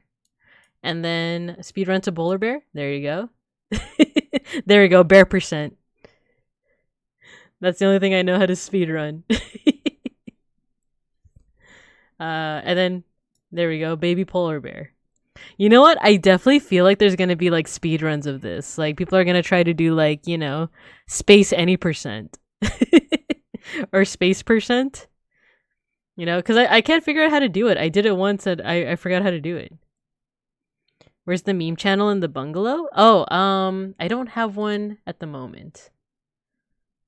We could use general for now. Oh yeah. Okay, Matthew, I saw the thing that you want us to review. Okay. Just use general. You could use general. By the way, I will also promote once again for those in the chat that want to join my Discord. There we go. There's a link. There's a link. Yeah, it's pretty chill so far, right? It's pretty chill. We have like a general channel. We have ways that you guys can recommend some content. Oh yeah, that's right. God has forsaken us. It's like the Wikipedia speed. Oh wait, you're right. All right, let me share some images. So first of all, we have Matthew made a Matara-con. Oh, there we go. Wait, actually, this is Matara-con, if you guys aren't familiar. She's the Cockroach Mama VTuber. There you go. She's Mama. She's Mommy. And then this is the painting that Matthew created. That's pretty cool, right? It's a Tyrannid, you said? I'm not super familiar with it's Warhammer, right? You got Hawaii? How'd you get Hawaii? Did you do like water plus island or something? Or I'm assuming you got island. Oh, volcano plus island, isn't it? Is that what you got? Yeah, isn't that cool? I like the pink coloring. I like that this is super vivid. Yeah, isn't that cool? Isn't it cool? You got the swords, you know? And then we also got... actually, here's another angle. Ooh, cool. From Roach Mom. Yeah. I kind of like how you varied the pink coloration, because some of them are like white, right? And then you have like the light pink, and then you have like the vivid pink, right? Is this color? Did you get it straight out of like the like did you have to mix this color, or is this straight out of the paint can? I guess. Oh, and also this one's like a deeper pink too. No mixing? Ah, so you have like this specific color. Nice. Do you have to spray some kind of like finisher type thing? Like on it? I also have a meme, courtesy of Dianork. God has forsaken us. And then Babinka when we piss her off. You guys never piss me off. Oh my god. Oh my lord. What is this from? I kind of like this style. The Bibing Cubs have... Wait. I know how to... Hold on. This is me when you guys... When someone says that Miku Hatsune is an AI. What did you say? What did you say about Hatsune Miku? She's not an AI. She's a synthetic voice. She's the equivalent of an instrument. The composers of these songs are all human. By Omega Bear. When Babinka eats some of the cubs. No, I wouldn't. I would never.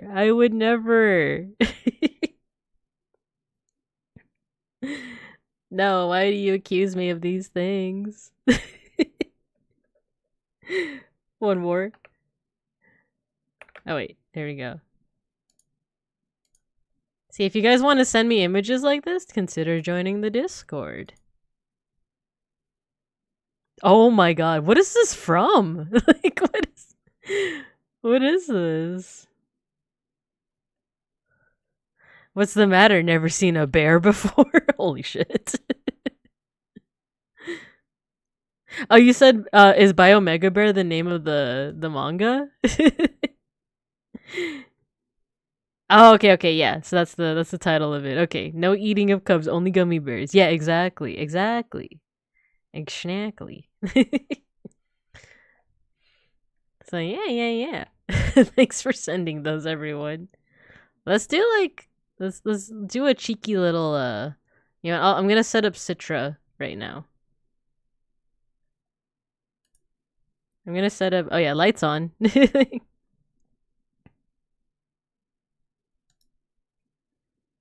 gonna set up Legend of Zelda. We'll play for a little bit, and then I think I'll call it there. Yeah, Zelda time. It's Zelda time. No, no updates. What if one of the cubs believes Miku is AI? Then, then you want to know what? Then I get mad. Miku is not an AI. Actually, I'm gonna change to another outfit. No. Wait, give me a second. I'm gonna. Where's my avatar? I'm going to the changing room.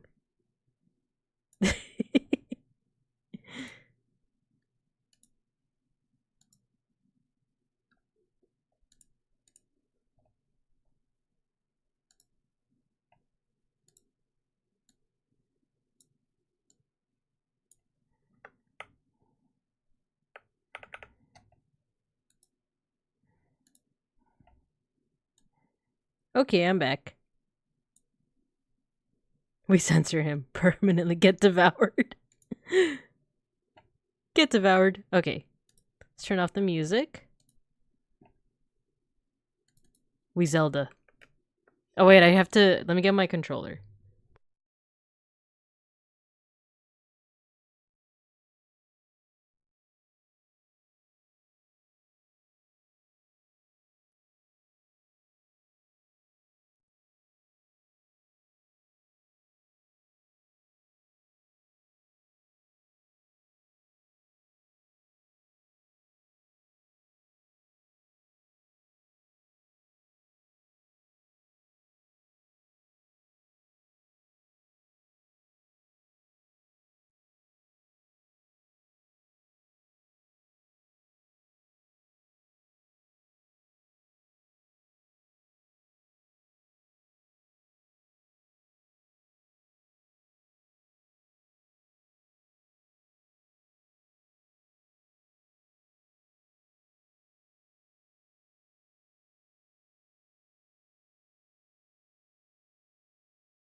Okie dokie.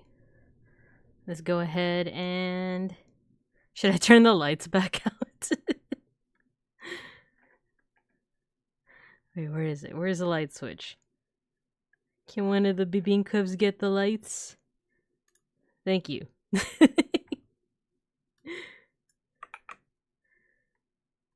Alright, let me adjust myself. There we go. Or does it look better like with the lights on? Okay, let's go ahead and play a little bit more Legend of Zelda. Oh, it's loud. It's so loud. No, stop. Jesus. Jesus Christ, that was loud. I'm so sorry.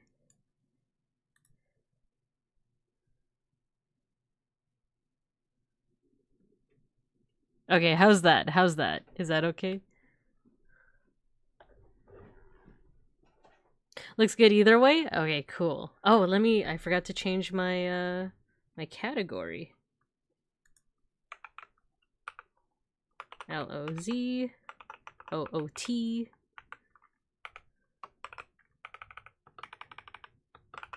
travel through time skis.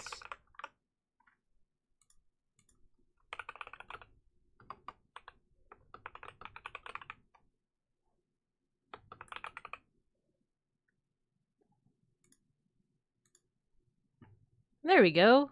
Alright, let's do this. Volume's okay? Okay, cool, cool, cool. Thank you guys, thank you. Alright, let's see where we left off. I believe... Oh, it's the forest temple, right?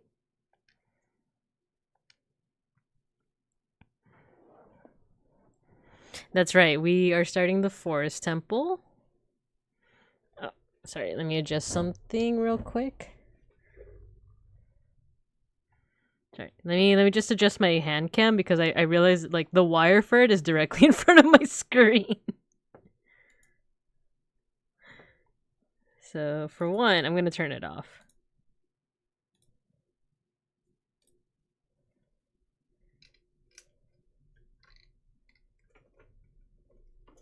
And then I'm going to take it down so that's not directly in front of my screen so that I can actually play the damn thing. There we go. Okay. Let's do this. Oh, that's right. Hold on. I'm reacquainting myself with the controls.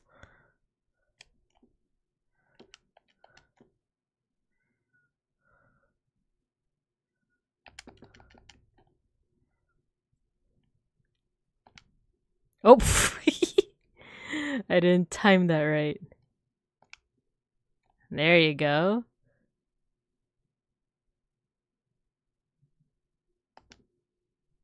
Nice, nice.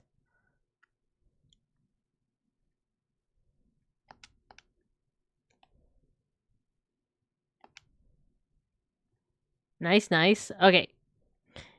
Link, hey, listen. And I remember, I think there's stuff up here, right? Doo-doo, doo-doo. Oh, that's right, there's a Skulltula. Please, please don't look at me. Please don't look at me. Can I do this? Yeah. Hell yeah.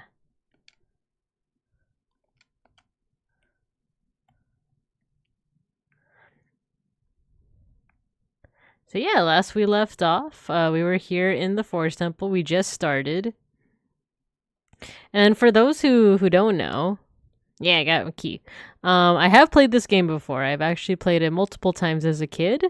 So this is just me kind of refreshing my memory.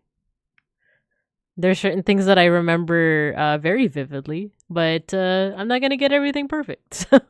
I don't know it quite well enough to speedrun it, though. That's the big thing.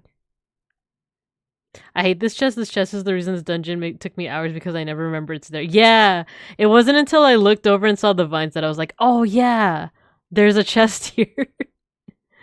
I'm back so excited. Nice, nice, nice. In the last episode of Ocarina of Time, Link got into puberty. Yeah, exactly. Will he overcome the paradigm of being a teenager? We'll see in this next episode of Dragon Ball Z.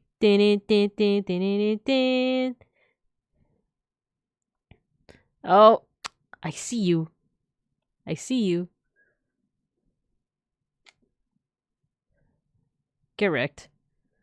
What? Okay, this like this dungeon also like kind of creeps me out because of the hand thingies that get you.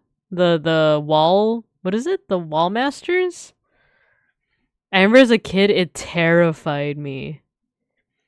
So we got the pose. The whole thing with this dungeon is that we're going to be looking for those 4 pose. And I remember there's a time challenge in this one. I hate time challenges. But it's okay. It's okay. Yeah, it's okay, Mushy Bear. We're gonna do it. Yeah, the Wall Masters. Oh my god, when it happens the first time, it's so creepy. Uh, let's go to a door that doesn't require a key first. So like, I know this one is just the Song of Time. Is it this one? Yeah. I forgot my left and right again.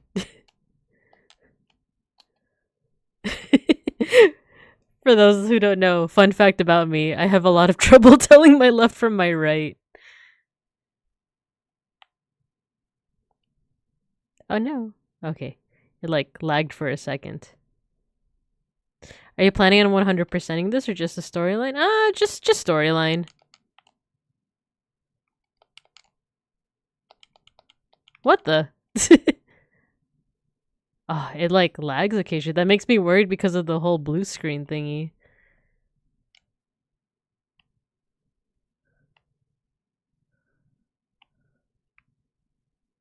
Uh-oh.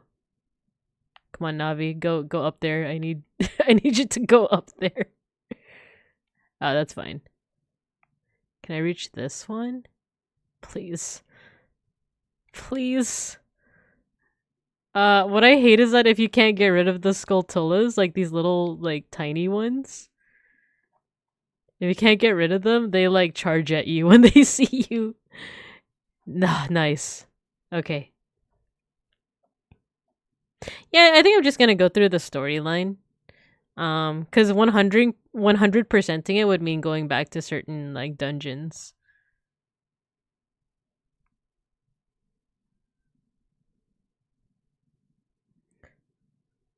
Citra's probably trying to cache the shaders. Okay. Thank you, guys. It's probably just the emulator. Citra just has problems with certain GPUs. That's what I noticed too, because like my computer's nothing to sniff at. It's a you can't sniff it if you want, but like it's decent. It's these nuts. Oops. I remember you.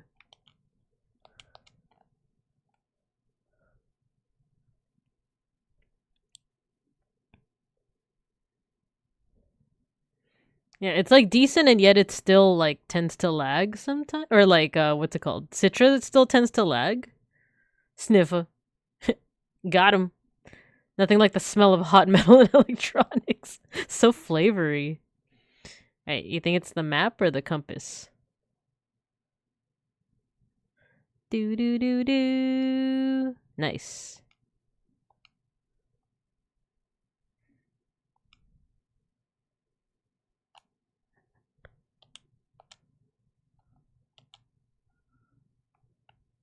I hear you. Okay.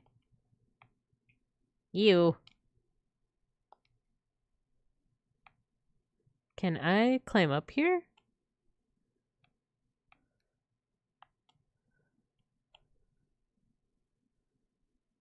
Oh, there you go. You see the little thing for the hook shot? This little thing right here?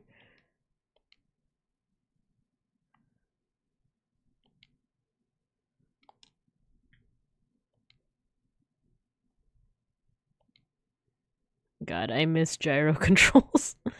Okay, what does this do? Ah, okay.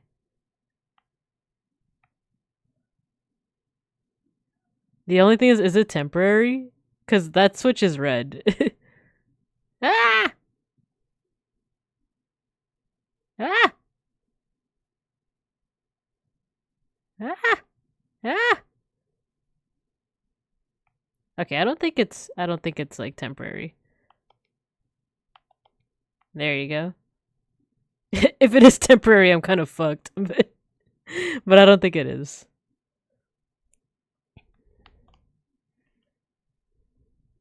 Oh, creepy. Creepy paper. I like this song, but doesn't it also kind of sound like a guy is just like struggling? Like, what? There we go. Got a key.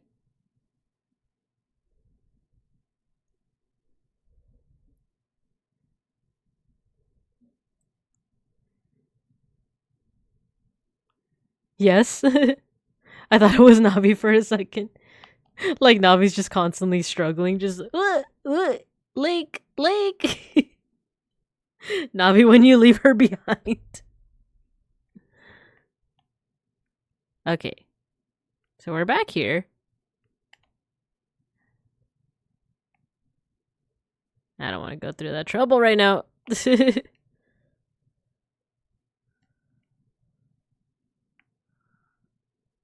Okay, we got a key.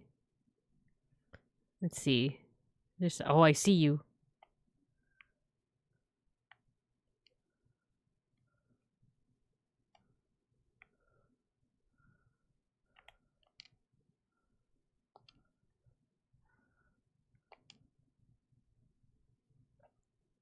I'll take a risk. Good luck with streaming, Bear. Thank you for stopping by, Tiriarian. Thank you for stopping by, for requesting a tarot card reading. I really appreciate it. Have a good rest, okay? Uh-oh, locked room. Ah, these guys. Do they wait their turn?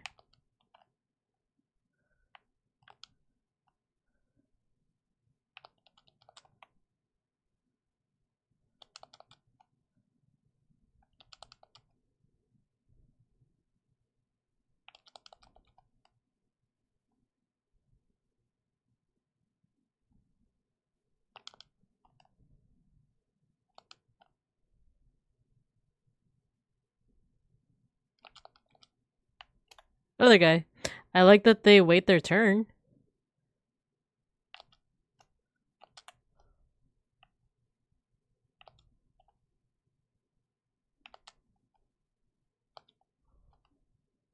Oop.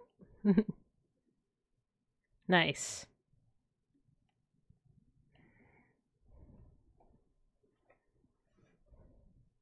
All that for a small chest? Oh well, it's a key. Nice. Ah, wait. I need a... Nah, you can heal me. Wait, do I have an extra bottle? Ah, no. I'm good then. I'm good. Okay, let's go. Let's go. You again. Come here.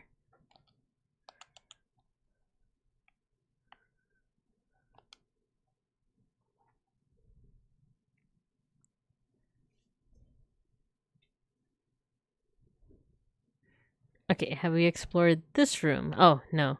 I think, from what I saw, I think we need the bow and arrow. Because I think that's what you get from this one. I'm pretty sure.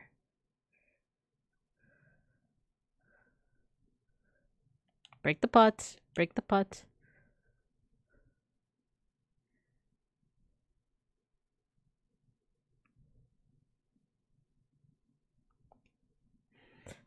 What's in door number whatever? Oh, creepy. Wait, is this the front entrance? I already, like, forgot where I am. This might be the front entrance. So I guess let's go through the door. Yeah, it is. That was the front entrance. Okay, let's go through the door that requires keys. Okie dokie. Schmoky.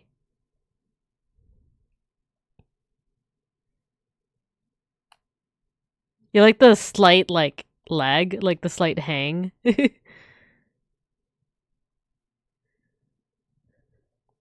Oh.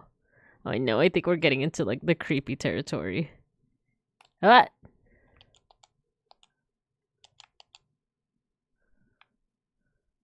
Okay, if shadows start popping up, then I'll be a little bothered. Smokey, no, Matthew, don't, no. Smokey the Bear, despite what a certain fucking orc will say, Smokey the Bear is not like that. And I am not slut shaming, but also Smokey the Bear is not like that. Their arrows painted on the floor. You called? Fine, if that's how Smokey wants to be, Smokey can be like that. I will not shame him, but also, no. Okay.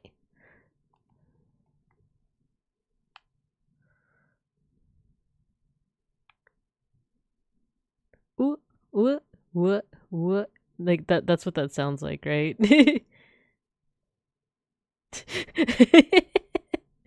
Mushi Bear. Yeah, for context, Randon, that one orc that we keep on watching, he said some questionable things about Smokey the Bear that I don't appreciate. He said that Smokey the Bear is a sloot, and I disagree. I think Smokey's quite the wholesome feller, you know? Uh you know what? Maybe I'm supposed to drop this way? So I can get yeah, I am. So that I can get the stone from here. Or not. Wait, yeah? Maybe is it this way? Oh, yeah. Oh, I'm a fool. Okay. Okay.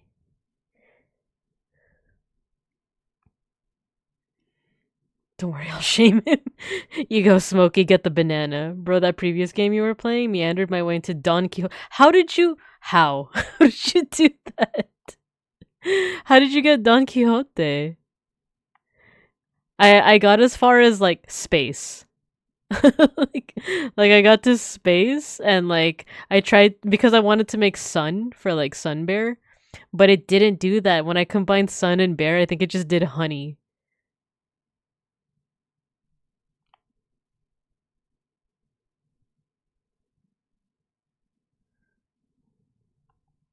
There you go. You got love and windmill? How? How you do it? How did you do it? I am confusion.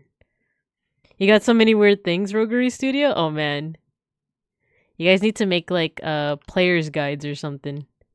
Or speed runs. You guys can do those like speed runs. Love speed run. Oh, easy. You just do like fire plus water plus tsunamic paranhadon. Oh, that sounds pretty fancy. I also got time travel eventually, which was cool. Using Santa. I'm jealous, just a little bit. Just the teensiest of bits jealous. Okay. I think I remember how to get to there. I have to go back down. There's a ladder. But the real question is, we were talking about this earlier, what combination would you use to make yourself? Because for me, it would be art plus history plus plus sun plus bear. So we know what's the combination to make Roguery Studio? What's the combination to make DT Rage? You know? Oh no. No. No. Shit.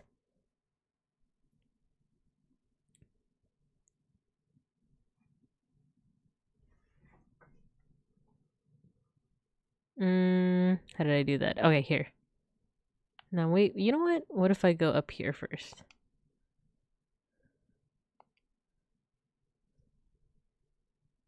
Yeah. Am I? Oh, this way. This way. Yeah, I know the fall damage. It's okay. I can hear the little bat guy, the little bubble. I have to be ready.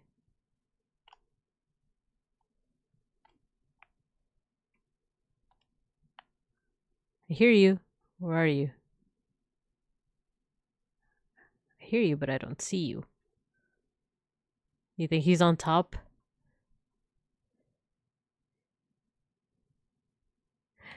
Wepa! Yeah, I was right.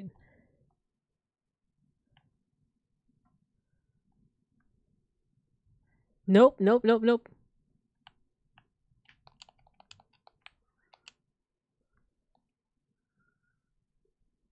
Haha. Oh crap. Oh no, wait. I know what this is. Okay, so So we're gonna go through this room and it's gonna be like all fucked up. But later on we're gonna get the bow and arrow and then we have to shoot that eye and it's not gonna be all fucked up. Oh no. Listen. The corridor's all twisted. That reminds me of this one video that I saw like yesterday and I showed it to Beans. It's some person making like corn like out of like model clay, right? And then there's a guy reacting to it and he's just like, "Oh my god, it's corn." And then he starts doing like the thing that you know, the band corn with the K. He's like, "Oh my god, it's corn." Like, I can't do it properly, but you know, he does that thing. Watch for oh no. No. Vesti? Watch for shadows. Oh, that's what you were saying. The little bat guy. No, it's not a vesty. It's a little. It's called a bubble. Yeah, the Watch for shadows of monsters that hang from the ceiling. You guys know what that means. It's the wall masters. No, those fuckers. No. You can't get me. I'm John Cena. Oh no, it's you can't see me.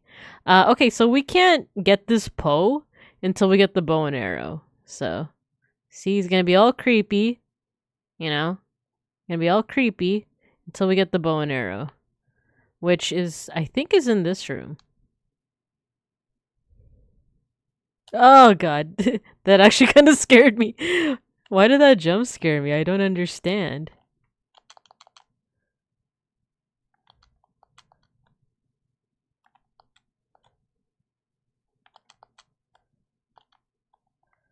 Uh.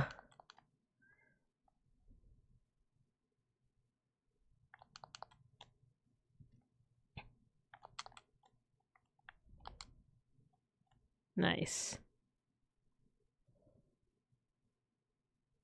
And there's another one. Yup. Oh, there's two more.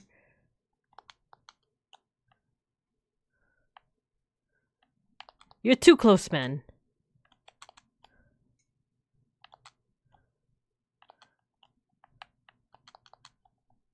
No! Well, I have a fairy, so. Oh, no. See, I have a fairy. I think I have two, actually.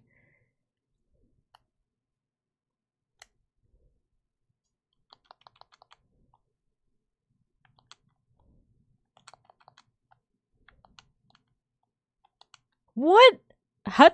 Again? How?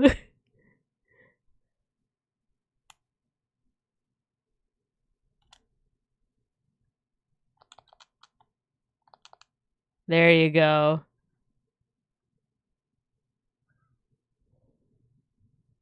You guys playing the John Cena theme in the chat? Da da da da da da da da. All right, we got the bow and arrow. I'm assuming. I'm hoping. I'm really hoping. Do do do do. Nice. Dun, dun, dun, dun. Dun, dun, dun, dun. Damn, I have no fairies though, so that means I'm kind of fucked. Okay. Are there any fairies in here by any chance? Might you spare a fairy? Okay, let me adjust my gear, my items. There we go. You know what? We'll put the hook shot here.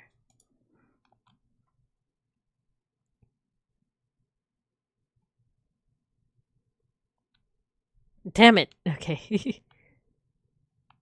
So, the name of the game is we're trying to find which painting the Poe is in. Ah, there you are. Bitch.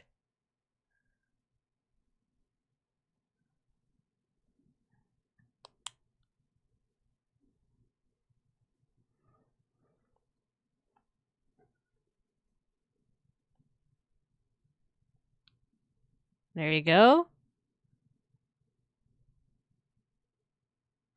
And then we go down here so it doesn't disappear right away. Ah, no, I messed up. Gotcha, bitch. And now we fight him.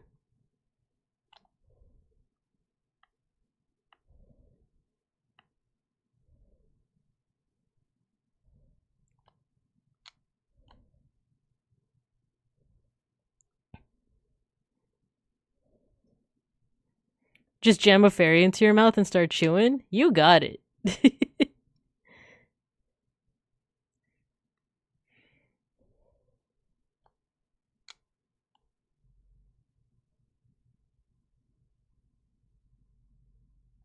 Is it worth it to just like... Oh, okay, it's not. It's not. I messed up. I messed up. I shouldn't have done that.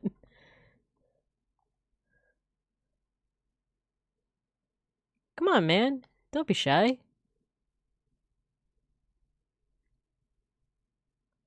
I'm not gonna hurt you. Get wrecked.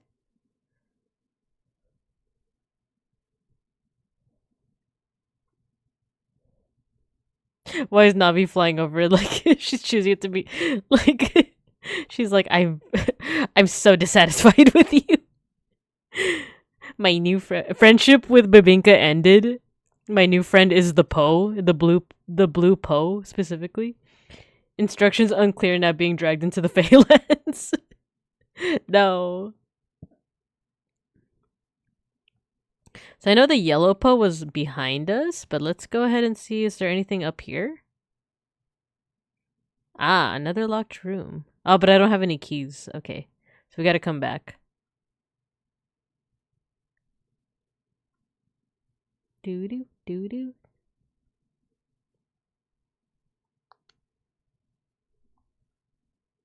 Ooh, is there stuff in here? Some goodies for me? Maybe a fairy that I can chew in my mouth? I guess not. Okay. Okay, so same dance. Same song and dance. This time with a different Poe. I see you.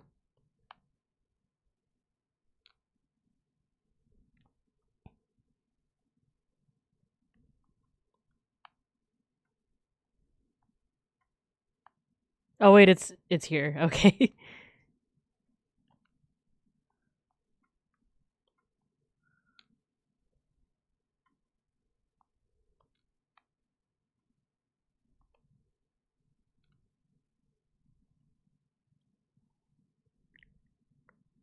Okay, let's do this. Let's do this dance. Nice hair.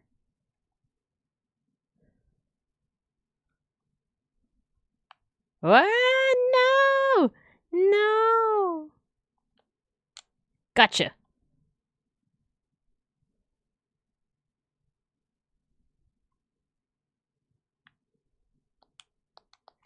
Oh, nope. I don't know why I keep thinking that the sword will be better. I think I'm just impatient.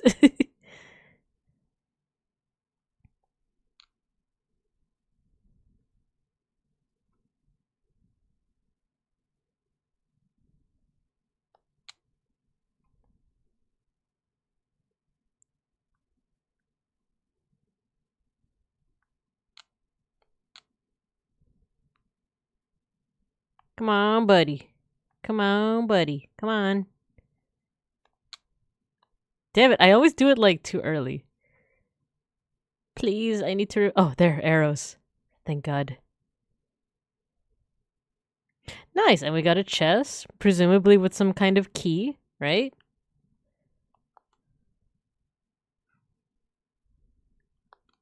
So let's go back to where the blue Poe was.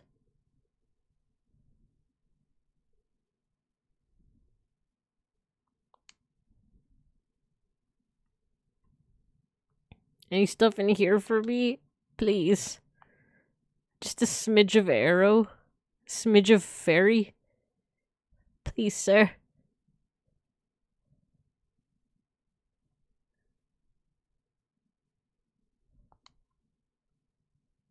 Oh, no. Oh no. I immediately knew. This is one of those rooms. Wait, is there anywhere that we could go? Could this also be a fast travel to the main room? No, no, no, no, no, no, no, no, no. I see you, bitch. No! No, get your creepy hand off of me. There we go. Okay. Nice. Admittedly, we could have also used it to like just fast travel to the main room, but I don't know. That thing creeps me out. Oh. Oh, I don't have a key though, so there's no point in me really like going to that. So I think we'll just go back. Yeah, we'll just go back. Oh, hello, Mega Bronson. How was the drinking? Do you like plays, pal? Oh, like theatrical plays? It's been a minute since I've seen like a live production of something. I was in drama as a high schooler way back then, but it's funny. I went to I had like a performing arts program in the school that I went to, and like every year I don't know if it was the ADHD brain, but I changed my performing art every single year because I started out in orchestra, got tired of it, and then did dance, got tired of it.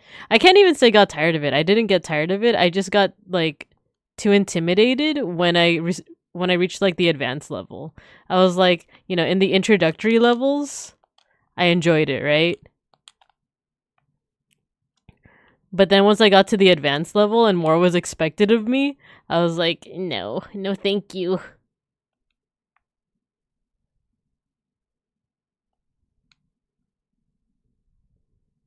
There we go. So now we fixed that room. So let's go back in.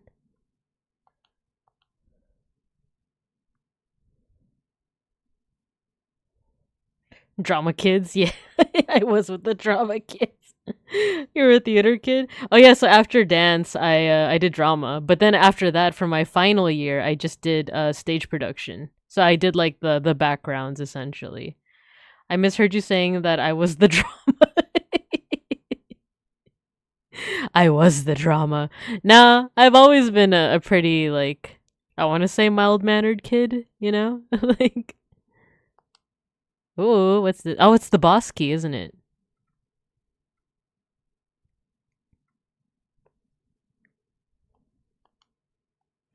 Yeah, I would say that I was mostly like chill as a kid. I see you, creepy motherfucker. Oh, he fell. Okay. Oh, ew. Okay, I have to kill him then. Yeah, come on, come on, come on.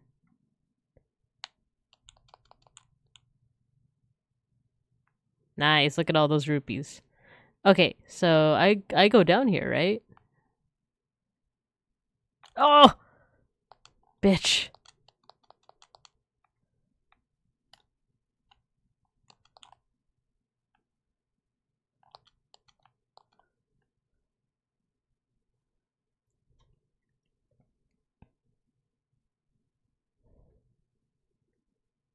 So yeah, that whole thing with me like switching performing arts every couple of years, that's just me being one of them, oh Jesus.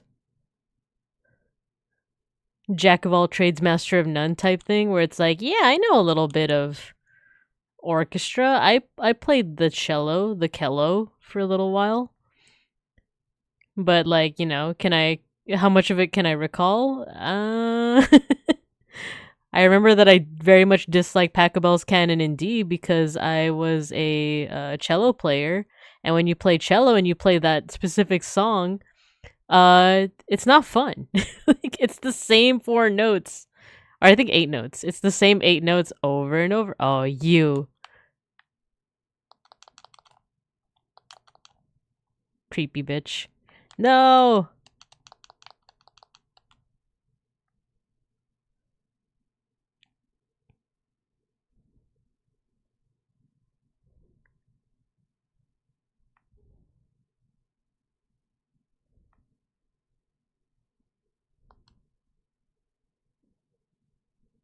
Nice. We got a key. We can go back to that other room. The only question is how to reach it again. I think we might have to, like, fuck up that room again. Oh, you know what? I think this is a shortcut.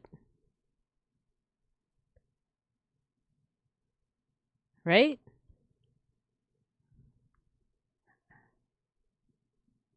Like, this is a way to get back up there.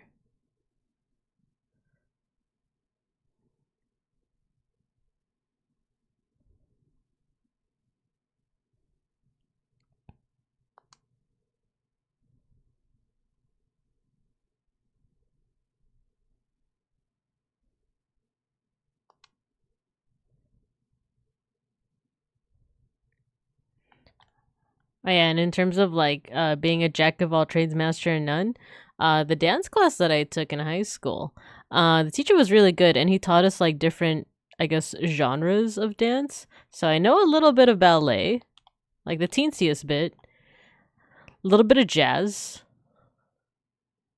The four topics that he taught were ballet, jazz, a genre called modern, which is kind of like, you know, if you think of like the stereotypical like interpretive dance, that's basically like very similar to what like the idea of modern is, and then hip hop. So he taught those four, and then like he would also spend like a week on uh like other genres as well. Like we did a week of like African dance. What was my favorite? Mm, they were all pretty good. I'd say jazz. Like, I think it actually might be better to just rank it. I would say that jazz was probably like top because like it was fast paced, but there were like some pretty like a good mix of like smooth and sharp movements, followed by hip hop. Cause you know, like being a high schooler back then, like hip hop music was the thing. So, you know, you could dance to your favorite tunes. And then ballet, I really like cuz like it does teach a lot of fundamentals.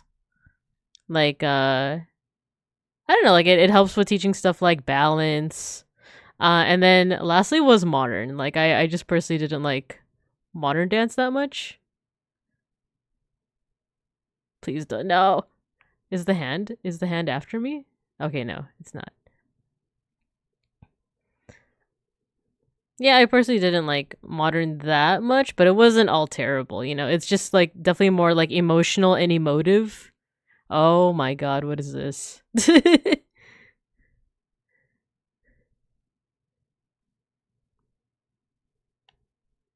Oh, okay, I see.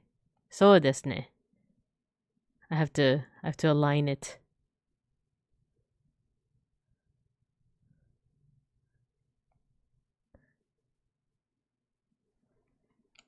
Ah, damn it. How do I how do I do that?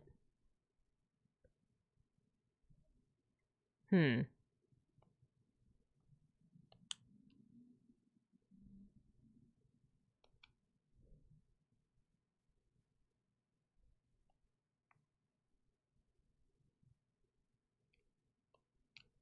No.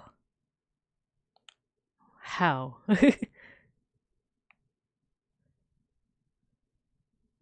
Oh, maybe from here. Maybe from here.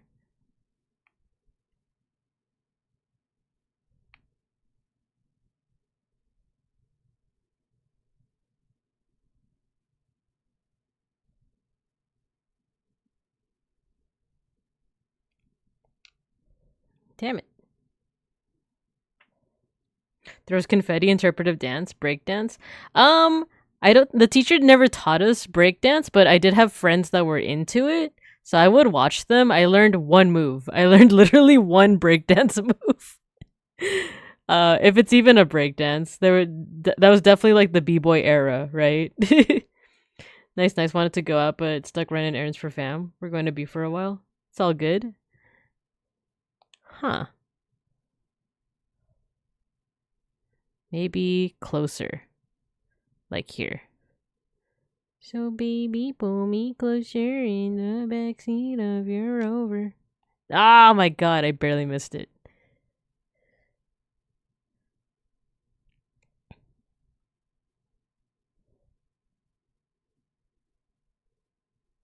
Mega Bronson, were you a b-boy?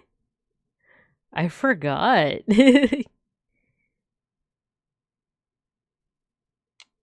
Yes. Oh my god.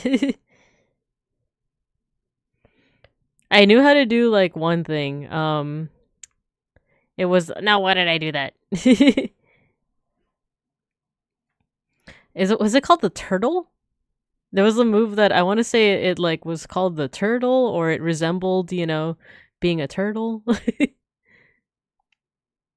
I just remember like you put both your hands on the floor and then basically like balance your entire body weight like on your elbows essentially.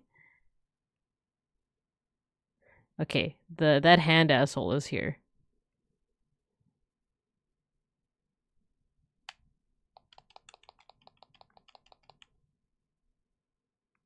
Gotcha.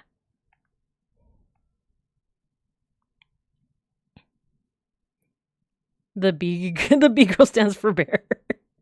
Yeah, the freeze. It was the freeze. That's exactly what it was. You know what? Do I go down that hole? I think I go down here. Ah! Oh my god, I know what this is.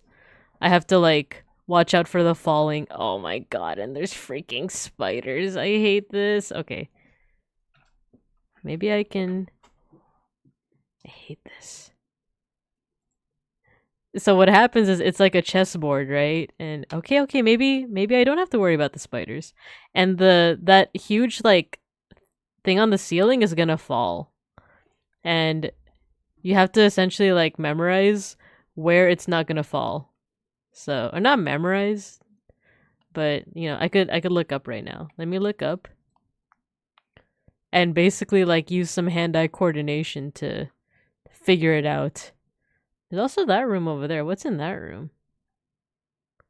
What's here? Oh, another door? What's in here?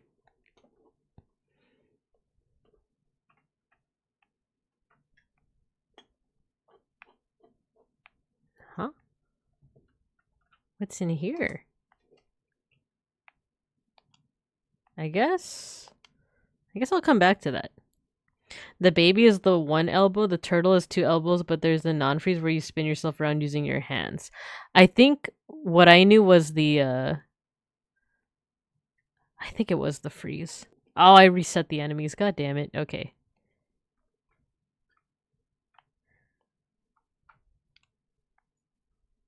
I don't know if I can even still do that move. Like, is it weight based? Because I was like, I don't think this will dox me, but like, I was like 100 pounds in high school. like I didn't have any kind of like eating disorder or anything, but I was just very small. Okay, I'm gonna wait for it to drop again to see where's like the safe part. It's more balance based. Okay. Okay, it's a black one and then two forward. So the black one, two forward, this one. Did I get it right? Nice.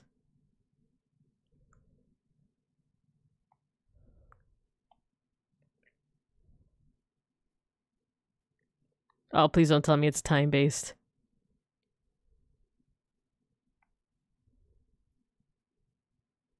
Can I make it? Can I make it? Yeah. What the fuck is on the ceiling? Oh, okay. Wait, do you think I needed that chest for a key? Oh crap. Okay. Wait, I did crazy core and arm strength back then? Man. Okay, let's get this guy. Oh, okay, I guess huh?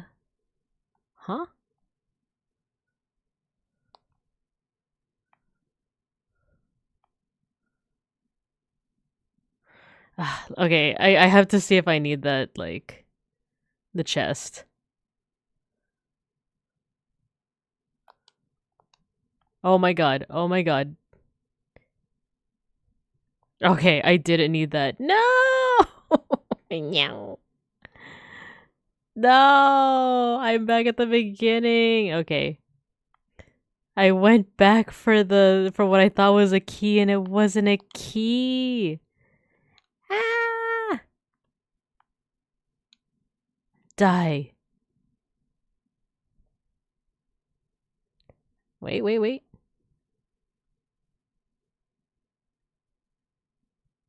I think I could just make a run for it from here, right? Haha.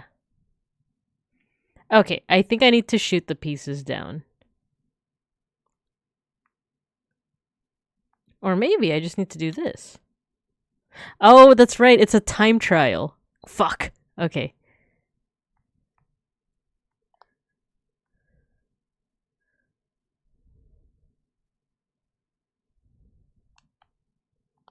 I hate time trials.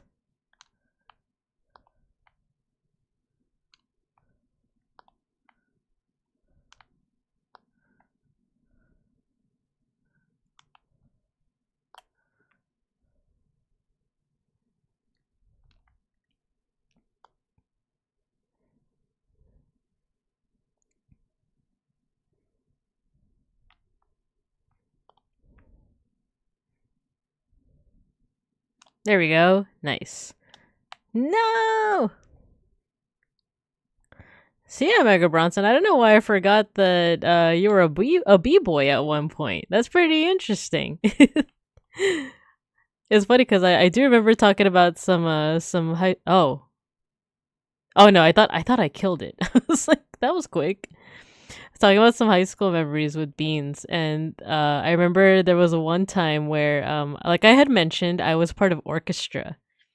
Um, and I don't remember if I was decent enough that I got into this group, or if it was just like not so many people applied for this group. But I remember being part of like a special orchestra group that met after school.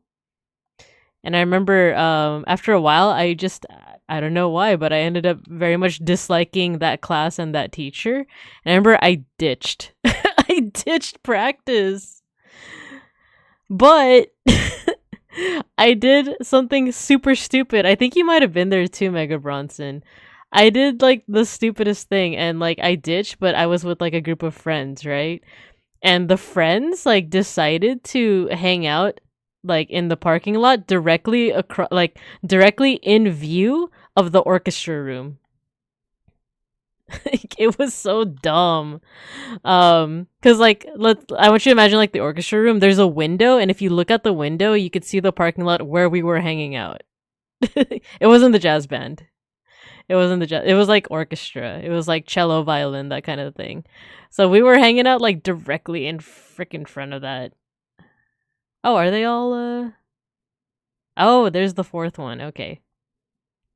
Yeah, we were hanging out directly in front of the room. The teacher caught me. The teacher caught me. He actually like marched on out and caught me like ditching.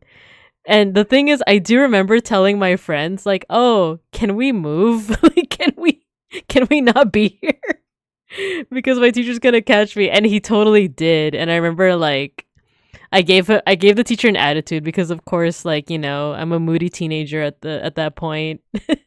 And I was like, "Oh, I'm going to get in trouble, aren't I?" And he's like, "We'll talk about it." And actually my memory after that fails me. I actually don't remember what happened afterwards, but I just remember like disliking that teacher. I don't remember where orchestra was, but it's likely that I was hanging around there. I hung out a lot in parking lots. I feel like you were there. Hey, buddy. Why? Wait, is this? Oh, okay. Oh, okay. I had to like walk up to it. I was like, is this a glitch?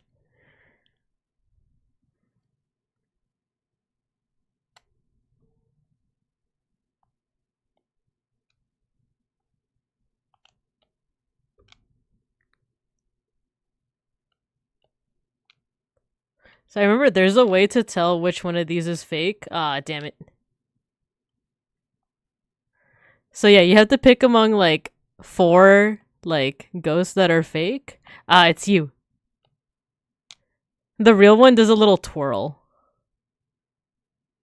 Like when they form, one of them like does like a little extra twirl. There you go. No, not you. No, the other one. There you go.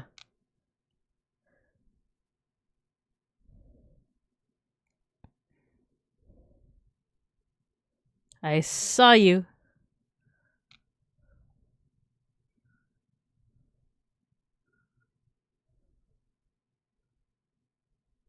It's you.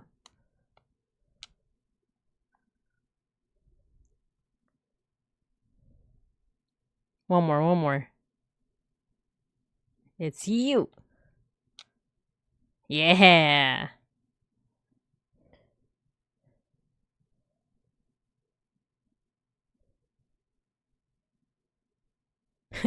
You're not God. You're not my father. You can't tell me what to do. Okay. Yeah, we're pretty close to the end of this dungeon. Okay, so the reason why I think you were there, Mega Bronze, is because I think I told you the story before. I think one of the first times I met you was we had like two other mutual friends, and you had like another friend, and I remember like one of my first times meeting you. You said something about like, oh, they're like, wait, this might be. Is it fucked up to say this on stream? I don't know. I just remember like something like, oh, they look like, or like we look like better versions of you, or something like that. You know, high school shenaniganery. Oh, you know what? I've been here before. I've been here before.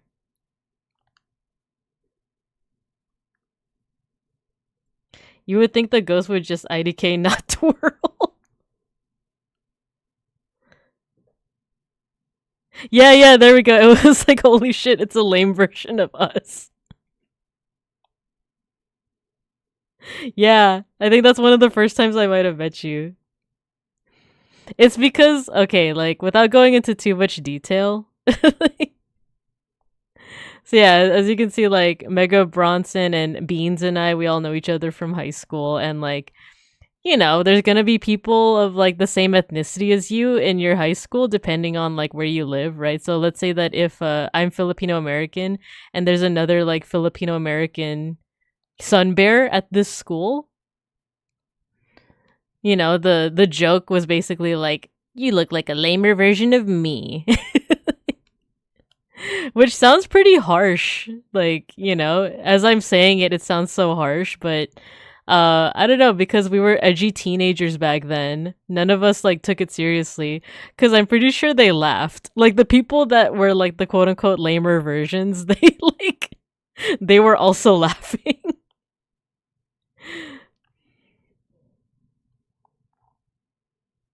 Oh, it was a reference to White Castle, Harold and Kumar, right? Harold and Kumar go to White Castle. They understood. Yeah, they totally understood. They totally understood.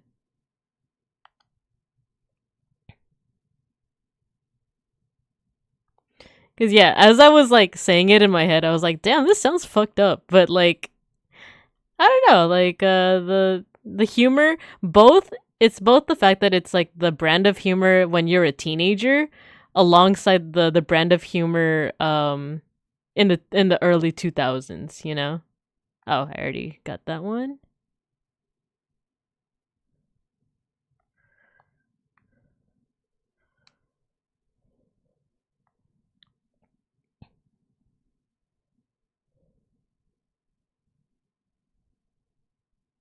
Oh, here we go.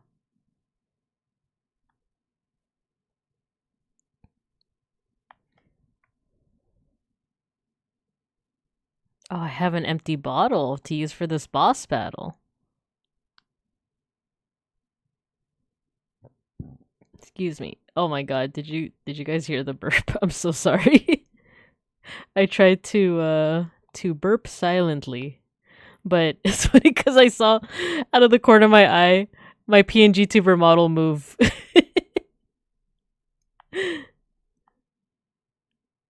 Is it here? Oh, another switch?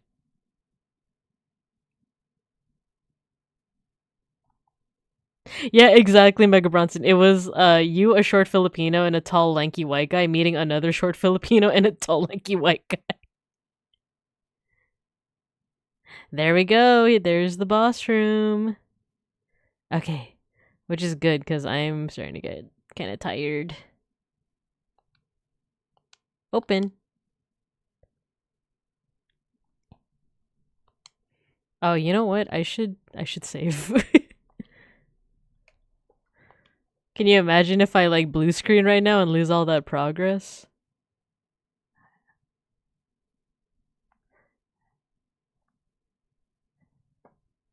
Get ready.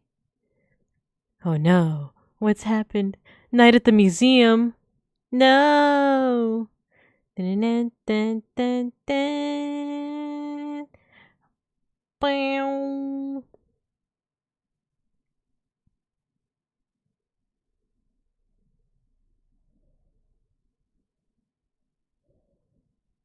Evil spirit from beyond.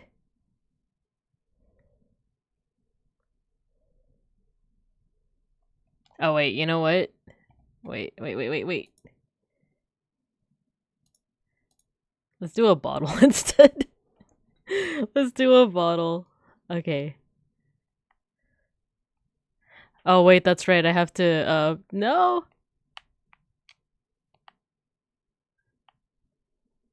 Okay, I have to find the imposter. The imposta.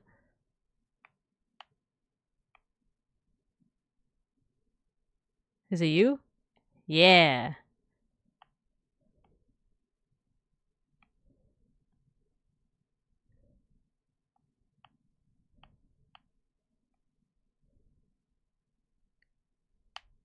Oh no, I missed it.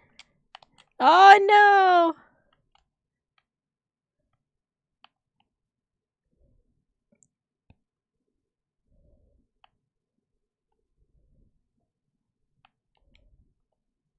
No, I'm so slow. No. Uh-oh. I'm kind of fucked. Wait, I have milk. I have milk. There we go.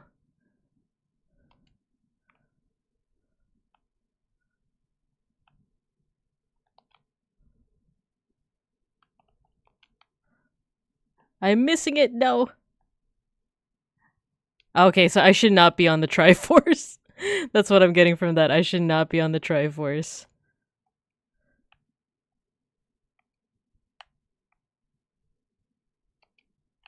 Nope. Not on the Triforce. Nice, okay.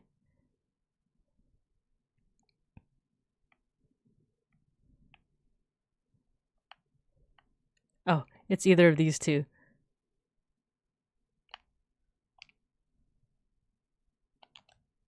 There we go.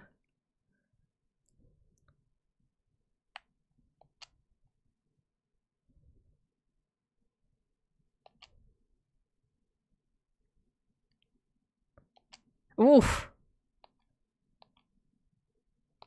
Oh my god.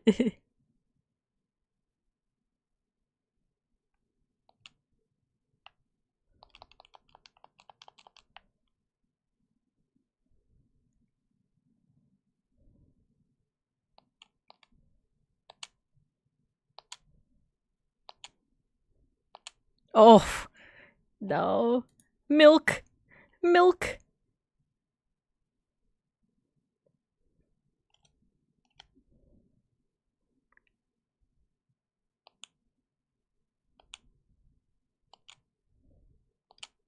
Oh my god.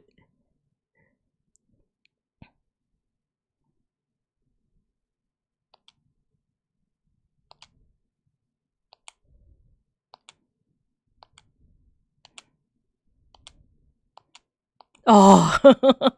No. No. You guys like this tennis match? Yes. How many hits? Oh my god.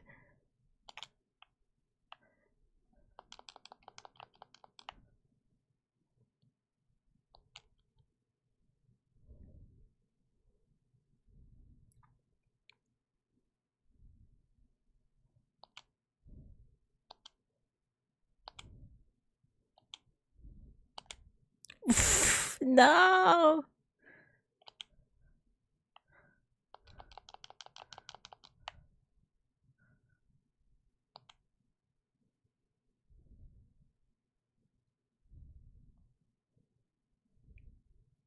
What the fuck is that?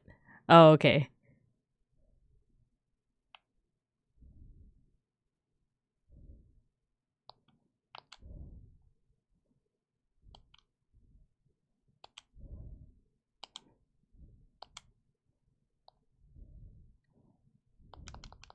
Yes. Let's go. Let's go. And we were all in our emo phase. Very true. Hey kid, you did quite well. It looks like you may be gaining some slight skill, but when you defeated only my phantom. When you fight the blah, blah, blah. I can't read that fast.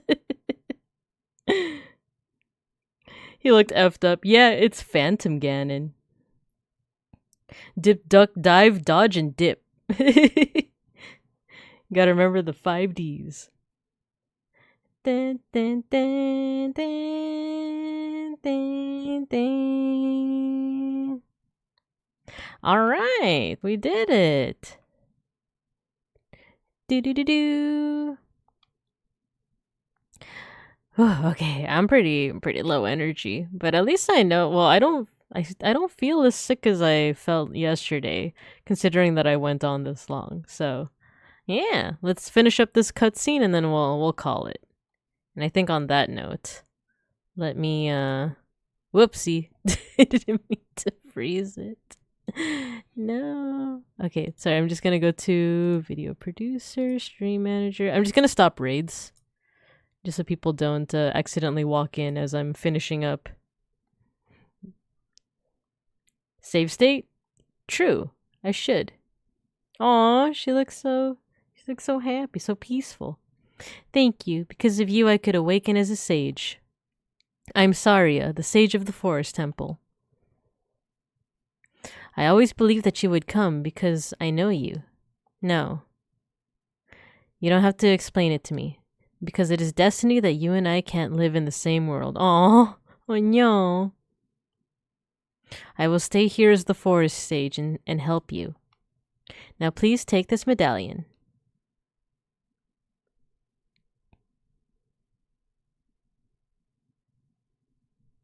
I know, Saria, poor Saria. I'll come back for you. Dun, dun, dun, bow, bow, bow, bow. Nice. You receive the Forest Medallion. Saria awakens as a sage and adds her power to yours. It's pronounced like Hokage. Like Saria?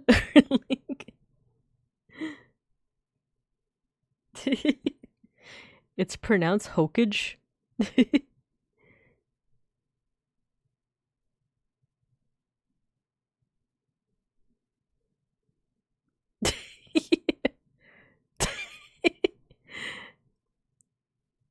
Oh man, it looks so derpy. It's so derpy. Hi there, I'm the Deku Tree Sprout.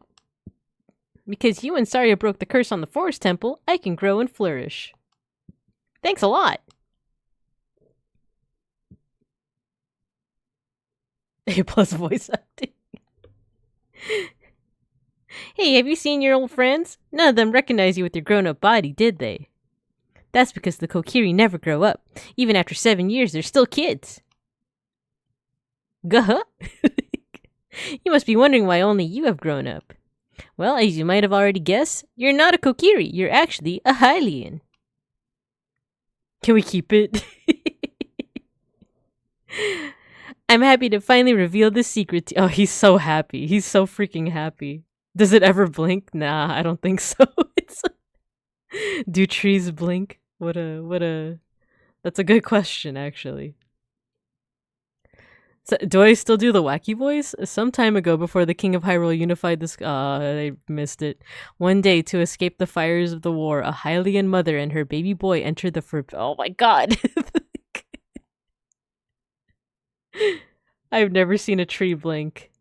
Then you haven't been looking closely enough. No, I'm just kidding. The mother passed away, the baby was raised as a Kokiri, and now finally, the day of destiny has come.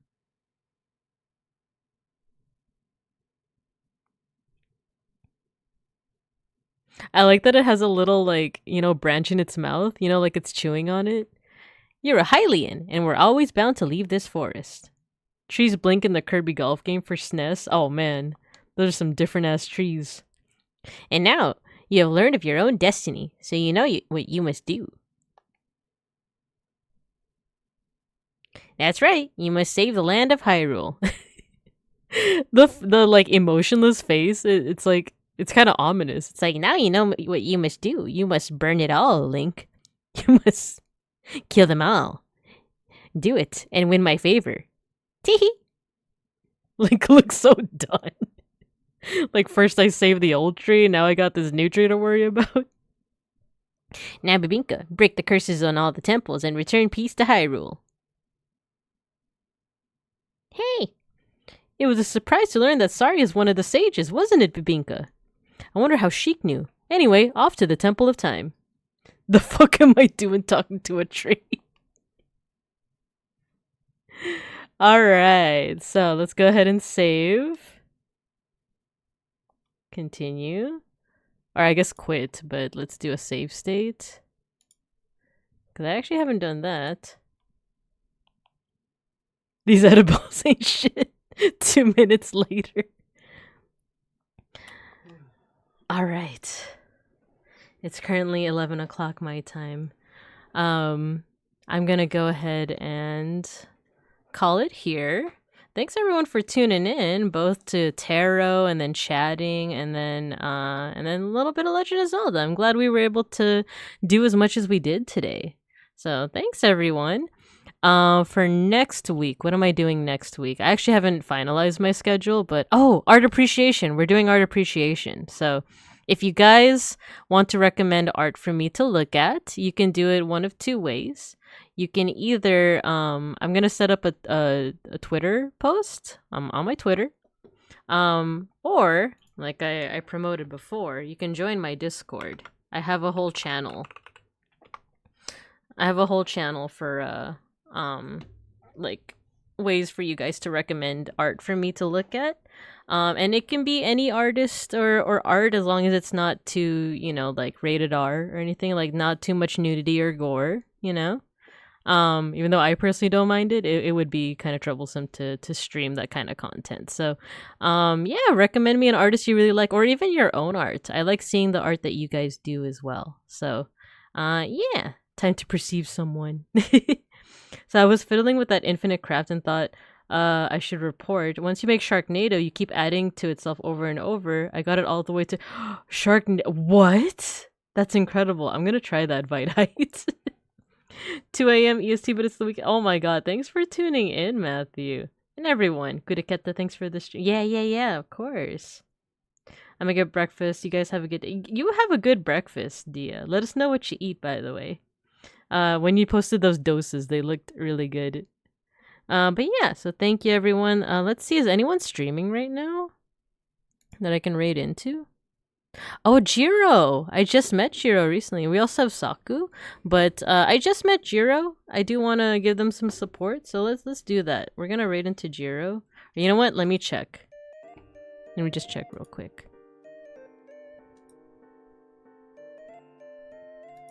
Yeah, we're gonna go ahead and raid into Jiro. Say hi to them for me. They're part of the Bearware Bear and Ursa Major, where we're gonna be doing something with them. So, yeah, let's check them out. Like Gino?